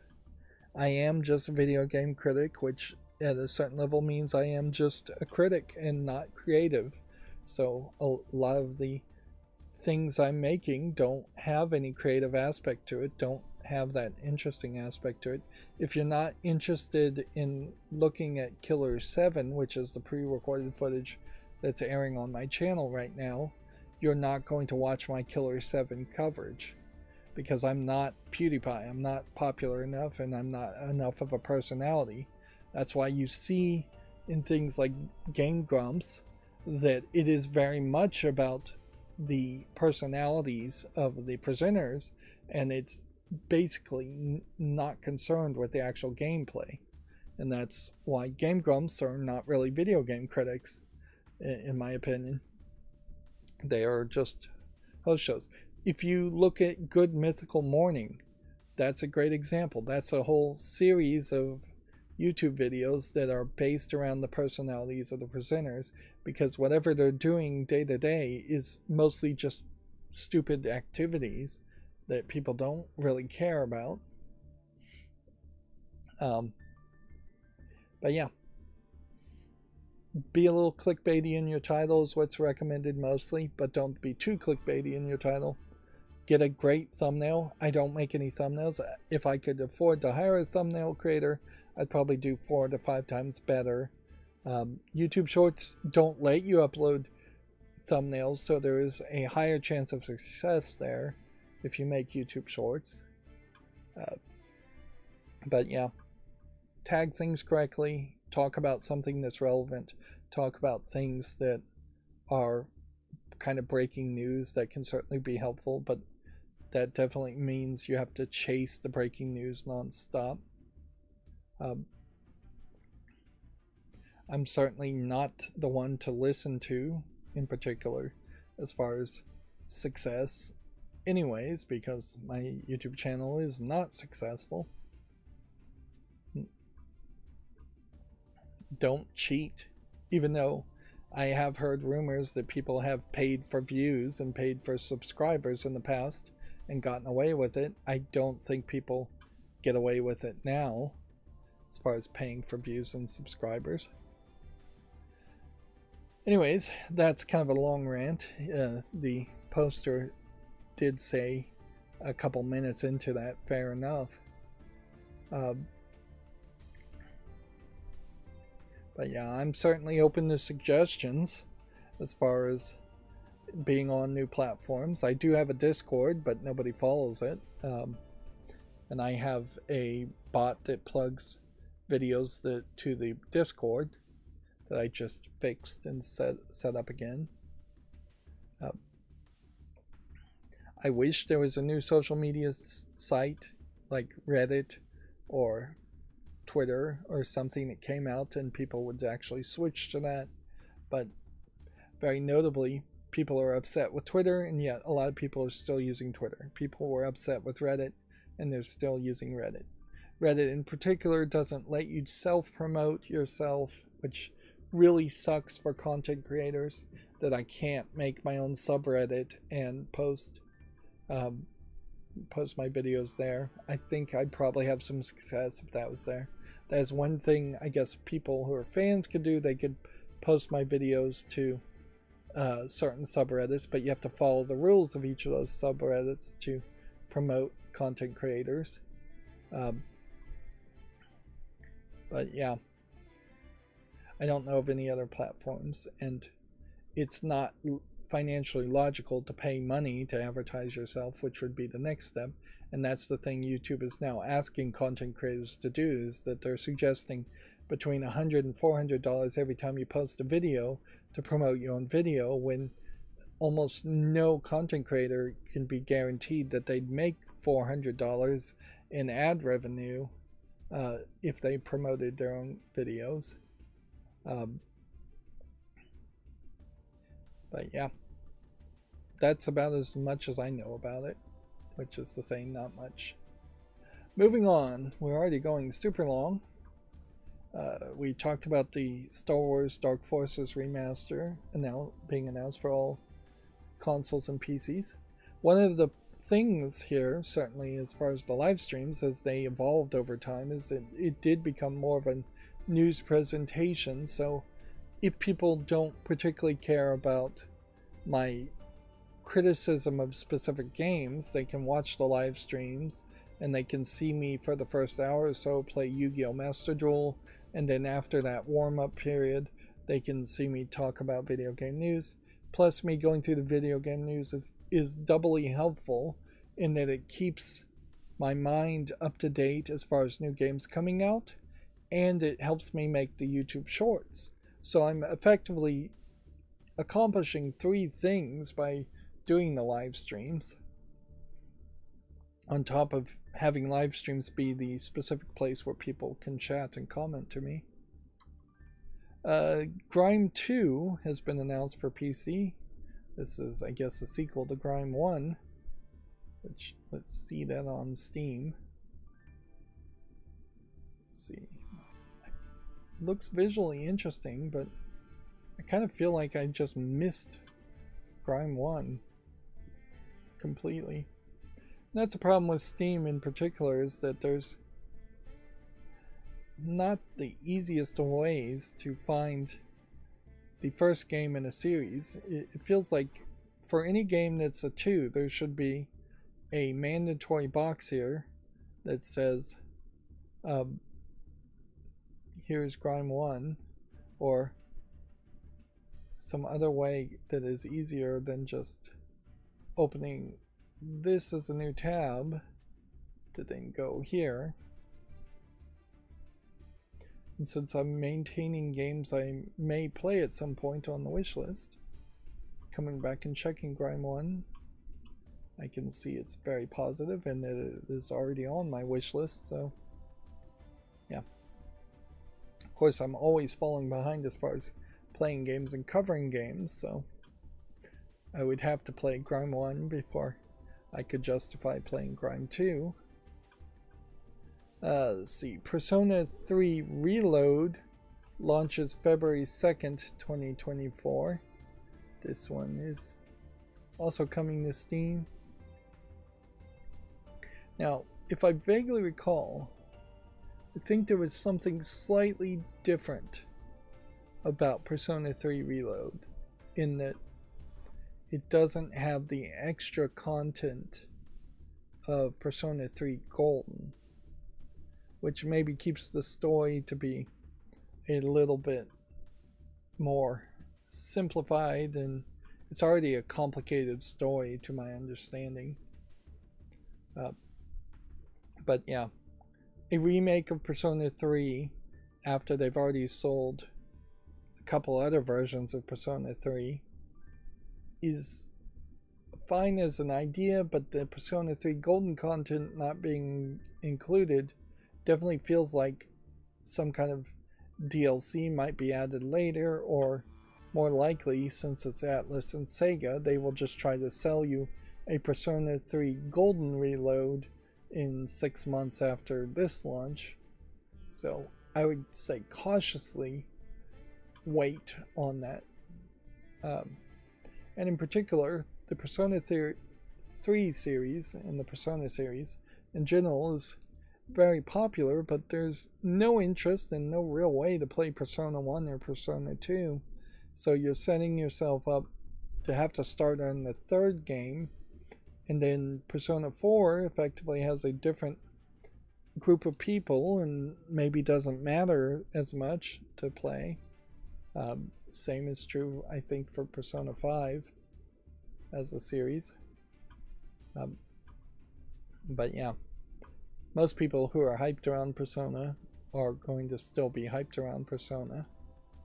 Famitsu has its review scores for issue 1812, with giving Ride 5 a 32 out of 40 with their 4 reviewers, and Samba de Amigo for the Switch a 32 out of 40, which, yeah, that's not a lot of games to review at this point, but they're getting about average scores. If you are hyped around either one of these games, I'd say you're in a good position to still purchase them if you trust Famitsu's review scores, which of all the reviewers I would trust Famitsu review scores the most, having 4 different Japanese reviewers reviewing each game, and then averaging it out, or not averaging it out, adding it all together and then giving a 40 out of a number of points out of 40. Inazuma 11 Victory Road details a new in-match system, Victory Road mode, and more. Inherently, your hype around this soccer game is going to heavily rely on your fandom of the Inazuma 11 manga / anime, and soccer in general. This is interesting. You have what looks like a collection of characters that I would expect they would all be playable characters. And so you have what would be a boy here, despite the long hair, and then a girl here, and then a big old guy here. And yeah. So it seems like it might be an intergender soccer game. Weirdly, it's not coming to PC though. It's so far only been announced for the PlayStation 4, Switch, iOS, and Android, so it seems like it's probably going to be a simplistic thing. It is possible she actually doesn't play on the team and is a manager or a cheerleader. Soccer is one of those sports though where I think it would be fairly easier to have mixed gender sports. Of course, there's always going to be problems with that and people who have problems with that.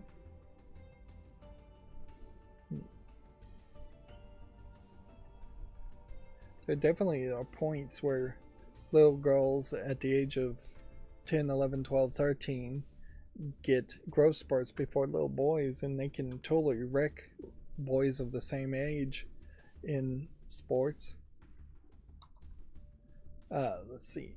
Moving on, Jets and Guns 2 is coming to the PS4 and PS5 on August 25th. Which, okay. Looks like it's a shoot 'em up game that I'm not particularly interested in.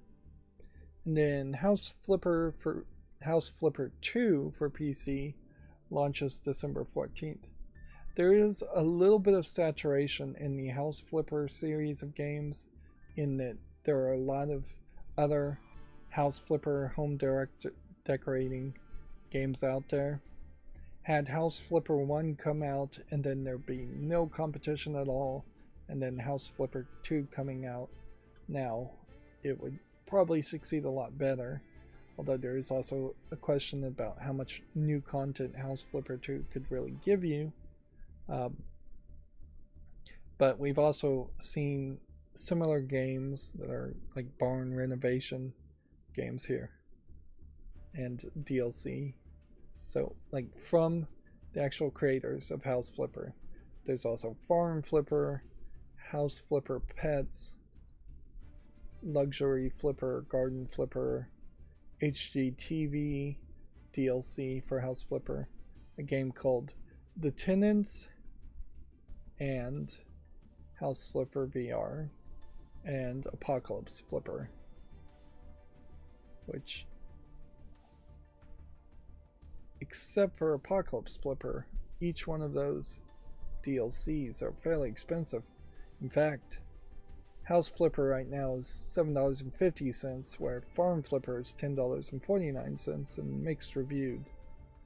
But then you also have somewhat comparable games like Power Wash Simulator or The Sims, but then you have things that are much closer, such as Teardown. Gas Station Simulator is not the same. Actually, I've seen a lot closer competitors and rip-offs of House Flipper than what they're recommending there. But yeah, in my mind it does feel a little saturated. Oversaturated perhaps by the fact that they should have just maybe taken a little bit longer time to release House Flipper 2 anyways. Some of these games, like Kerbal Space Program, House Flipper is another example, really should come out and then have 5 to 10 years of DLC, and then on the 10th year anniversary or the 5-year anniversary, at that point release a sequel. But don't get into that new sequel every year, every 2 years, every 3 years, every 4 years mentality, because that does not work for small developers. And frankly, it doesn't work these days even for big AAA developers. It's become a hindrance to people like Ubisoft having to make a new Assassin's Creed game every year. Moving on to the GameDeveloper.com news. We probably don't have too much that we really want to talk about here. Roblox facing class action complaint over child gambling allegations. Check out that article if you're interested. Charles Martinet stepping away from being the voice actor for Mario. I suspect he'll never be the voice actor for Mario ever again. He did, I think, in the Mario movie play Mario's father. So he was actually in the movie, he just wasn't playing Mario. Luck being landlord getting kicked out of the Play Store for gambling, we talked about. Microsoft offering to give worldwide rights to game streaming to Ubisoft for 15 years to get the deal done. A company called Virtuos is expanding its engineering capabilities with a new Prague studio. I guess you'd have to really know who Virtuos is for that to really matter. Let's see. It would be helpful if they told us what Virtuos has made as far as games. But yeah, GameDeveloper.com not giving us that information. If they have even made a game, they may just make support software. The new studio specifically is going to be delivering network, user interface, mobile, and optimization solutions. So that they are just making support studio, at least the new studio is. Behavior Interactive acquired the Dutch studio Code Glue, which, okay, I've never heard of Code Glue. Keywords subsidiary Player Research offers advanced accessibility tools for developers. This feels more like a sponsored post than an actual article.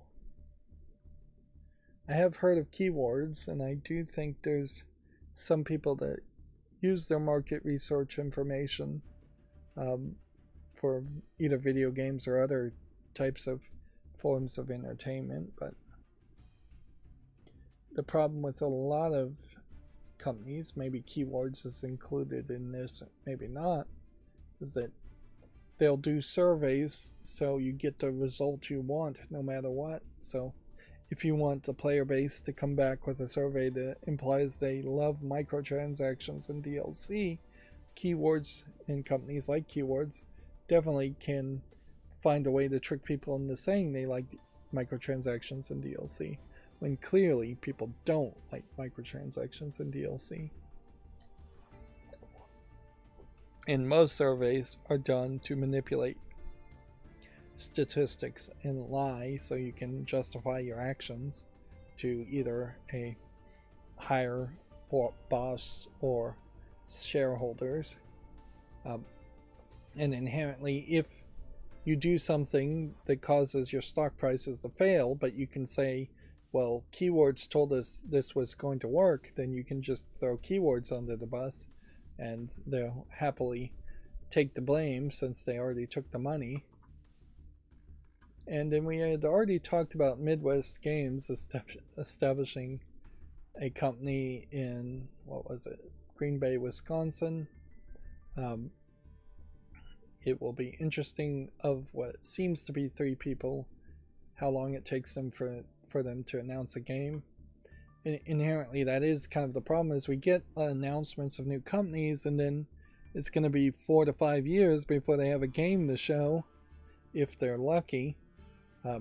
It would probably do well for people to not announce their company at all until they have a game to show, but there's some legalese around that which wouldn't really make sense to do it that way, and it's very difficult to pay people to develop a game for several years if you don't have the corporation LLC paperwork filed. And if you've got the paperwork filed, people are going to hear about the establishment of your company anyways. My fall list cleanup didn't work today, so we'll go ahead and skip that. The auto blur is now enabled, so we'll just try to burn through all the new games that came out on Steam. This is a really long stream. Apologies. I'm not 100% sure what really even happened there. Apparently Smurfs Cart has come out of early access, or just come out. So far, even though it's been 2 days, there's been only 1 user review, and I don't think it's even positive. No controller support. No support for controllers. Wow.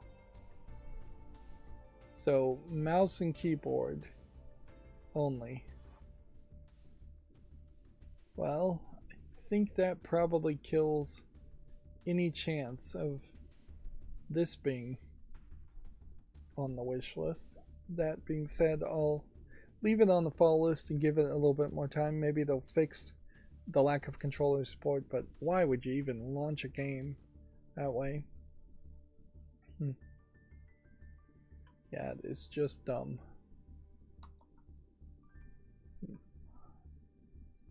Okay, then let's see. We have what looks like a racing game called Rev the Vertex, which looks like it might be something, so I'll put it on the fall list. And then we have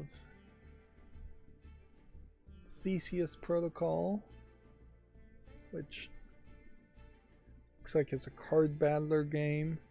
It is mostly positive at 71%, but in the last 30 days it's closer to 63%. Although how they get those metric numbers I don't even know, because it just came out of early access, I guess, now. So what you probably want to check is if they've abandoned the game. Look for fairly recent reviews on them, recently posted. The English translation is really bad. It makes the narrative events completely unenjoyable. Terrible tutorial. Too complicated.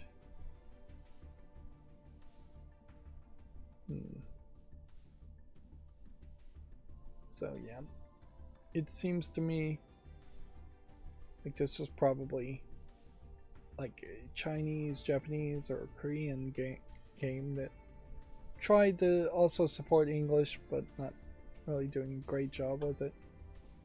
Inherently, while a lot of these screens look good, the actual fighting screens don't look that amazing, and there's a question on these type of games how much of the fighting you really are going to do.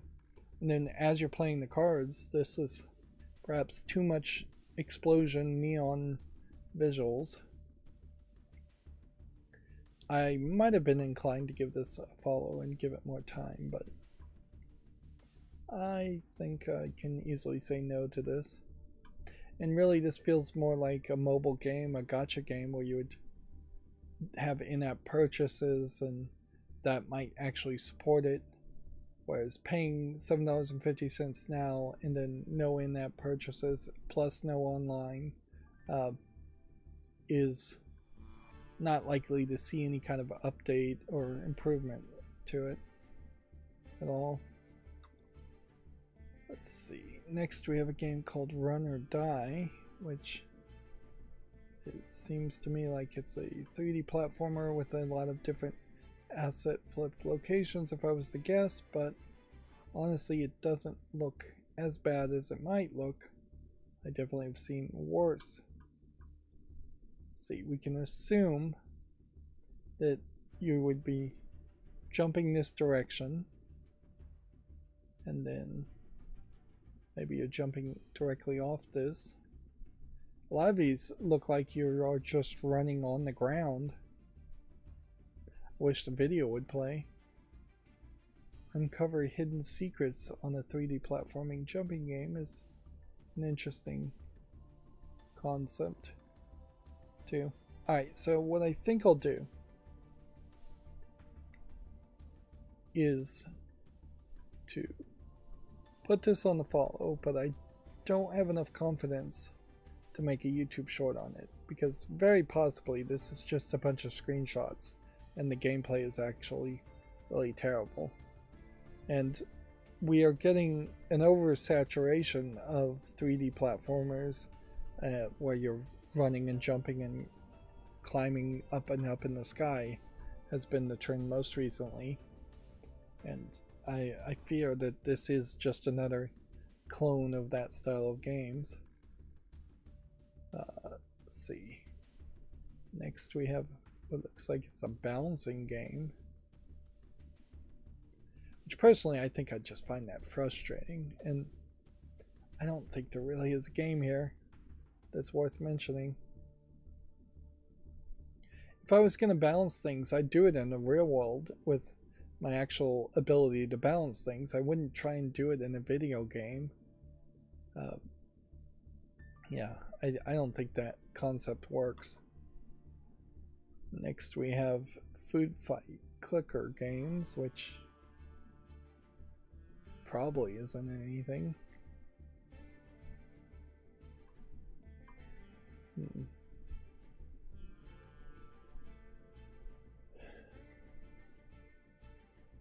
Is there in-app purchases in this? Yes, there is. Okay. That's the thing that sells it for me to not put it on the follow list. A clicker game with microtransactions and multiple currencies is no bueno as it is. Let's see. Got a hidden object game called Diamond Necklace. I'll make a YouTube short on that for the fans of hidden object games, but I won't put it on the follow list. We have a game called Creative Run, which looks like it's probably just a little too simplistic of a platforming game. Yeah. I could almost see this art style working if you contrasted it with maybe a visual novel where somebody is talking to you and giving you some narrative.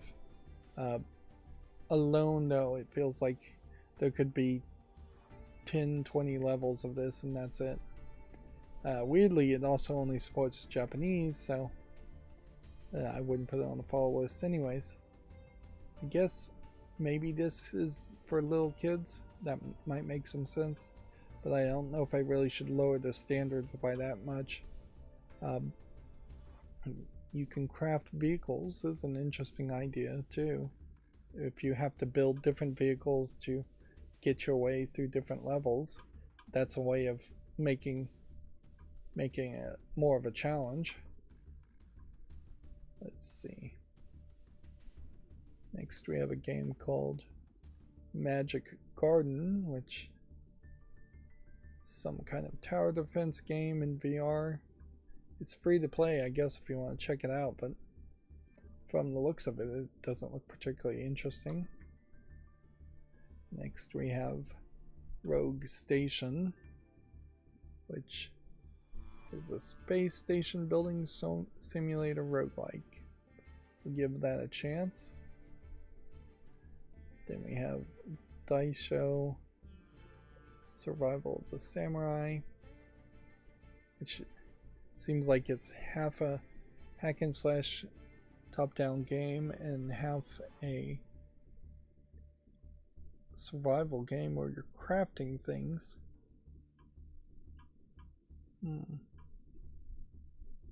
Again, it feels like it's a mobile game and it has in-app purchases, and otherwise it's free to play. I might have said yes if it didn't have in-app purchases, but nah, that is definitely not something I'd feel good about recommending people to look at. Star Legacy VR. Looks like it's a shooter VR game. I'll make a short on that. We have a solitaire game, Grimm's Tales 9 from Mystery Solitaire. I'll make a short around that for the fans of solitaire games. Diablo the Abyss.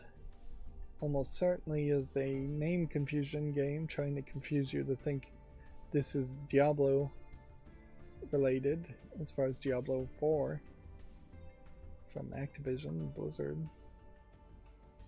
But I don't think you'd confuse really anybody once you saw the graphics. And it is very questionable how many parents are going on Steam to buy games for their kids without knowing anything about games. For the Crown, doesn't look like anything that would interest me. A strategy game, resource management type game.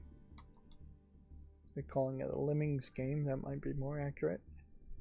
Shopping Spree Extreme, I suspect is a low polygon joke game. Yeah, and I just don't think I can buy into the joke. I suppose GameStop is probably the worst perpetrator of that old problem where parents could go to a GameStop, pick up a game off the shelf, and just see the printed out labels of the game instead of seeing the cover art and the brief description on the back of it.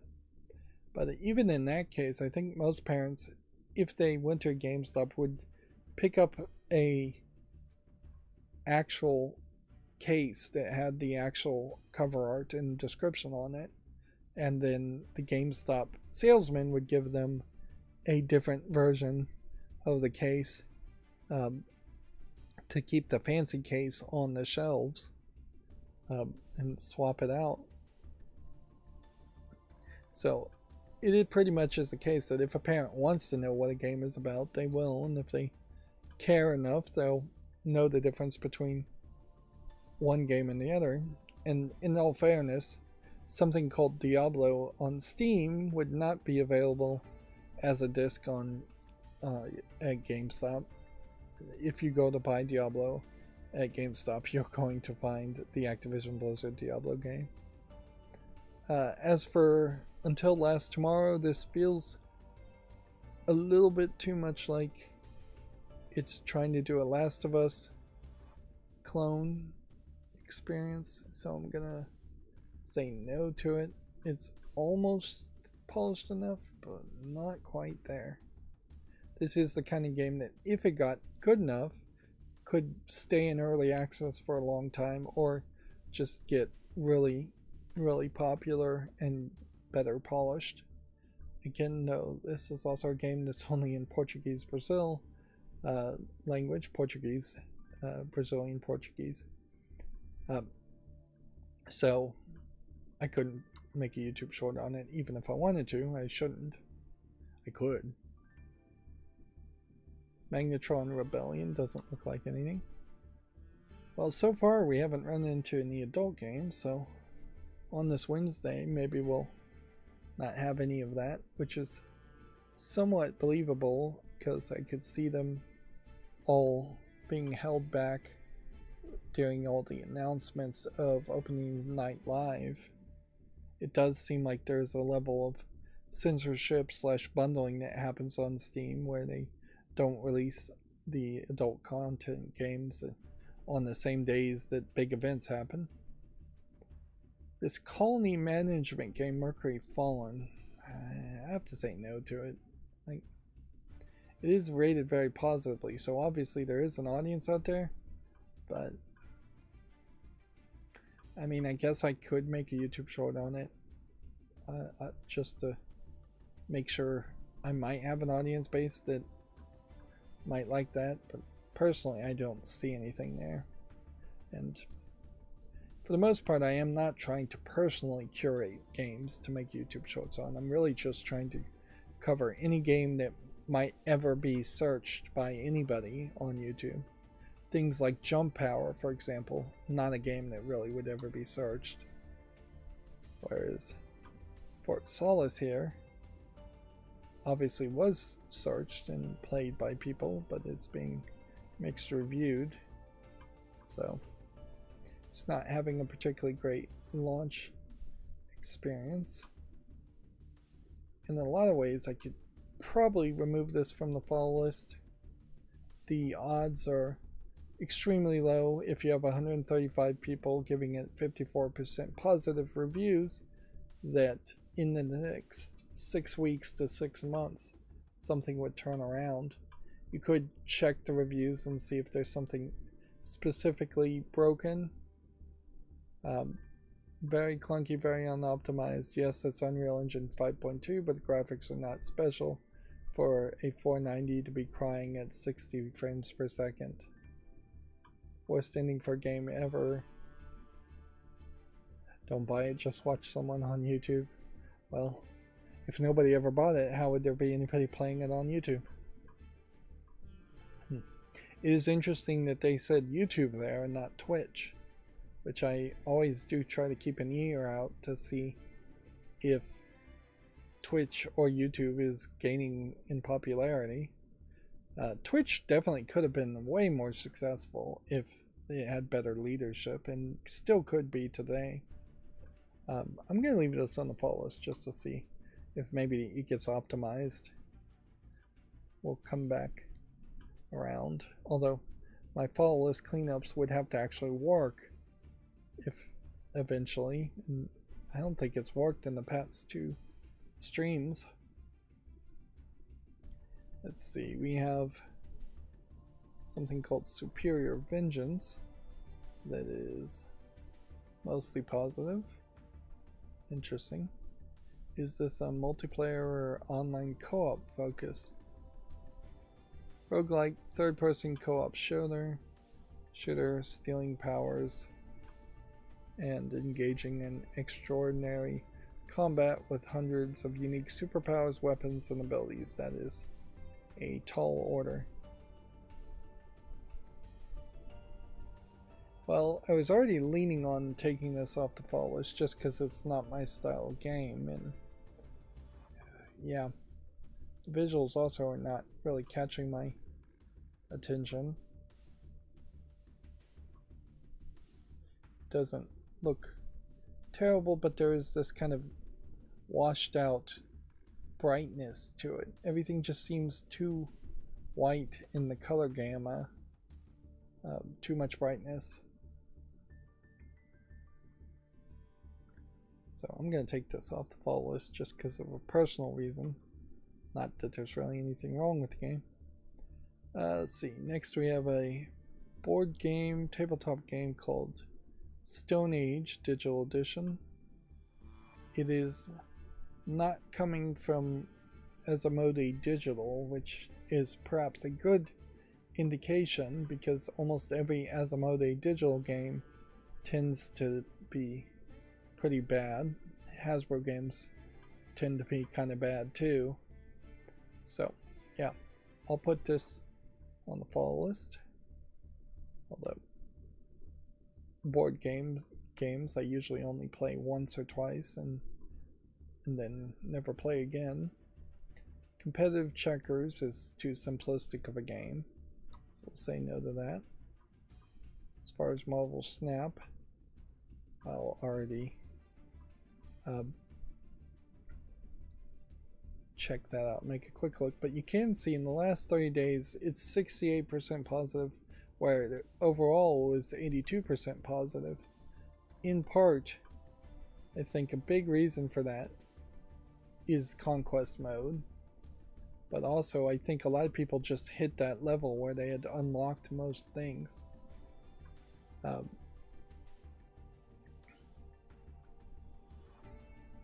gameplay is great, best card game out there, but the monetization is some of the worst garbage I've ever seen. It has changed many times over the course of the beta release update, and it somehow still sucks. It's not on Diablo Immortal levels of pay to win, but there are many systems designed to exploit human psychology and fear of missing out. This is from August 23rd. Prices are outrageous. I'm a whale in other games, someone who likes wasting money on mobile games, and I don't do it in Snap. You get next to nothing for the money spent. A recent $100 bundle doesn't even give you enough currency to buy a single newly released card.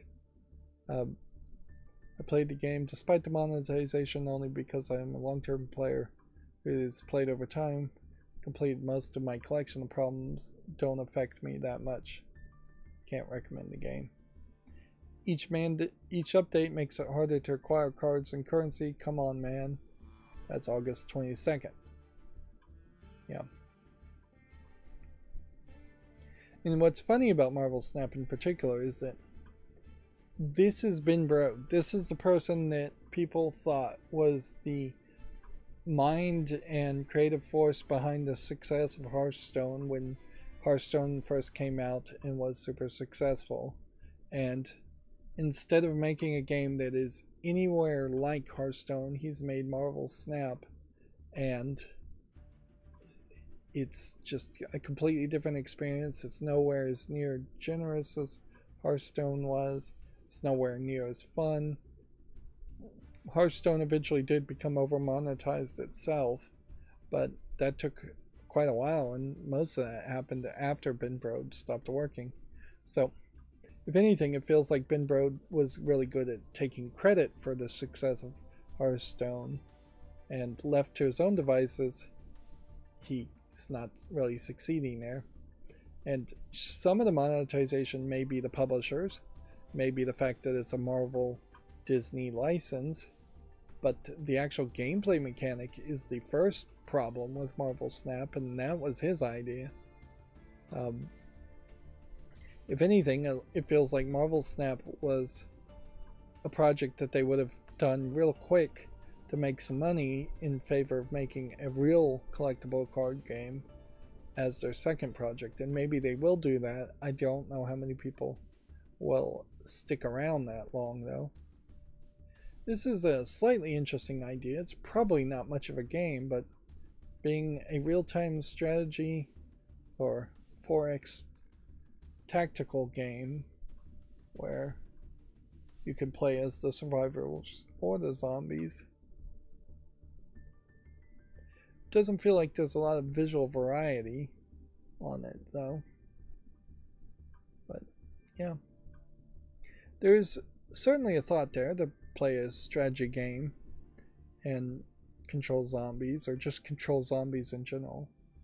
Ring Stars here doesn't look like anything. It looks like it's just a ripoff of some other games that look exactly like this, mostly Gang Beast being what it's trying to rip off, and doing a really poor job at it at that. Let's see. Unearth is a black and white platforming game. Generally, I don't like the idea of the black and white Game Boy style visuals, although this does seem to have a lot more shading and texturing than most. It says it's a mashup of Bomberman, Dig Dug, and Lemmings. Give that a chance. Next we have a game called Perfect Tale, which seems like you're focusing on a cat, or a cat that turns into a cat boy.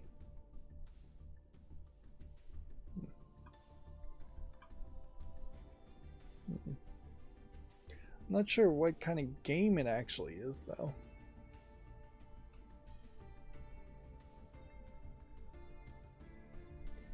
Seems like the gameplay mechanic may just be maintaining and taking care of the cats, or taking photos. I'm somewhat intrigued. This price tag may be fairly expensive here, though, at $9.34.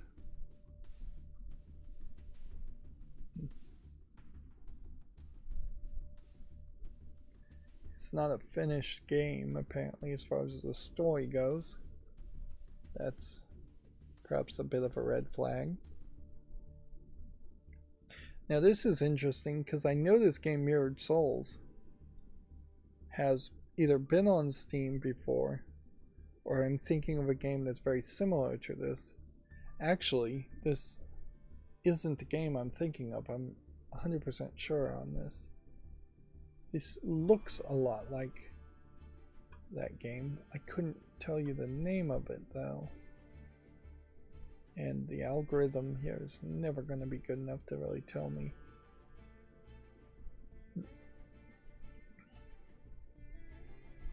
So this is somewhat shady business practices. Single player co-op, where you control both characters at the same time on a mirrored screen. So you move to the right, and probably this character would move to the left. I don't know what to really do with this though. I know that there's a game very similar to this that looks very, very similar to this. And yet, I'm not 100% willing to ignore ripoffs just because of ripoffs. So, I'm gonna have to give it a YouTube short and make a follow. Put it on the follow list. I'll leave it up to people who review the game as to whether something that takes the same concept of another game maybe does it better. There is a high chance that the game I'm thinking of that this is effectively ripping off is either unfinished or plays really poorly and somebody thinks they can do it better. And the general concept of certain art styles or controlling two characters on the screen is definitely not copyrightable and not really unique enough to protect a creative person. Next we have this game called Bloodied Fear. This potentially could be a low effort game or an asset flip game. It would be very hard to tell, and I guess it doesn't really matter because it's not polished enough to say yes to it. Anyways, this feels like this is straight out of a character straight from like a Dragon Ball character. He looks nothing like the pixely person here. Let's see. Next we have a game called Box to Beat, which I guess is a boxing Beat Saber clone in VR, which nothing more dangerous you could possibly ask somebody to do in VR is to cover your eyes and then start punching the air. So you're going to end up punching somebody, or you're going to end up punching something, and somebody's going to get hurt.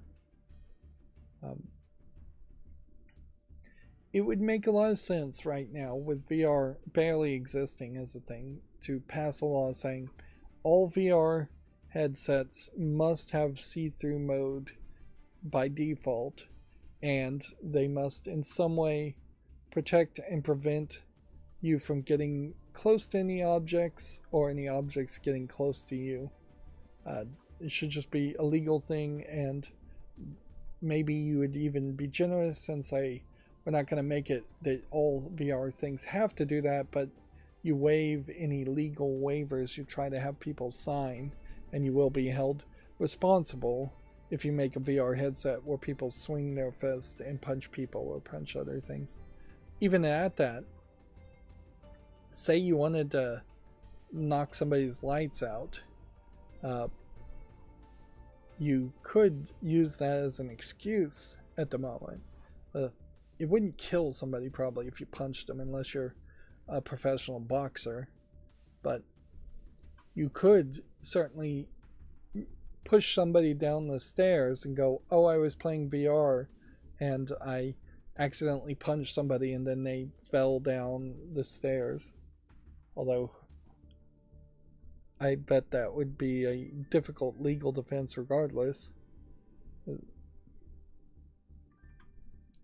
There's also something interesting about this video in who they've picked to show off this game, in that you have this crazily dressed person here, and then you have what is a Muslim lady here on the right, and then you have somebody in some kind of cosplay outfit over here. Clearly each of those are actors. Yeah, I can't justify making a YouTube short on that, and I'm going way too long. Way too long. This definitely happens after big events like Gamescom, and clearly I should have known this was going to happen, and I should have streamed this morning, but my insomnia has done a terrible job on me lately, and I am sleeping pretty much all throughout the day. Let's see, Journey to the West Survivor is leaning on the Chinese Journey to the West myth, and Vampire Survivor clone. And at that, I don't really see anything here that would particularly interest me. It has 40 positive reviews. I wonder how many of those would be in English. 1. Yep. The rest of them are almost certainly all Chinese reviews or Asian reviews. And by the looks of it, I don't see anything particularly interesting. This is kind of the problem with any high action top down twin stick shooter game, is that you can just get this visual barf of lighting happening and just no way to even see what's going on. Moving on, War Battle Kingdom doesn't look like much of anything. Let's see, well, we do have a game here, but this may be yet another game that is fighting against being censored, so they're not accurately listing themselves as an adult game and highlighting themselves into the adult section. Yeah, there's looks to be 10 pictures here of kind of highly polished anime girls used as backgrounds. All of them tend to be in scantily clad outfits. There's one nipple showing here. A lot of them are in like white bathing suits that are wet, so revealing images there, or white shirts that are wet, becoming see-through. It's called Wild Shot. The actual game is a very simplistic mobile game where you're trying to shoot an alien with the right angle of your projectile, which has absolutely nothing to do with the anime girls. The thumbnail has a different anime girl from any of the other screenshots too, and is very generic. It's $1.39. It says it supports 14 languages. There is no mature content warning in it at all, but I can tell you from the screenshot alone, you're seeing a nipple, and from the other outfits, you definitely are seeing wet clothes that are clinging to the bodies of the characters enough that they might as well be naked. So, yeah. We have had increasingly a case of this happen on Steam, and in part it is Steam's own fault, and unfortunately often when you have an authority of sorts, in the case this would be Steam, if they do the wrong thing, the only way to fix it is often to just crack down and do something even more draconian, which is what they are going to have to do now, is just crack down on Steam Direct publishers or game publishers in general listing their games with no mature content warning when they should, and putting them in the regular storefront instead of hiding it behind the adult section option, which in fairness, the adult section option in people's account profiles most people don't even know about, so you do get considerably fewer views if you put it in the adult section, which is a problem. On top of that, Valve is actively still censoring at least the younger looking moe anime characters in adult games, even in scenarios where it might just be a little girl doing Japanese public bathing, which is just normal in Japan. In the same way in the West, it's normal for a parent to bathe a little kid. It's normal for parents to publicly bathe with their little kids. So, yeah. Valve's censorship on top of the adult section has pushed more people recently to ignore their guidance, and they haven't pushed back on it in weeks and weeks and weeks. So almost certainly Valve is just going to be very slow, but that we're going to get an announcement that 50 to, I could say, 500 games are going to be purged from Valve in one fell swoop, and we'll probably get an announcement of tighter rules.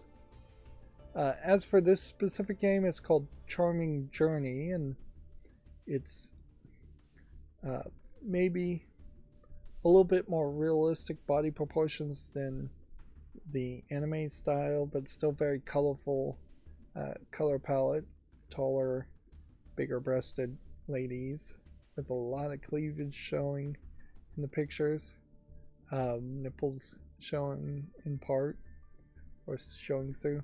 The actual game is once again a very simplistic, like, puzzle game. It looks like you're dragging gems to, I don't even know what you're trying to do there. As far as the dragging of gems or clicking on squares. Charming Journey is another $1.39, and it may be from the same developer and publisher. It may be from a different developer and publisher who is secretly a sock puppet account of the first developer and publisher. Like, I wouldn't be surprised if this is just one or two people making a bunch of different fake companies as a developer and a bunch of different companies as publishers to try and hide their actions. The problem, though, is that Valve lets these games go out when arguably everything should be looked at for half a second. Like, I look at every single game that comes out on Steam, so it is within the realm of possibility that Valve could hire 1, 2, 3, 4, 5 even people to just look at every single game and say, okay, that looks good, that looks good, that looks good. This one needs further review. The vast majority of which you could just, like, green flag to catch a few red flags. There are also more automated systems that would be beneficial. If you could only put out one Steam Direct game a month, that stops a lot of people if you can do a better job of tracking down people's identity by forcing them to give you like bank account details and driver's license before they publish a game, that would probably solve a lot of problems too. This Cosmo Rider doesn't look like anything. But yeah, particularly a delay in games being seen by the end user until something is verified. And really, Valve could outsource it and be really cheap. They could give some free money to people to buy video games on Steam just by having them look and curate the games on Steam. Just saying, we're going to do a paid curating project. We're going to invite a few people in, and these trusted people are going to look at games and they're going to red flag the games that shouldn't be in that platform or shouldn't be on the platform at all or shouldn't be in a specific category. They could also get rid of some of the tags very easily. The hentai tag, the nudity tag, all of those tags should either be completely eliminated and unusable as a user-defined tag, or having those tags should immediately, by default, no exceptions, put your game in the adult section. It's weird that those two things don't correlate.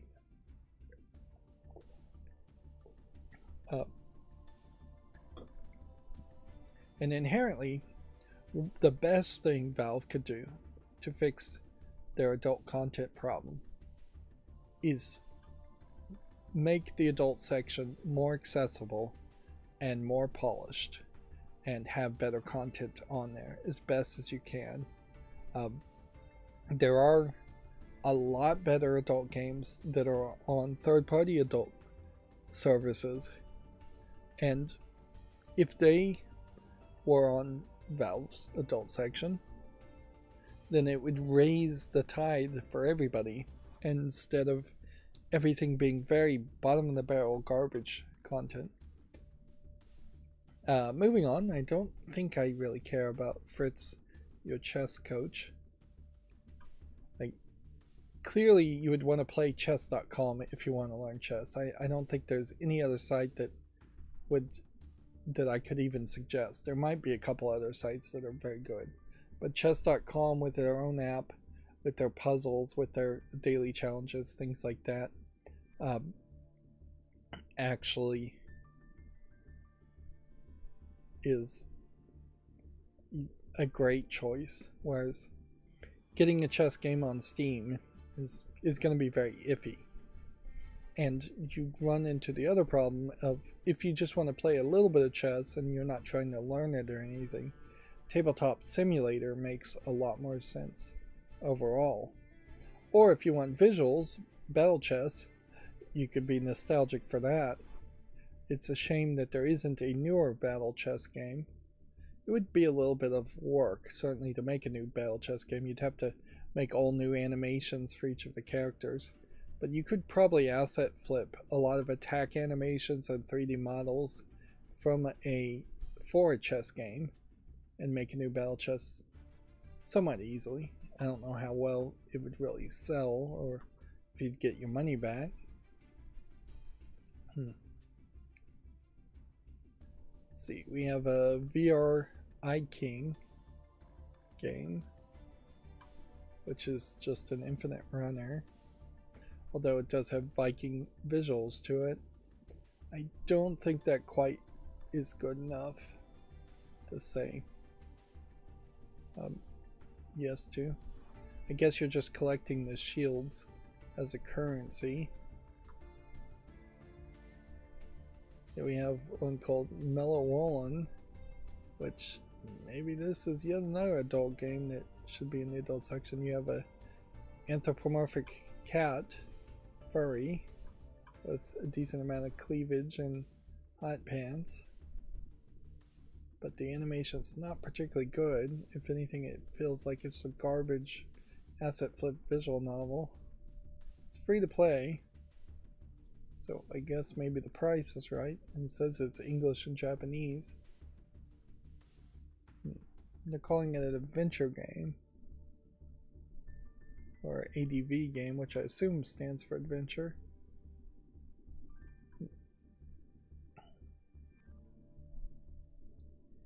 Yeah, I don't think there's anything there to say about that. Let's see. Next we have something called Gaia Trek, which looks like it's some kind of card-based game, which, without getting into details, I think I'll give it a chance. It's a lane defender, tower defense. They say tower defense, but really it's a lane defender game with cards, which maybe that would work as a concept. Next we have a game called Draft of Darkness, which really feels like an asset flip garbage game. Really, really bad, just inconsistency on the visuals. Like, very pixely visuals too.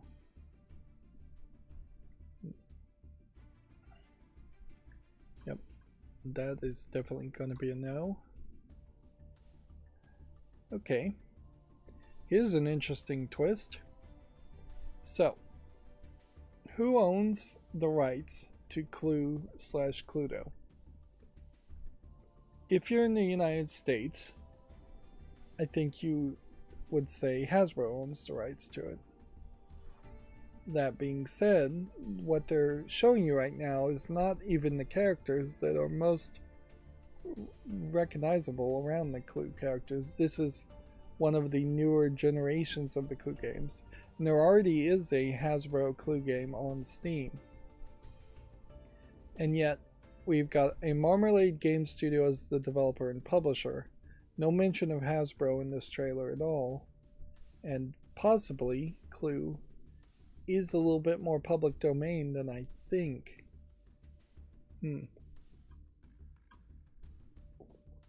Hasbro is there, actually, looking in the lower right hand corner at the very end of that trailer.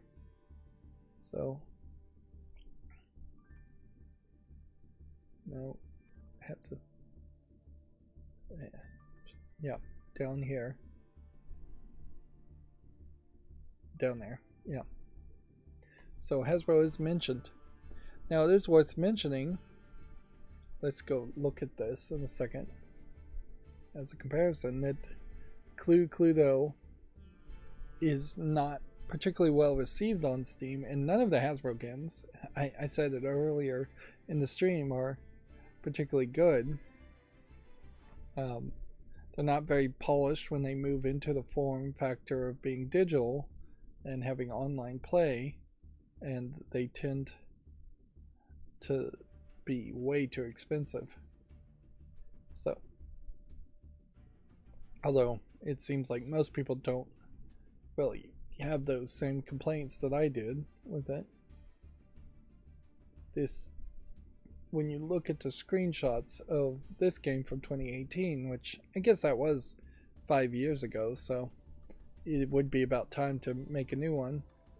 It is very much focusing on playing the board game and having just simplistic 2D art and animation, where this new Cluedo is trying to go 3D with it. The problem, though, is this. The Ultimate Detective Package is $33.99. Yeah. And that is to unlock a lot of different board designs and a lot of different characters that you can play as. And weirdly, you can't, in Cluedo Classic Edition, you can't play as the default characters you would expect, the classic characters. You have to pay through either a microtransaction or through this bundle to play as the classic characters. Instead, you're playing as this whole new group of characters.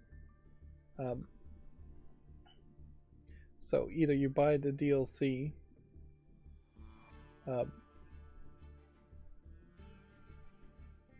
and you get a classic theme, Sherlock theme, Egyptian theme, and all of this. Or you buy it through microtransactions, and I think through microtransactions it's even more expensive than it was for buying the bundle. The original game is only selling for $12.49, so it is very bait and switchy to try to get you to pay $55, for the Clue game. The idea of paying $55 for any Clue game is ridiculous.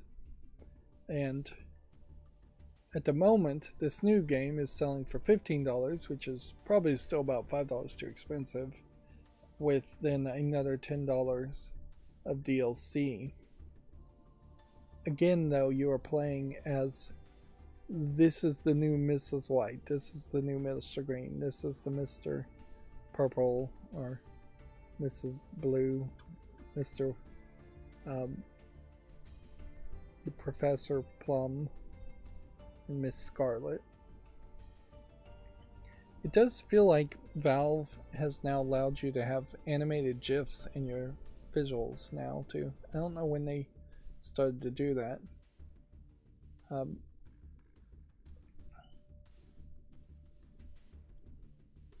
More to come. New crime scenes are coming, including suspects, case files, and more. The question definitely comes down to whether you're actually playing Clue or not. 3D models with more 2D models. So you are playing Clue, but it is definitely a attempt at revamping and selling the game a second time 5 years down the line. And you run into the problem certainly as far as Tabletop Simulator again, where the best way to do would by far be to buy Tabletop Simulator and play as that. Weirdly, Hasbro really does not want the classic characters to still be playable. Like, new suspects eventually will come around to play as those classic characters, but Hasbro in particular is trying to diversify their cast of characters in their old games. So yeah, more people of color, more people of different potential backgrounds. I feel like every time I make a P sound that my microphone is picking it up, but maybe that's just because I can actually hear it. There was definitely some potential over hot mic setups that I may have, or my ceiling fan going at full blast is still getting picked up even though I have some noise reduction on it. But yeah, so far so good. Nobody's complained about the audio too much, and I still assume nobody's hearing the echo. I did set up my whole procedures, so I will listen to this video a little bit after I record it. But then I am going to have to mess with the audio to try and get rid of the echo.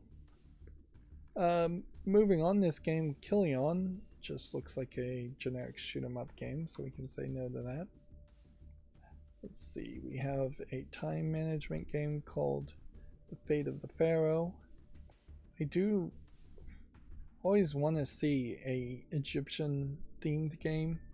I don't know if this is particularly the style of game though that I would want to play. Actually, I'm pretty certain it's not the style of game I'd want to play. And is that supposed to be a space alien? I guess it is. So they're going with the whole Ancients Aliens concept. Yeah. It's a little surprising that Egypt as a country doesn't have, I guess it's just because they don't have video game companies in general, but you would think that they would try to promote ancient Egypt as a way of promoting tourism, if Egypt even wants tourism. Yeah. I definitely am of a certain age and time, though, where the somewhat fake stories that were written by British novelists about the deep dark parts of Africa and the Egyptian pharaohs and the mummies. A lot of that is kind of exaggerated or made up. Uh, but yeah, in a lot of ways, it's like being into pirate stories. Only a certain people of certain ages would be into pirate stories, where everybody past that point are going to be more into comic books uh, and superheroes. And at a point, there was people of a certain age that would have been into westerns, movies, and TVs. And after a certain point, people stopped caring about that. And that's probably why there aren't that many Pharaoh, ancient Egyptian stories or games there. But in general, in video games, I would think that a diversity of narratives would help. That's where I think Turok works too. If Turok was just another Doom clone where you're fighting demons, it wouldn't be as memorable as it is. Which all of those Doom clones, for the most part, are completely forgotten. Quake Arena does a little bit different, but and it's still remembered. But yeah, most Doom clones aren't worth mentioning. Same is true for Rope and Ball here. We have 2 more games to cover. And wow, the only adult game it seems we're going to get today that actually is in the adult section, thus this blurred out gray bar at the bottom. This game is marked adult only. You're seeing this because you have your preferences set to allow this content, is what it says. It is a game called Wand Out, a 3D magical gay novel, which it is 3D CGI characters that are in a realistic style, trying to look like Harry Potter a little bit, but not really. Like, this is basically they found the first kind of Harry Potter looking 3D model and put some glasses on him. Now, inherently, there's no visual consistency here, and nothing here worth saying good about it. But you also run yourself into this problem of, because it's a gay novel, so it's just all guy on guy, that you're not as easily going to have recognizable characters from the Harry Potter universe. You can have your slightly older Harry Potter, and you can have Ron Weasley, but after that you're talking about maybe the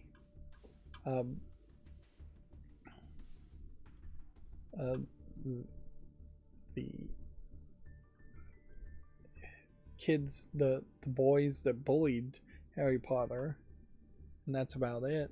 I can't even remember the name of them. And see, they're not even really trying to go that direction. Instead, you're playing as a character named Barry Hawkins, which, if you switch to Hawkins with Barry, then it would be Harry Bawkins. If you switch the B and H. Anyways, it's a pretty expensive game at $16.99. It's English only, and I would say there's not really any care or polish in the adult content if you are interested in guy on guy stuff. The backgrounds feel like they're asset flipped. The characters feel like they're asset flipped. There's a lot of room for improvement here. And